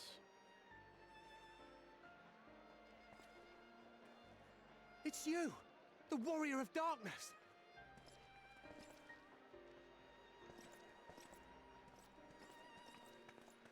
You understand, don't you?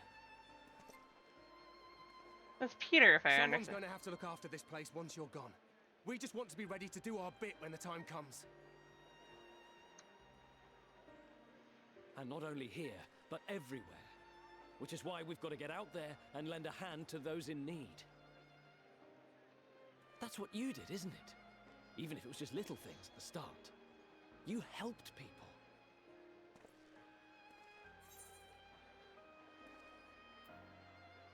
Well, yes. But... And we're trying to do the same. We may have our sky back, but there's no shortage of people who still need help.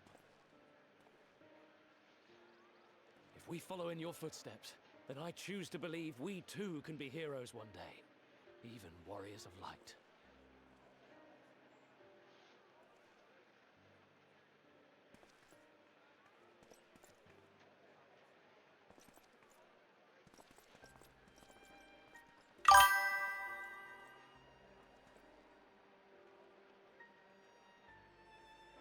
What are we to say to that?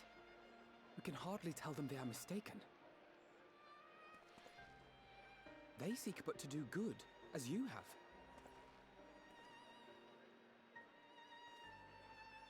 But no more can we stand idly by and suffer a paragon's scheme to proceed unchallenged.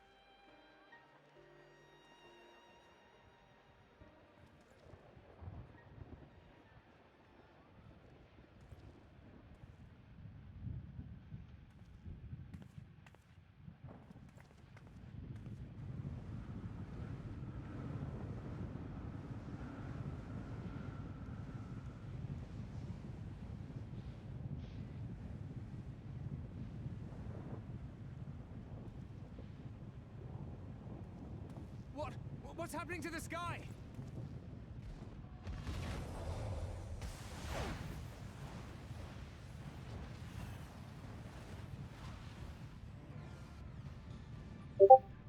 Oh my.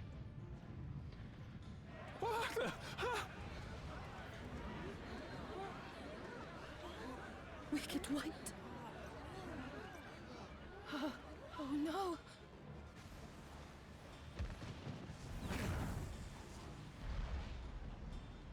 By the 12.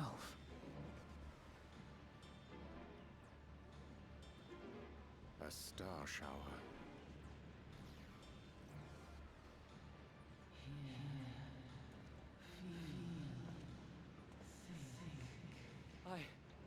I hear a voice. You and all? And why does it feel like it's inside my head? Hear? Feel? Think?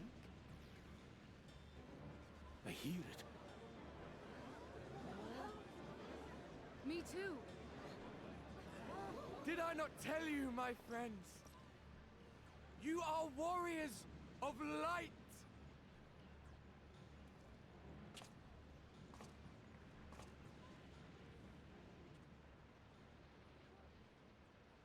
You're back!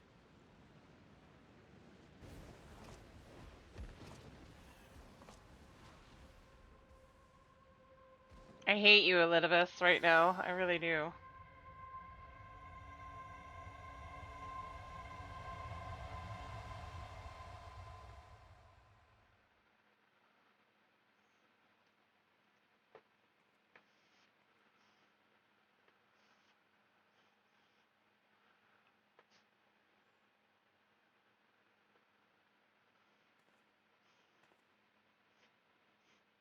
What you hear is the voice of light itself, and it has blessed you with its power. Welcome to the fold! Oh my god, Elizabeth! I'm a warrior of light. I've been chosen? Can it be? Me, the hero.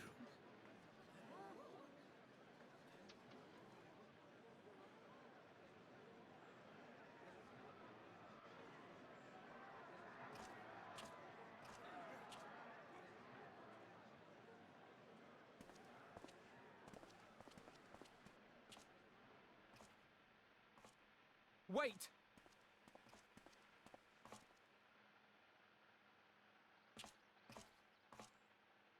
The falling stars, were they your doing? And why do you need warriors of light? What, am I to reveal my plans simply because you asked? Nay, I think not. Though the stars, I acknowledge mine. A convenient illusion, apt to awaken what little is left of the power that once resided in your sundered souls.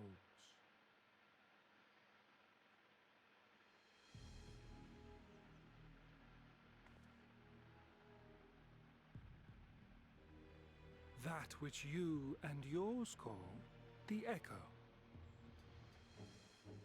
And an echo it is, of a symphony, but a fraction of what men in their completeness once possessed. Even those among you who tower over others in the gift have only the faintest trace of it. But though sundered and forgotten through death and mocking rebirth, it has persisted. A whisper of our past, burned into your very ether, along with the sight of our end. Through the rekindling of memory, I have awoken the ability, just as Hydaelyn is wont to do when she has need of new minions.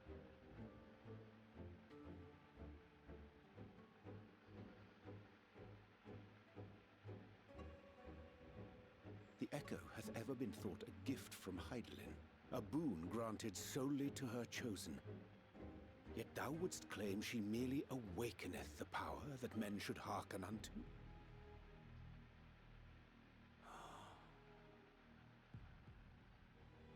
Her voice.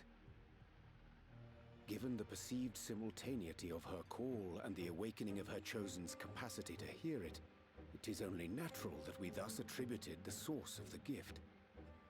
Yet if, in truth, the echo is a prerequisite for hearing her voice, one might surmise that her call never ceaseth, such that all who awaken to their innate gift might receive of the blessing of light at the self-same instant. Bingo. In sooth, we bore witness to this but moments ago. At the sight of the star shower, full many in the crowd did speak of hearing a voice in their minds, did they not? One that I've heard a million times. You began to see. Just so. And whenever Hydaelyn has need of new servants, she is quick to pluck comets from the heavens or create illusions of the same. Why, then, didst thou conjure this vision, full knowing that thine age-old foe would thus claim those awakened to the gift? Foe? You must be mistaken. As you see, I am a warrior of light. Right now he's working with her. And together with my comrades in arms, I shall save the world. Just like you.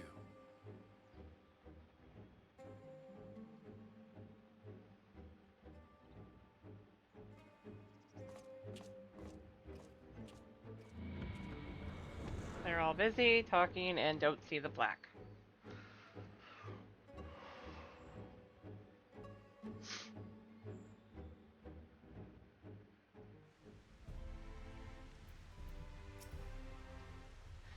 The more Elidibus reveals, the less I understand. But that he has made a fine mess of things is plain. I have a thing to do, but I'm gonna do this first.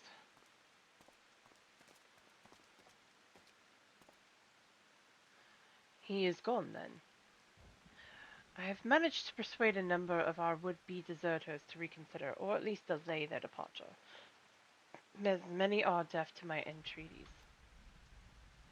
Young Thaler and Vonard among them, I'm sorry to say, they have quit the guard.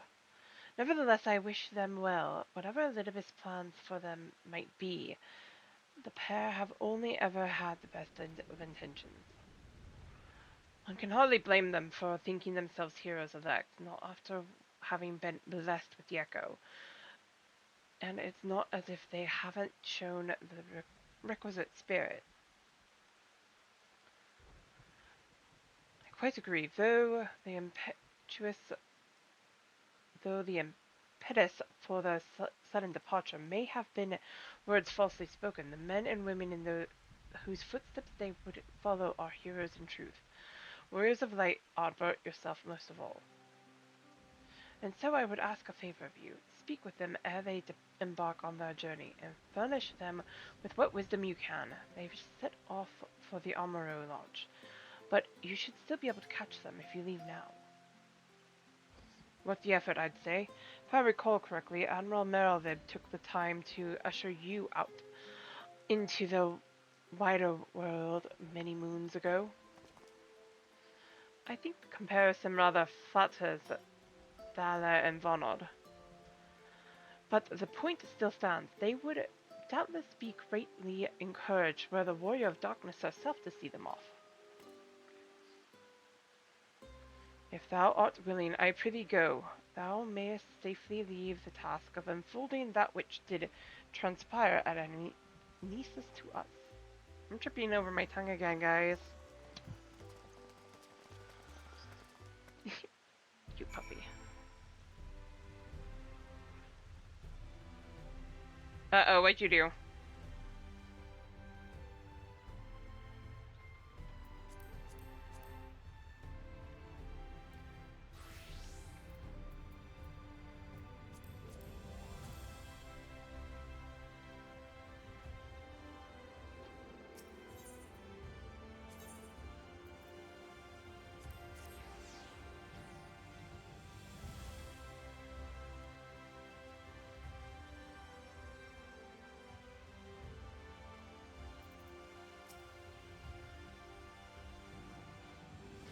You again!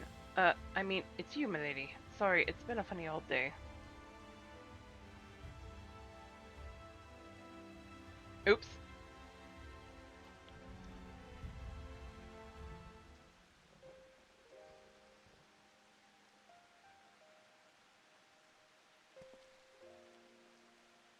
You can be sure we'll take those words to heart. I still can't believe it. You coming all this way just to speak with us. I swear we won't let you down. So long as it helps someone, we'll do what needs doing out there, no matter how small. And when larger threats loom, we'll be ready to face them. You see if we aren't.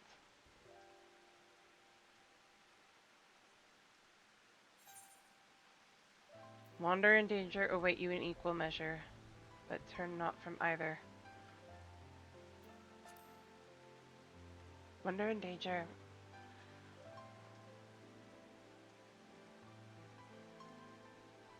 We'll be off then. Farewell, Warrior of Darkness, and thank you.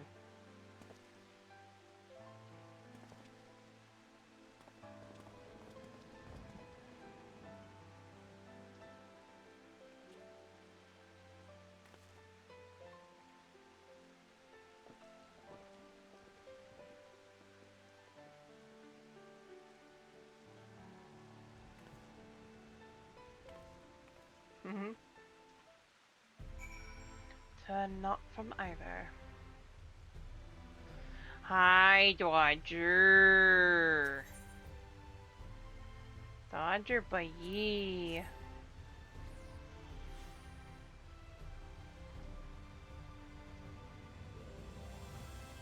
I'll be right back, guys. I'm gonna take a quick bio break, and I'm gonna go let the kitty cat out before he jumps up on my desk.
Alright, I'm back. I'm back. Okay. We'll talk to him in a sec, because I actually do want to go back to here. I'm trying to keep this at pace, but we all know how that can work out. Or not.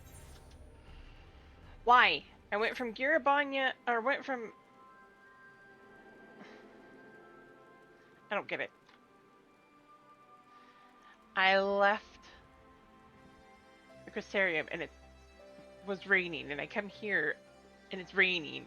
No.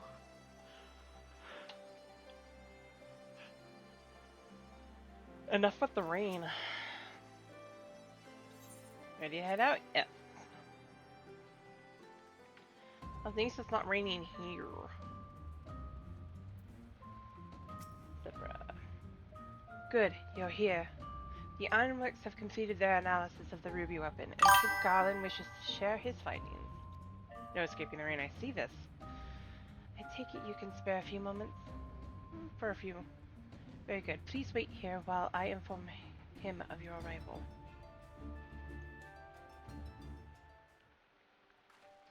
See if I can do this one. Glad you can make it, Atlani. I'm sure you're as anxious as anyone to hear what we've uncovered.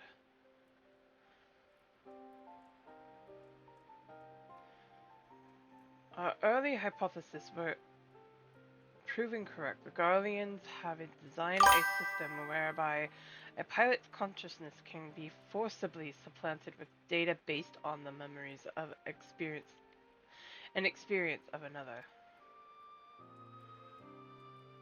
Right? So even a rank amateur could obtain the combat capabilities of a seasoned warrior.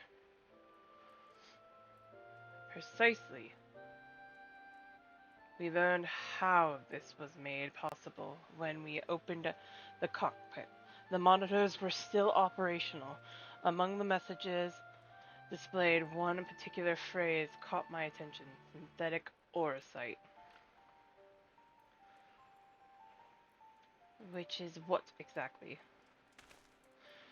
Well, the core of the Ultima weapon was referred to as the Heart of Sabik by the Scions. We believe it to have been a type of orosite. I can't say much for the synthetic sort of at this stage, but I've encountered real orosite before. It was extremely potent and perhaps equal in power to the Heart of Sabik. It's unclear whether the Garlean simulacrum possesses the same properties as genuine orosite, but I intend to follow this avenue of inquiry to see where it leads. What we do know is that it was used to implant the combat data of Nail von Darnus into the pilot, who has been presumed dead since before the calamity. Are you any closer to discovering how they were able to retrieve this data? The link didn't occur to Gaius at first, but he later told me of devices fitted to Magitek armor of the Empire's high-ranking officers. There is reason to believe they were designed to emulate the soul crystals used throughout Eorzea. Yes, that was rumored to be its purpose, but it was never publicly acknowledged. Perhaps those in the upper echelons of command wanted to avoid comparisons to the so-called savages. Hey, Shadow, how are you doing? They were meant to be conquering. There is also the question of whether this system even functions as intended.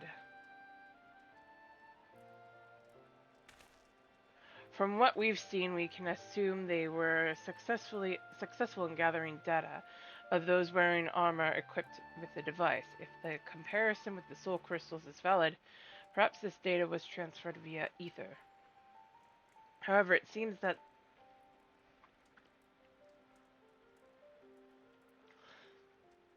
excuse me.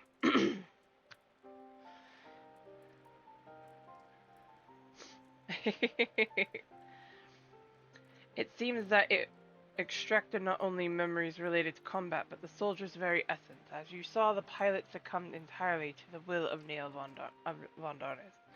Though this is merely supposition, it's possible that being fused with the ruby weapon's core accelerated the process and caused the deceased Legatus to manifest in corporeal form.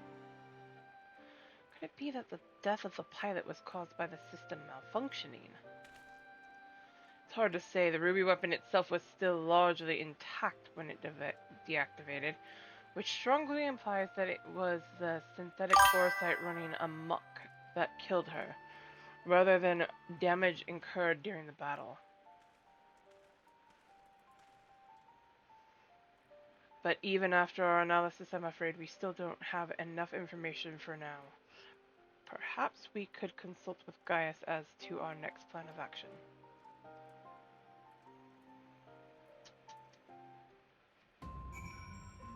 Nice! Always love those days off, right? Gaius will know how best to proceed. Aw. I still need to get to the bottom of how the synthetic core sight system works, and whether the pilot's fusion with the core was a malfunction or planned from the start. Why?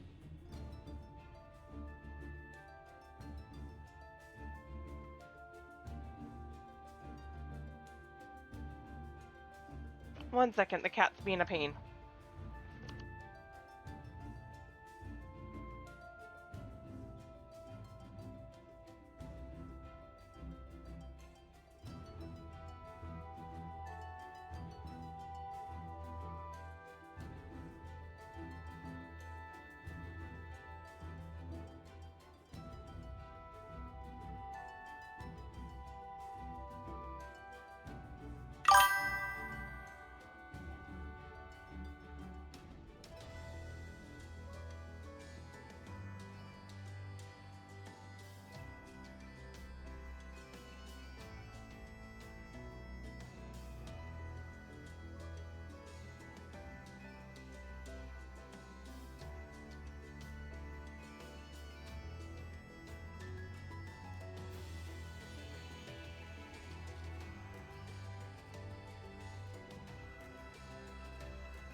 Alright, let's do this.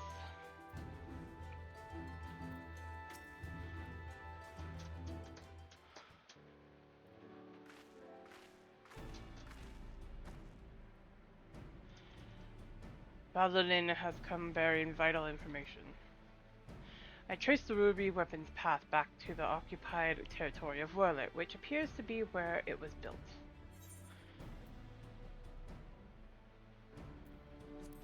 Where exactly is Werlet? While Alamigo is placed on the western edge. What?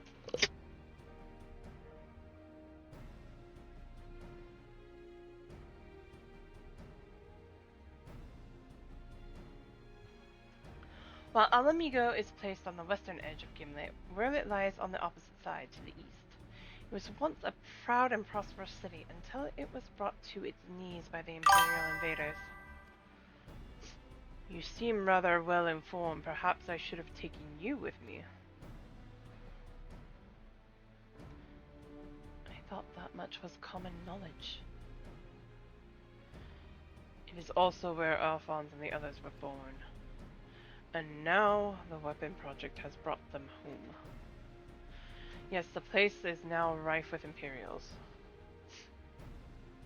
They have established an airship supply depot in the coastal town of Turncliffe. According to the locals, something resembling one of the weapons was transported there a few days ago.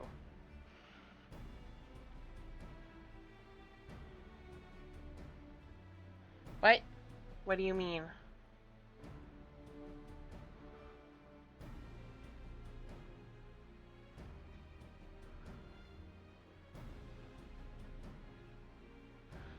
Cat's yanking on headset? That sounds about right.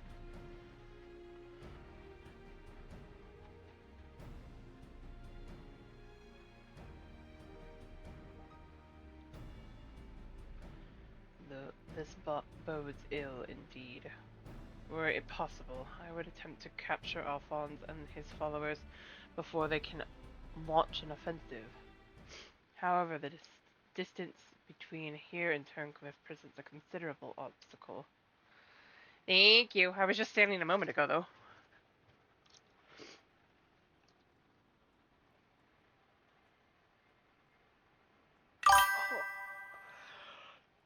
Stretch. Wait.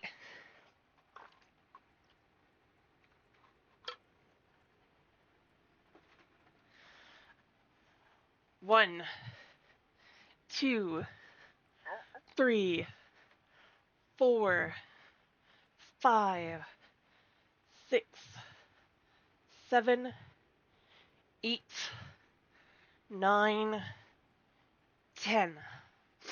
Okay, I did that. Yeah, Emmy, what are you doing? Alright. However, the distance between here and Turncliffe presents a considerable obstacle, and in all likelihood their weapon will be ready long before we arrive.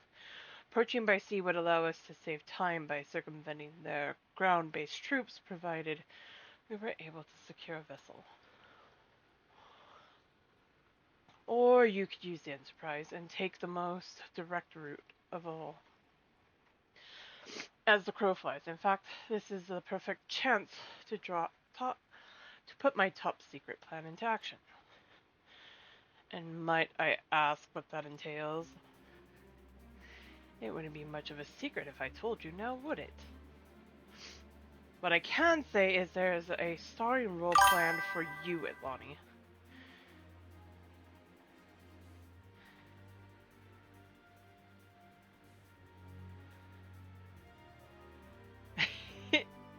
I actually have one in here. They haven't touched it. As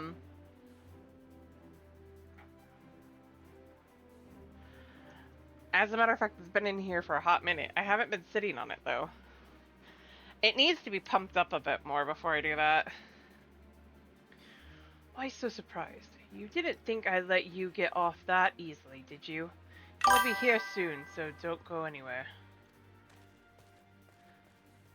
Yeah? Okay, I'm gonna hop out of this, and we're gonna try and see how this works.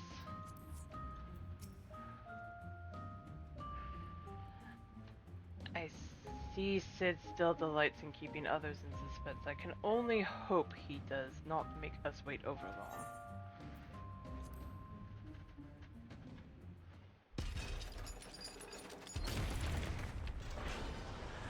We all knew this solo instance was coming. Don't even try it.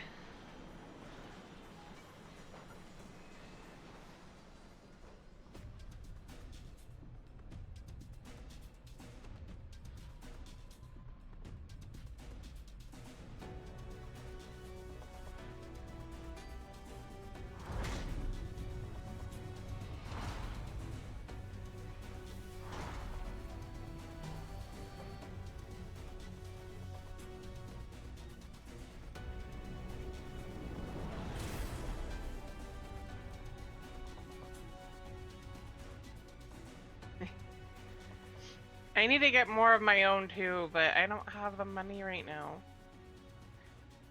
Here it is, Atlani.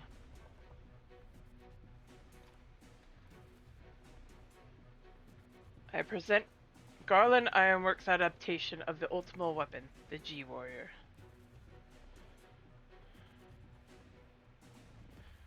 I know Olagon design when I see it. Excavated from one of the ruins, no doubt. Azislot, to be precise. We came across it during the course of our investigations and decided it would be a shame to let it go to waste.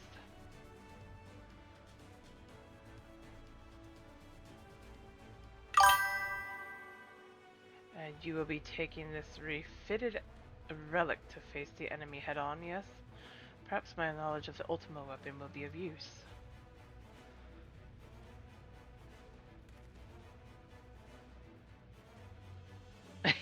Thank you.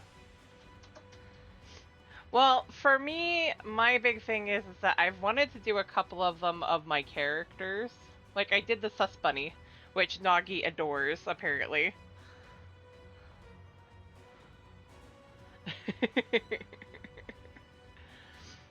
I've been thinking of making Atlani do the Noted. I think that would be a good one. Yes. But for my main character, for Sierra, I have no idea. Not my avatar, my character.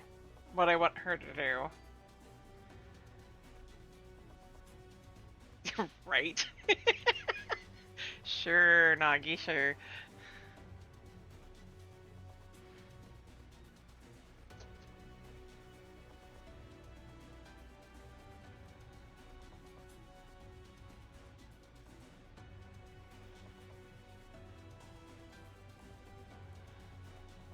Although I've been thinking of making Sierra do the bonk.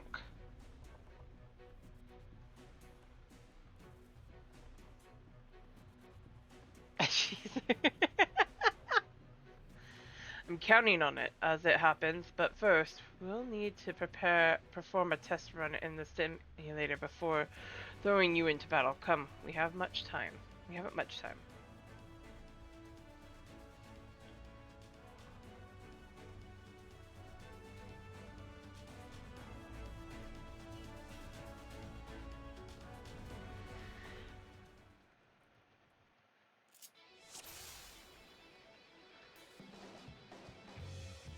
Yes. I'm gonna be having C doing the bonk. Wielding the hammer. I was thinking of having it as animated so she's smacking somebody over the head. Either that or bongo taps.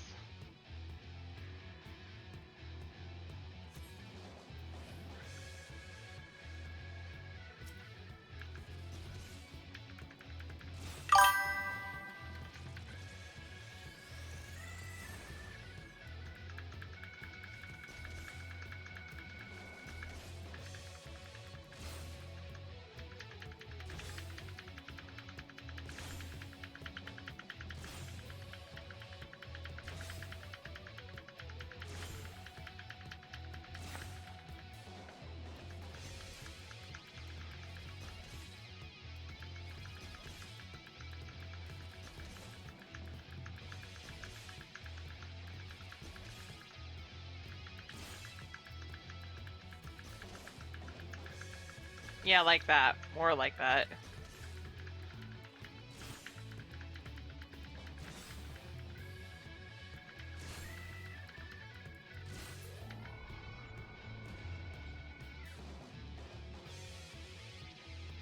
So far, so good. Let's move on to something a bit more advanced, shall we? Your also comes equipped with a pyretic booster, which diverts even more power to its weapons. This, however, comes at a price. Activating it places a huge strain on the G-Warrior, so it must only be used in short bursts. That's why it's best to practice here before heading into battle. Now try...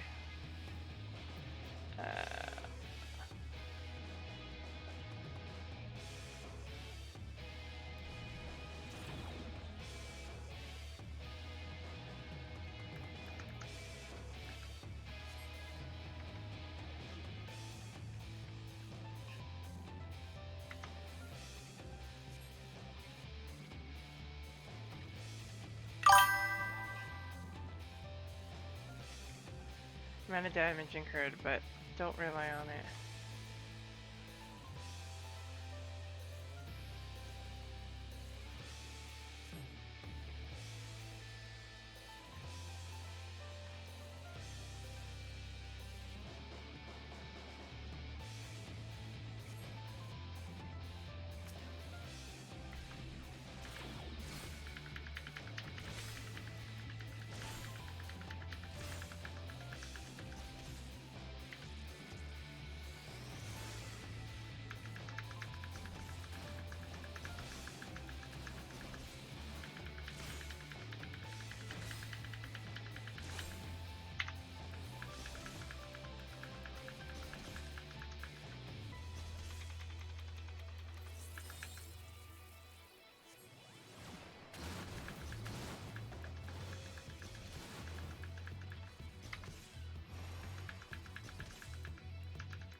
Excellent work, Atlani. You best deactivate it. Explain the final trial. Okay. Already did, thankfully.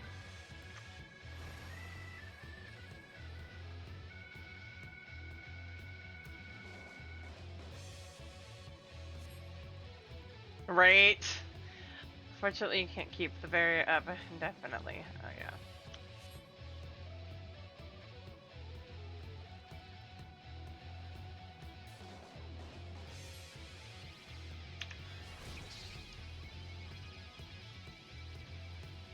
There shows how much power is being drained. Don't let it go too low.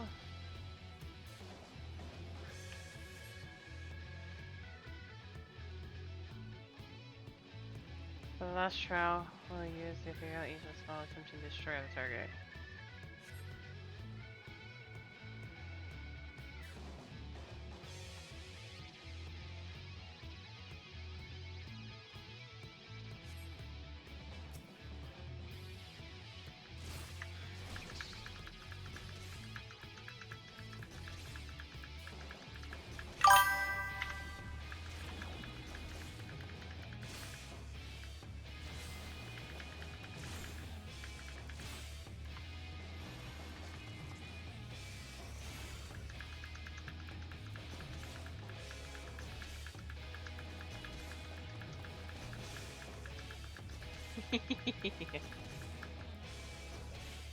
That could be cute too.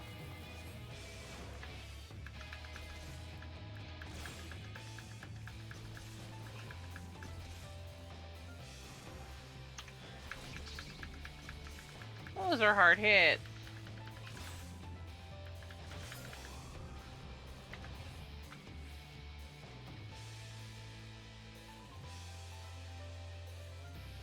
You're a natural. Alright, that's everything. Time to end the simulation.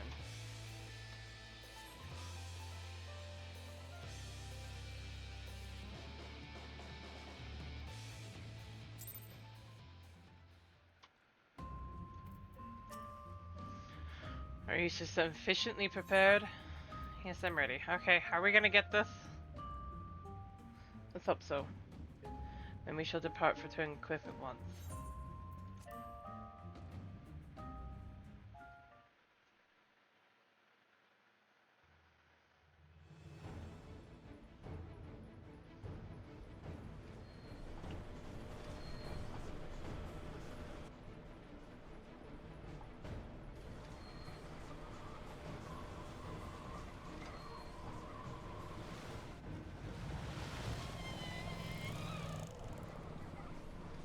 Seems they were expecting us, but who is the pilot?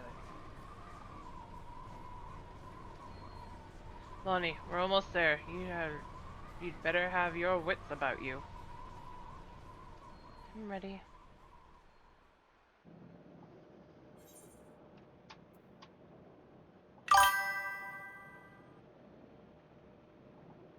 Initiate combat mode.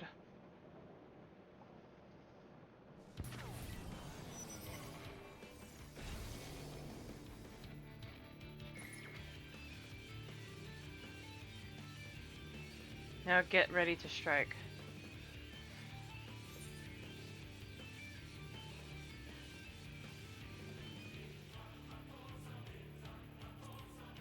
Time to fry this overgrown squid.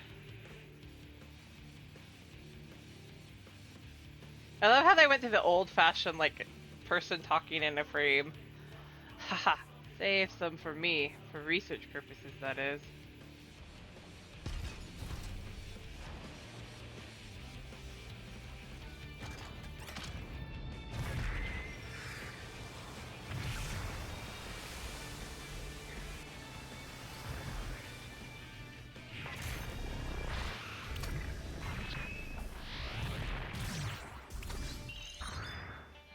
Gundam mode, activate.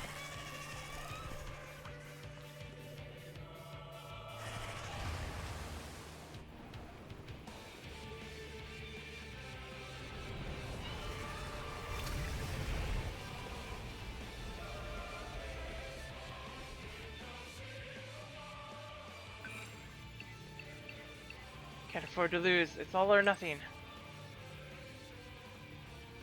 We already know it's Rex. Activating Oversoul. Hydras combat sample ready. Initiating organics. Oh, no, I can't hold on. Only monitoring the situation from the air. Follow my instructions and eliminate the target.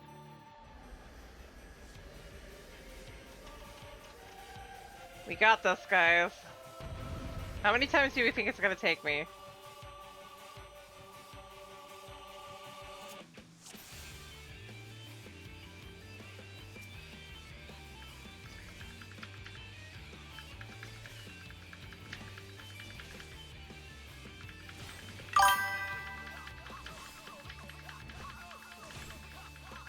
The beak!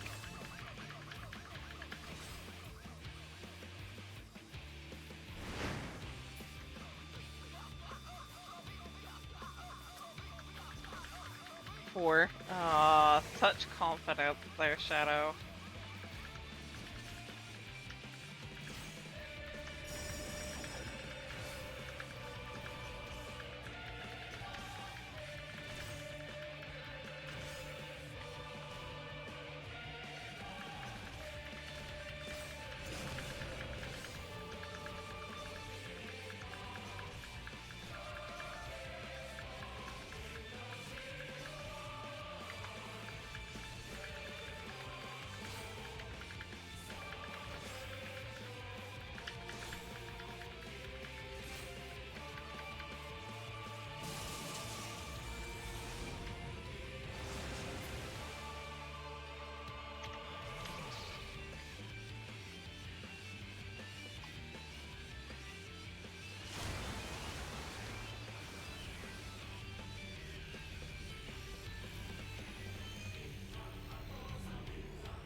Got it.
I'm halfway through, guys. I'm actually not doing too bad. Ow.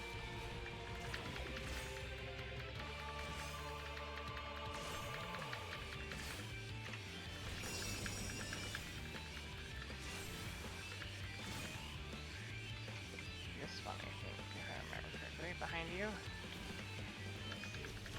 Safety.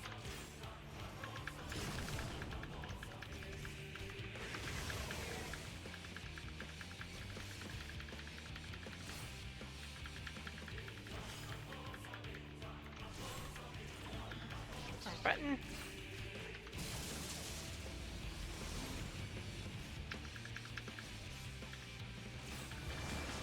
Come on, come on, come on.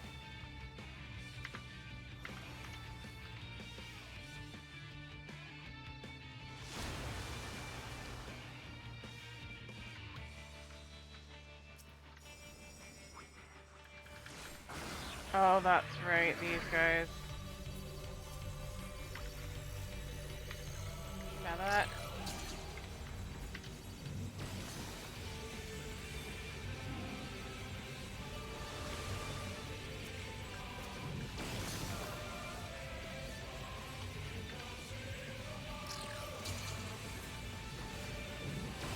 Ow.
Come on.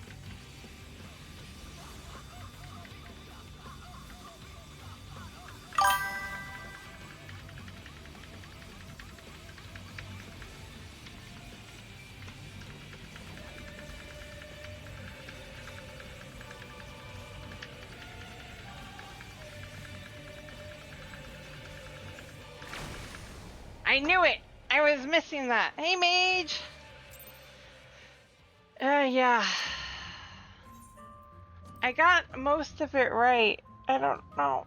I messed up on something, and I know I did. I got it, though. I got to the end, though.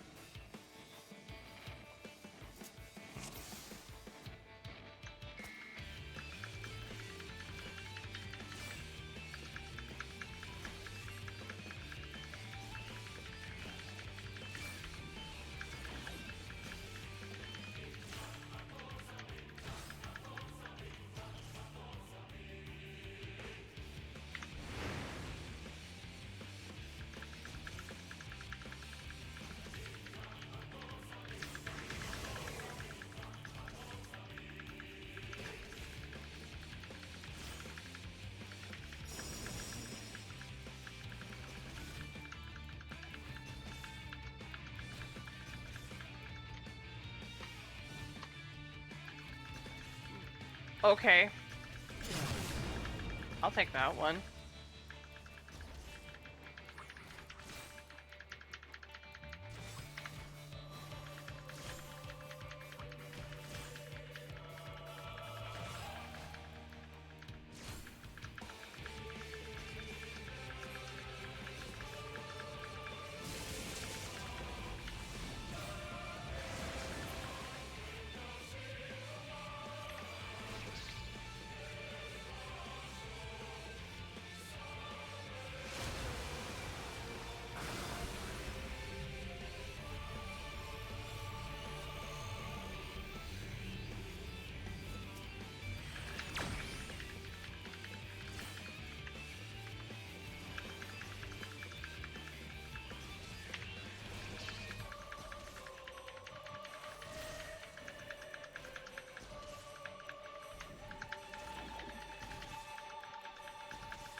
Again.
Oh, you bastard.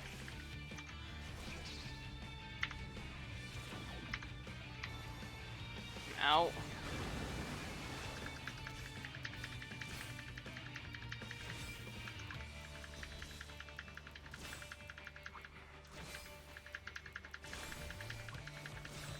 I knew that was coming. I'm not gonna make it because I don't have the XP. Damn. Shadow might be right. I'm only gonna give it 2 more tries because I gotta go to bed here soon, but it's a hard fight, and it's not because, well, it's technically difficult, and it's just Sapphire hits hard.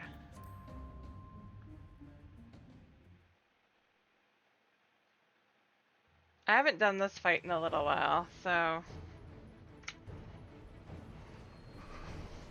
I know how to do this fight. I'm aware of it, but yeah. Sapphire just hits hard.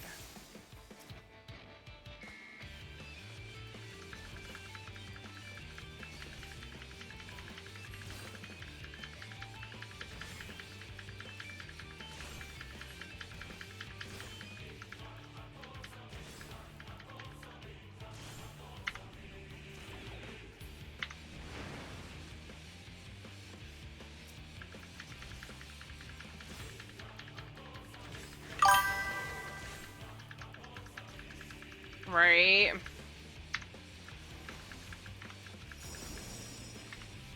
I did it to help my brother get past it once. Because he was having a hard time with this fight. Oh, you asshole.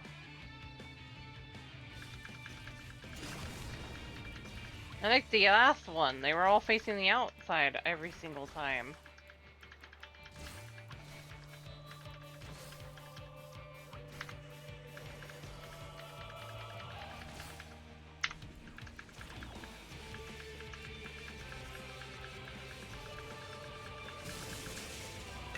Oh, I forgot to hit the heal on that part.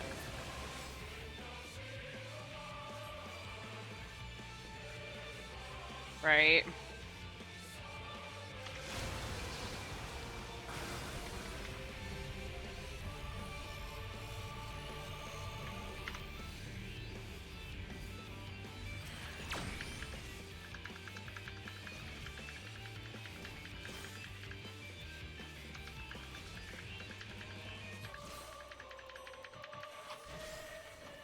Oh shit, I forgot to hit. Damn, I'm having issues again.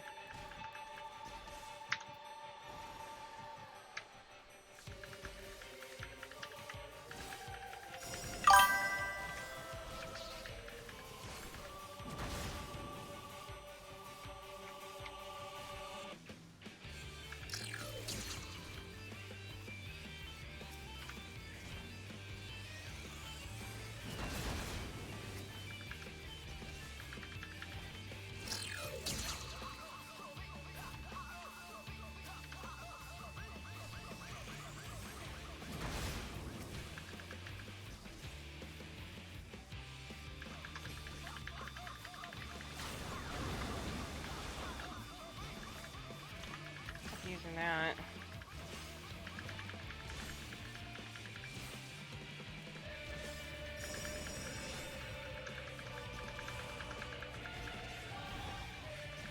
They're all facing out, so I'm saying.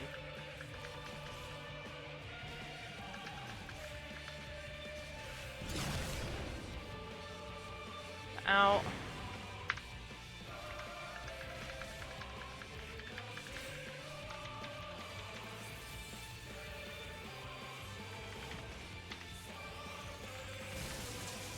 Damn.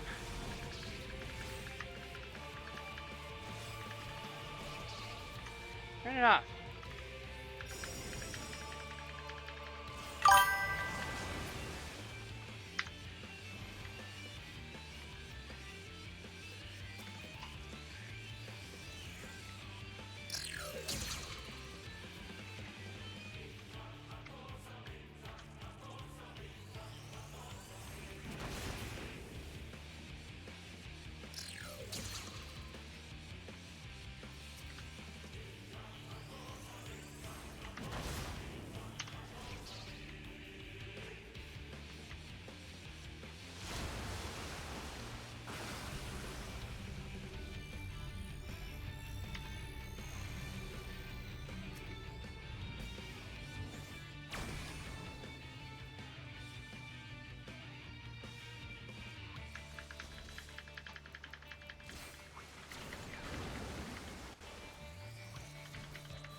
Aim straight.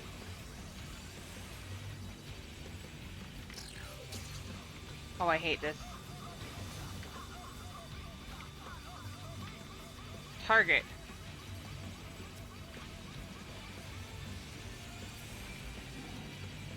Finally.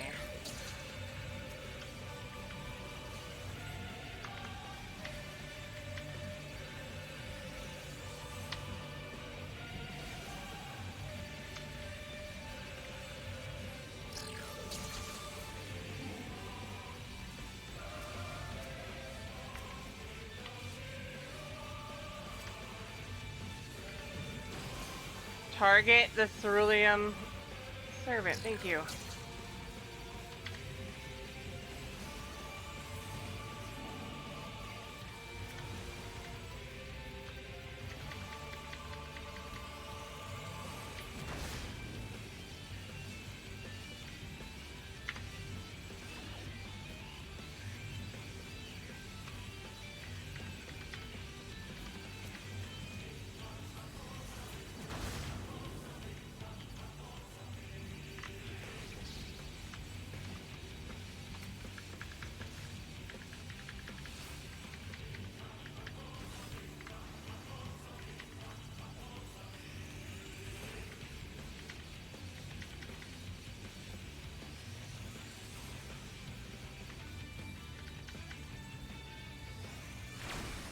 I knew that was coming. I didn't get that done in time.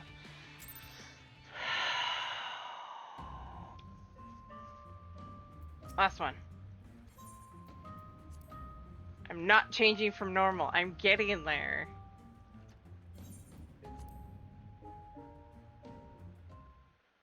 You have to do that fight perfectly though at that end, that DPS check.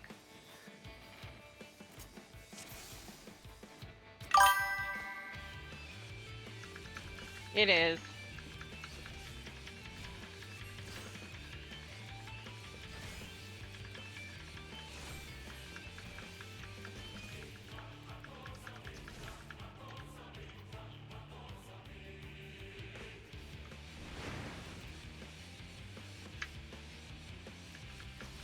I can't. You gotta kill those cerulean servants, but you may have something correct on the turret.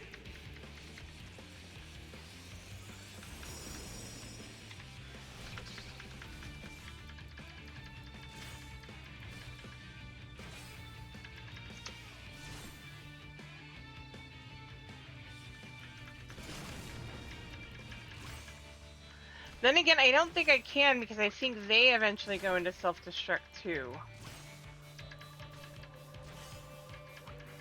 But I might be wrong on that. If it doesn't work on this one, I'll see.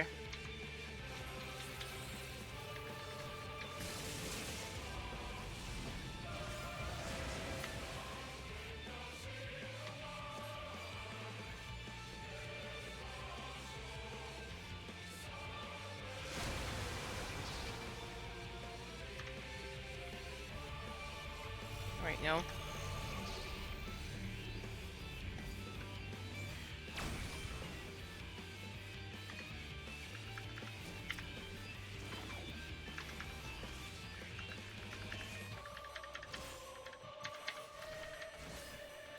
God damn it. I did that again.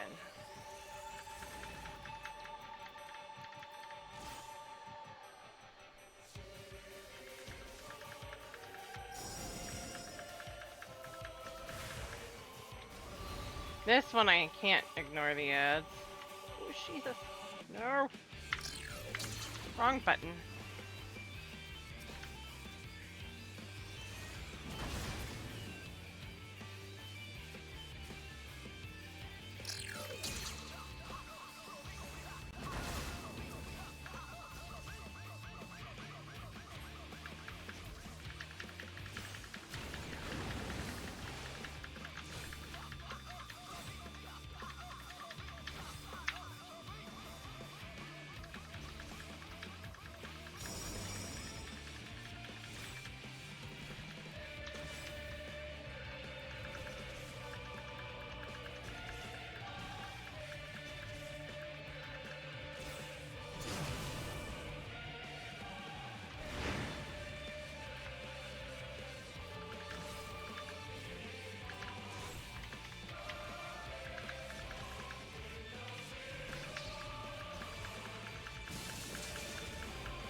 I wish that did something more.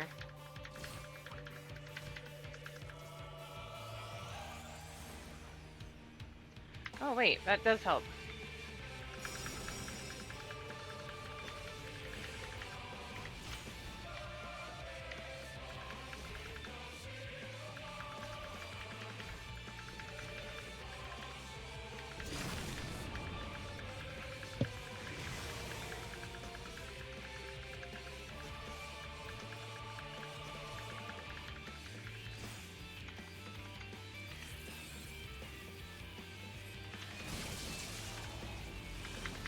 That was almost...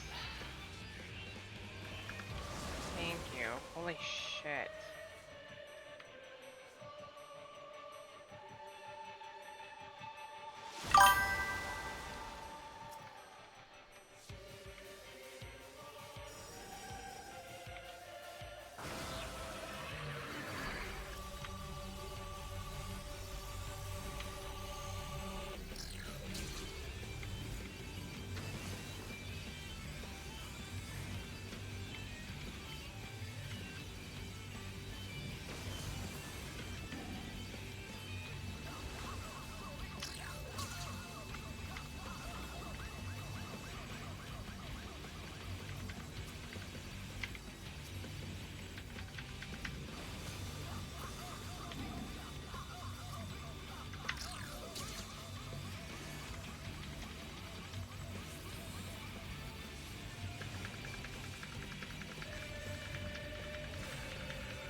Come on.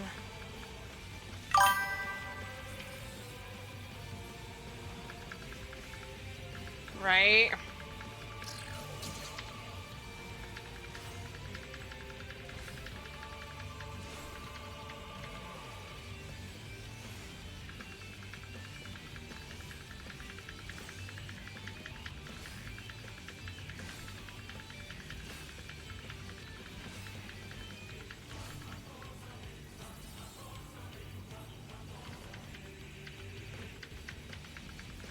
I'm out of power, excess power.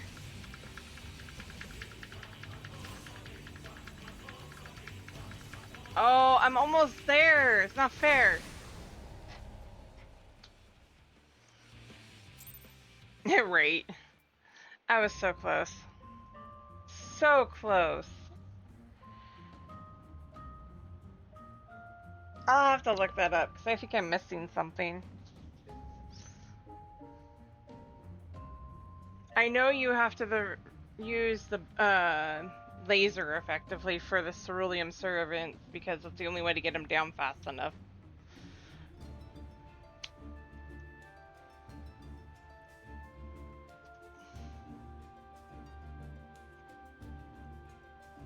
Yeah, you have to kill it while it's charging, otherwise you die. Yeah.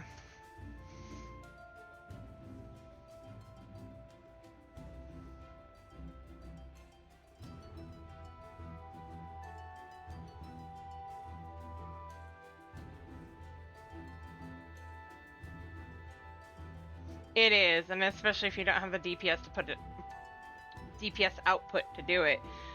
And I think that there's a timing issue that I'm having in there, and I don't know what it is. It's literally down to a timing issue. Right? But right now I'm going to read out because I have things to do in the morning. So who do we want to go say hi to tonight? Who is up for a visit tonight? Winds, Dewey, M7. And let's see here. You know, let's go say hi to Bio. He's doing Monster Hunter 3 Ultimate. So let's go say hi to our Sussy Baka friend. I will see you guys all potentially on Monday. This week I start my new job, so I'll see how tired or not tired. I am for Monster Hunter Wilds. We will see you all then. Thank you all for stopping by. Love you all. Be kind to yourselves and to each other. And we'll see you all then. Night all. Yes.